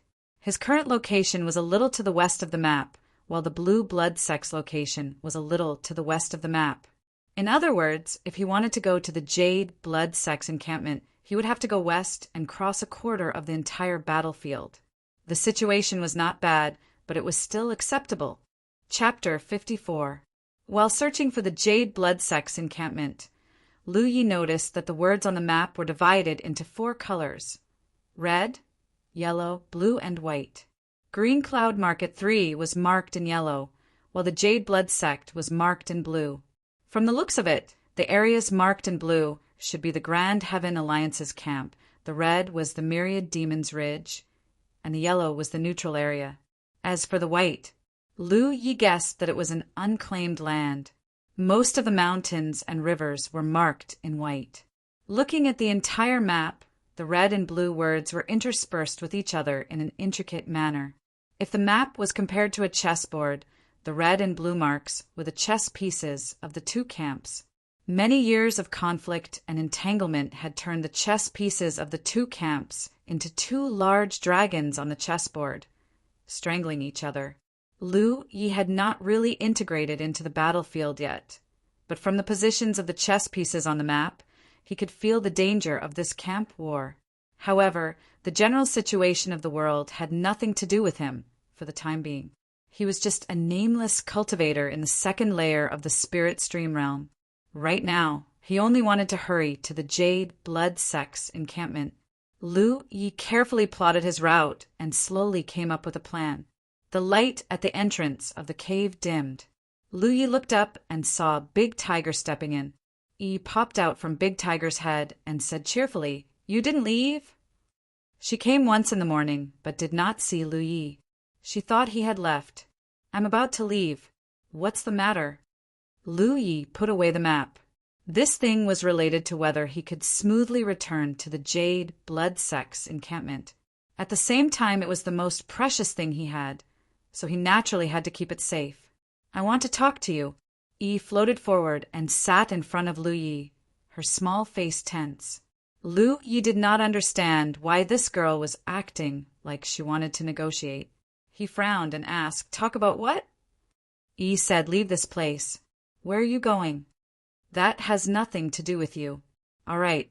Yi also knew that she was asking nonsense.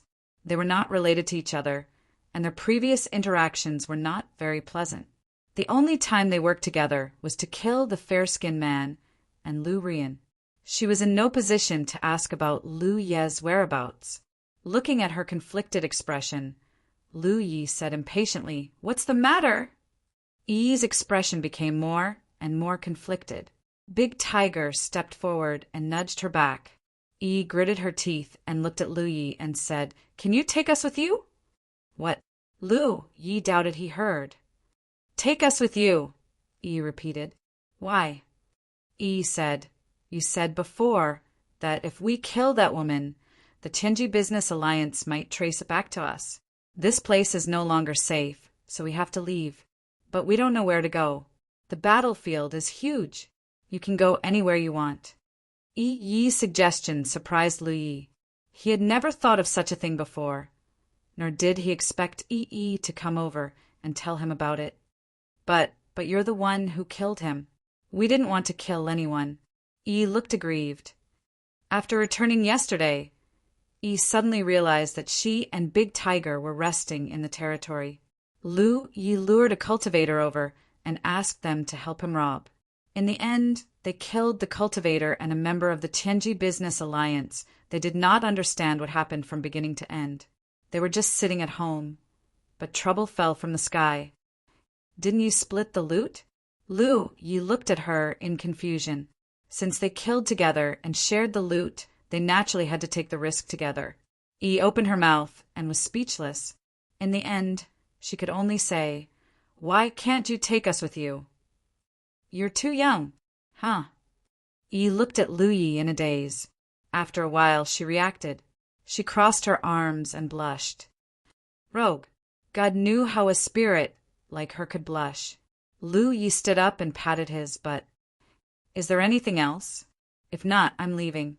After this farewell, we may not meet again. I wish you all the best."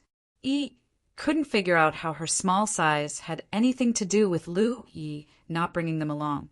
But seeing that Lu Yi was really about to leave, she also became anxious. She wasn't a little girl who didn't know anything. When she was alive, she was a cultivator, but after she died, she was coincidentally transformed into a nightmare spirit by Big Tiger. Although she lost a lot of her memories, she still remembered the cruelty of the cultivation world. She and Big Tiger seemed cool when they occupied the territory, but in reality they were treading on thin ice. No one knew when disaster would fall from the sky. When that time came, she and Big Tiger would not be able to resist it. She had considered finding a cultivator to rely on, but the cultivators she came into contact with in the outer circle were so weak. How could she take a liking to them? Maybe they would sell Big Tiger out as soon as she relied on them. Lu Yi was different. This guy must be a disciple of a big sect. Otherwise, it was impossible for him to have so many talismans. Moreover, in the past 2 months, Yi had seen Lu Yi become stronger bit by bit. His growth speed was terrifying. She felt that following Lu Yi was a good choice. This guy looked a little annoying, but in fact, he had his own set of principles. Take the spoils collected yesterday as an example. If Lu Yi wanted to take it all alone, she and Big Tiger could not do anything, but Lu Yi divided it equally with them. Because of this, Yi made up her mind. If she continued to stay here, she would only slowly wait for death. Following Lu Yi was the way out. That was why she came to say these words to Lu Yi. They brushed past each other. Lu Yi felt his clothes being grabbed. He turned his head and saw Yi looking up at him pitifully. There seemed to be tears in her eyes. Lu Yi was indifferent. "Crying is useless to me." Yi still looked at him. They looked at each other in a deadlock. After a long while, Lu Yi said with a headache, "I'll give you 3 chances to persuade me." Yi's eyes lit up as if she had already thought of what to say. She hurriedly said, "You also know that low-level cultivators are afraid of Hoopa. If you encounter any enemies you can't beat in the future, I can cooperate with Hoopa to scare them. Those enemies will definitely retreat in the face of difficulties." Lu Yi rubbed his chin and pondered. He nodded and said, "What you said makes sense." Yi was encouraged and said, "Also, if you're in a hurry, you can ride Hoopa. You can save energy and maintain your condition to deal with unexpected situations. Also, it runs very fast. If you're being chased, it can help you escape. It will listen to me." Lu Yi looked at Big Tiger. Lu Yi had experienced Big Tiger's speed yesterday. When he went to chase Lu Ruyan, Big Tiger had set off later than him, but it had blocked Lu Ruyan's path. If it hadn't been for Big Tiger blocking Lu Ruyan's path, Lu Yi would have had to go through a lot of trouble to catch up to her. "Of course it will." Yi nodded. Also, Yi said eagerly. She didn't continue for a long time. Finally, she patted her chest. Me too. You. Lu Yi looked down at her. I can sneak attack others, just like yesterday. Yi raised her head and puffed out her chest. Chapter 55. The combination of Big Tiger and Yi was very intimidating. Low-level cultivators with little experience would easily be intimidated by a monster beast that could only speak, and riding Big Tiger was undoubtedly very tempting. The journey to the Blue Blood Sect station was long, and Lu Yi didn't know when he would arrive. If he rode Big Tiger, he could save energy on the road and even cultivate. For him, this was a very good choice. After all, his cultivation was still low, and he had to focus on improving his strength. If he traveled by himself, he wouldn't be able to cultivate on the road and would waste a lot of time. He originally didn't plan to bring this spirit and tiger with him. Saying that he would be moved by Yi's words was just an excuse. He originally planned to refuse no matter what Yi said. But now he found that Yi's words had moved him a little. What do you think? What do you think? Yi looked at Lu Yi with eager eyes, afraid that he would say no. It's not impossible. Before Yi could cheer, she heard Lu Yi change the topic. But we have to agree on 3 rules. Yi was puzzled. What 3 rules? Lu Yi raised a finger. First, I'm in charge of everything. If there's anything we disagree on, you have to listen to me. Yi nodded. That's no problem. Since they had decided to come and join Lu Yi, she and Big Tiger were already mentally prepared. Second, maybe sometimes I'll ask you to do something. If it's within your ability, you can't refuse. Of course, I won't ask you to do anything that endangers your lives. If such a situation occurs, you can make your own judgment based on the situation. Okay. Third, if one day you don't want to stay, let me know. Don't leave without a word. We won't. Yi shook her head. If there's no problem with these, then let's have a happy cooperation. Lu Yi reached out a hand to Yi. Yi tilted her head and looked at him with a puzzled expression, but she still imitated him and reached out her hand. Lu Yi took it and shook it gently. Yi understood what he meant. She squinted her eyes and smiled. Happy cooperation. Big Tiger also let out a whimper behind her. Yi jumped on Big Tiger's head and looked at Lu Yi. As a show of sincerity, I have something to give you. Something? Yi spat out these 3 words. Lu Yi suddenly became interested. In the depths of Mount Azure Cloud, in another area adjacent to Big Tiger's territory, Lu Yi was led by Big Tiger and Yi to an extremely hidden cave entrance. The entrance of the cave was covered by a large patch of weeds and shrubs. If one was not familiar with the terrain, it would be very difficult to find this cave. Is this the place? Lu Yi poked his head into the cave. It was pitch black inside, and he couldn't see anything. Yes, Yi and Big Tiger led the way, and Lu Yi. Lu Yi had a long saber at his waist, his hand on the hilt, ready to deal with any unexpected situations. According to Yi, there was a snake-type demon beast residing in the depths of the cave. She and Big Tiger had once entered this place and suffered a loss at the hands of the demon snake. However, they had also discovered a secret. That secret was the benefit she said she would give Lu Yi. The cave was slanted downwards, and Lu Yi felt that he had already sunk several hundred feet into the ground. But he still hadn't reached the end, which showed how deep this cave was. At this point, he could no longer feel the coolness of the surroundings. Instead, he could feel waves of heat gushing out from the front. The further they went, the thicker the heat became. Yi began to pant and finally stopped. I can't go any deeper. She was a spirit, after all, and this kind of hot environment was not good for her. Lu Yi suddenly understood. You came here last time when you were injured. Yi nodded. That thing can only be found here. Hoopa will go with you. That snake isn't very strong. With Big Tiger, you should be able to take it down. Then you wait here. Lu Yi nodded and continued on with Big Tiger. After walking for a long time, Lu Yi suspected that they were already more than 300 meters underground. The heat here was extremely strong. Lu Yi used his spirit energy to protect himself, but the heat was unbearable. As for Big Tiger, his tongue was hanging out and he looked dispirited, like a dog suffering from heat stroke. After a while, they finally reached the end. It was an underground karst cave, and the space wasn't small. Standing at the entrance, Lu Yi saw a large snake coiled up in the depths of the cave. The snake's body was as thick as his thigh, and he didn't know how long it was. It raised its head high and breathed towards a small tree about half the height of a person.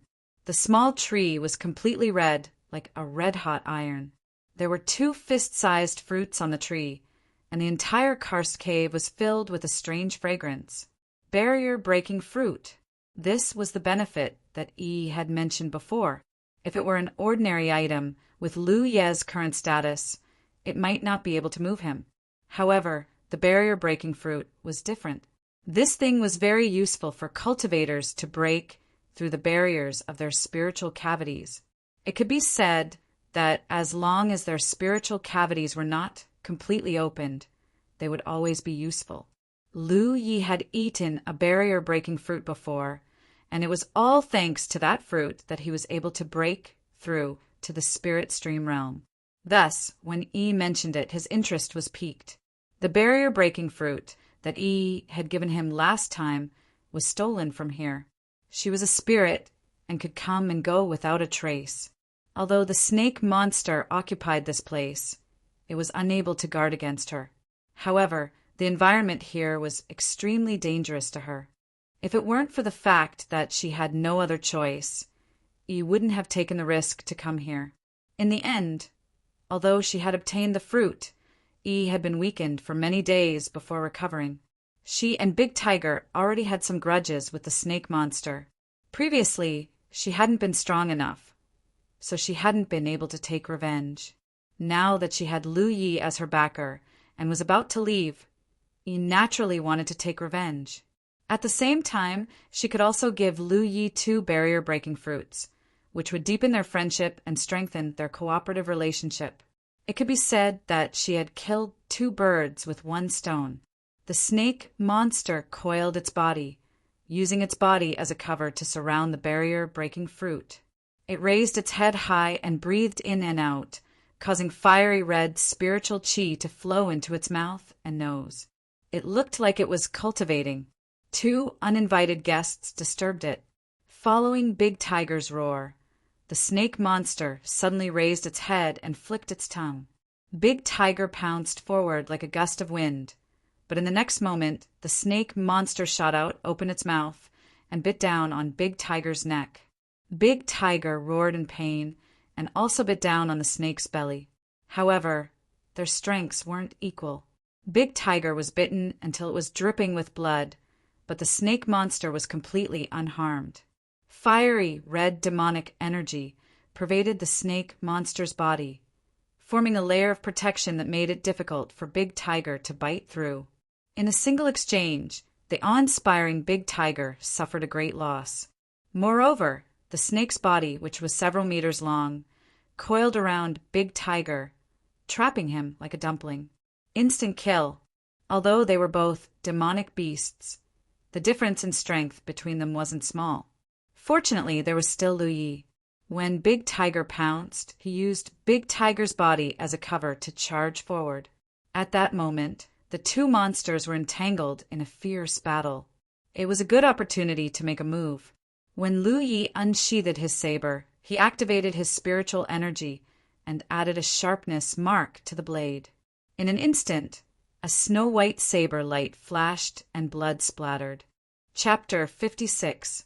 Passing by the 2 entangled vicious beasts, Lu Yi didn't even have time to stabilize himself before the red snake tail lashed out at him like a whip, causing a strong gust of wind to blow against his face. Unable to turn around at the moment, Lu Yi could only hurriedly urge his spiritual energy to protect his body. With a bang, he was sent flying. His shoulder blades ached as he rolled a few times on the scorching ground. Standing up, he looked up and was a little surprised. Even with his sharp blade, he couldn't cut the snake in half. He only managed to cut more than half of the snake's body. Blood flowed out, and the snake monster rolled on the ground in pain. Big Tiger took advantage of the situation to break free from its restraints and bravely rushed forward, biting at the snake's wound. It tore off a large piece of flesh. The snake raised its head high and opened its mouth.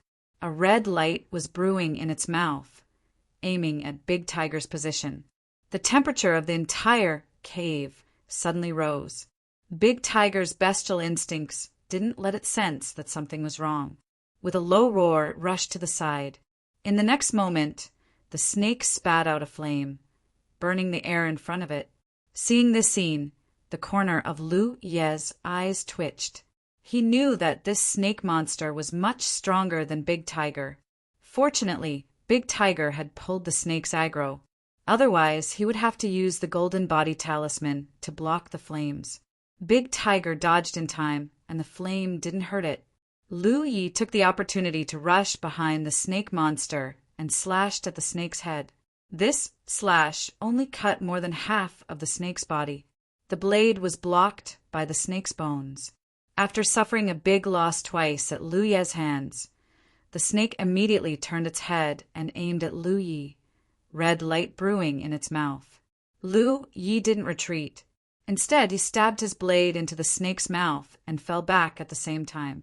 At the same time, the long blade pierced through the snake's head and came out from the back.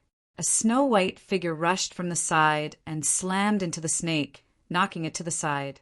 The flames from the snake's mouth lost its aim and burned in midair. Lu Yi, who had fallen to the ground, quickly got up and took out a talisman from his storage bag. Holding it in his hand, he fixed his eyes to the side and became alert. However, he quickly put away the talisman and waited quietly in place. His last stab had directly pierced through the snake's head. It could be said that it was a fatal wound. Although the big snake was twisting and rolling on the ground, it was obviously not going to survive. Moreover, the long sword was stuck in its mouth. As it twisted and turned, it caused more damage. The ground was full of snake blood that splattered everywhere. It was evaporated by the high temperature, making sizzling sounds. Big Tiger also got up and shook his body. His snow-white fur was in a mess, and there were large scorched marks. He looked very miserable. From the moment who launched his attack until now, it had only been a dozen breaths of time. Victory and defeat had already been decided, and life and death had already been decided. However, in this extremely short period of time, the battle between them was extremely dangerous. To Lu Ye's surprise, his first cooperation with who was perfect. Especially at the very end, when Lu Yi had launched that fatal strike, his body had already fallen backwards in an attempt to avoid his opponent's flames. However, Big Tiger's charge had ensured Lu Ye's safety. Facing such a snake demon, Lu Yi inwardly speculated that if he were to come alone, it would definitely be a tough battle. He might even have to use a few talismans. However, with the cooperation of Big Tiger, it only took a short while to take it down. He suddenly felt that agreeing to Yi's request before was not a bad thing. Well done. Lu Yi nodded to Big Tiger, not stingy with his praise. Big Tiger howled in response. Although this guy couldn't speak and wasn't very strong, after several encounters, Lu Yi found that it was extremely intelligent and could understand human speech. This was very good. The big snake finally stopped moving. Lu Yi stepped forward and kicked it to make sure it was dead. Looking at the long sword stuck in the snake's mouth, Lu Yi felt a little awkward. The sword had been burned red by the snake's flames. If he picked it up now, he was afraid he would lose a layer of skin. He could only wait for a while. Taking advantage of this, Lu Yi walked over to the barrier-breaking fruit tree and carefully picked the 2 barrier-breaking fruits and put them in his storage bag. As for the fruit tree, Lu Yi didn't plan to touch it. It wouldn't be able to grow it even if he took it away. Just as Lu Yi was about to put away the sword, his mind suddenly became absent-minded, as if something was stirring in his body. This feeling reminded him of what happened a few months ago. He hurriedly said, "Hoo-pa, you go out first. I'll find you later." The tiger howled, raised its paw and patted the dead snake. Lu Yi immediately understood. Got it, this is good stuff. How could I leave behind? Only then did Big Tiger leave with satisfaction. Before it left, it picked up a piece of flesh that it had torn off from the snake's body. After Big Tiger's figure disappeared, Lu Yi looked at the barrier-breaking fruit tree again. The feeling of stirring came again. He quickly focused his mind, but to his surprise, there was no shadow of the talent tree in his field of vision this time. Instead, there was something strange in his source aperture. He hurriedly closed his eyes and carefully sensed. Vaguely, he seemed to see the shadow of a big tree appear in his source aperture. It was the talent tree. The talent tree's roots grew roots, just like the scene a few months ago in the Evil Moon Valley mine. The roots pierced into an inexplicable place, and the next moment a fiery red power was drawn out from the roots. As the fiery red power poured in, he clearly saw a leaf on the talent tree begin to burst into flames, and then it burned fiercely. Then the second leaf. When it came to the third leaf, the leaf only burst into light, but did not burn. The roots slowly disappeared. Lu Yi opened his eyes and found that his hand had unknowingly covered the barrier-breaking fruit tree. The fruit tree had completely withered, and the originally scorching hot cave had completely changed. There was no longer any scorching aura. Lu Yi fell into deep thought. He recalled the scene when the talent tree first changed. At that time, he was inspecting Manager Yang's relics and found an unknown ore. Then, the talent tree grew roots and pierced into the ore. As a result, the ore split open, and a ball of orange flame appeared inside. After the talent tree absorbed the power of the flame, a leaf bearing the sharpness spiritual mark burned fiercely. This time it was even worse. The talent tree absorbed some kind of power, causing 2 leaves on the tree to burn, and the third leaf to show an obvious change. It seemed that his guess from a long time ago was right. The talent tree needed to absorb some flame or scorching power for it to change. The experience just now undoubtedly proved this point. The underground of this cave undoubtedly contained the energy needed by the talent tree. After it was absorbed by the talent tree, this place was no longer hot, and the barrier-breaking fruit tree's living environment was destroyed, so the fruit tree naturally died.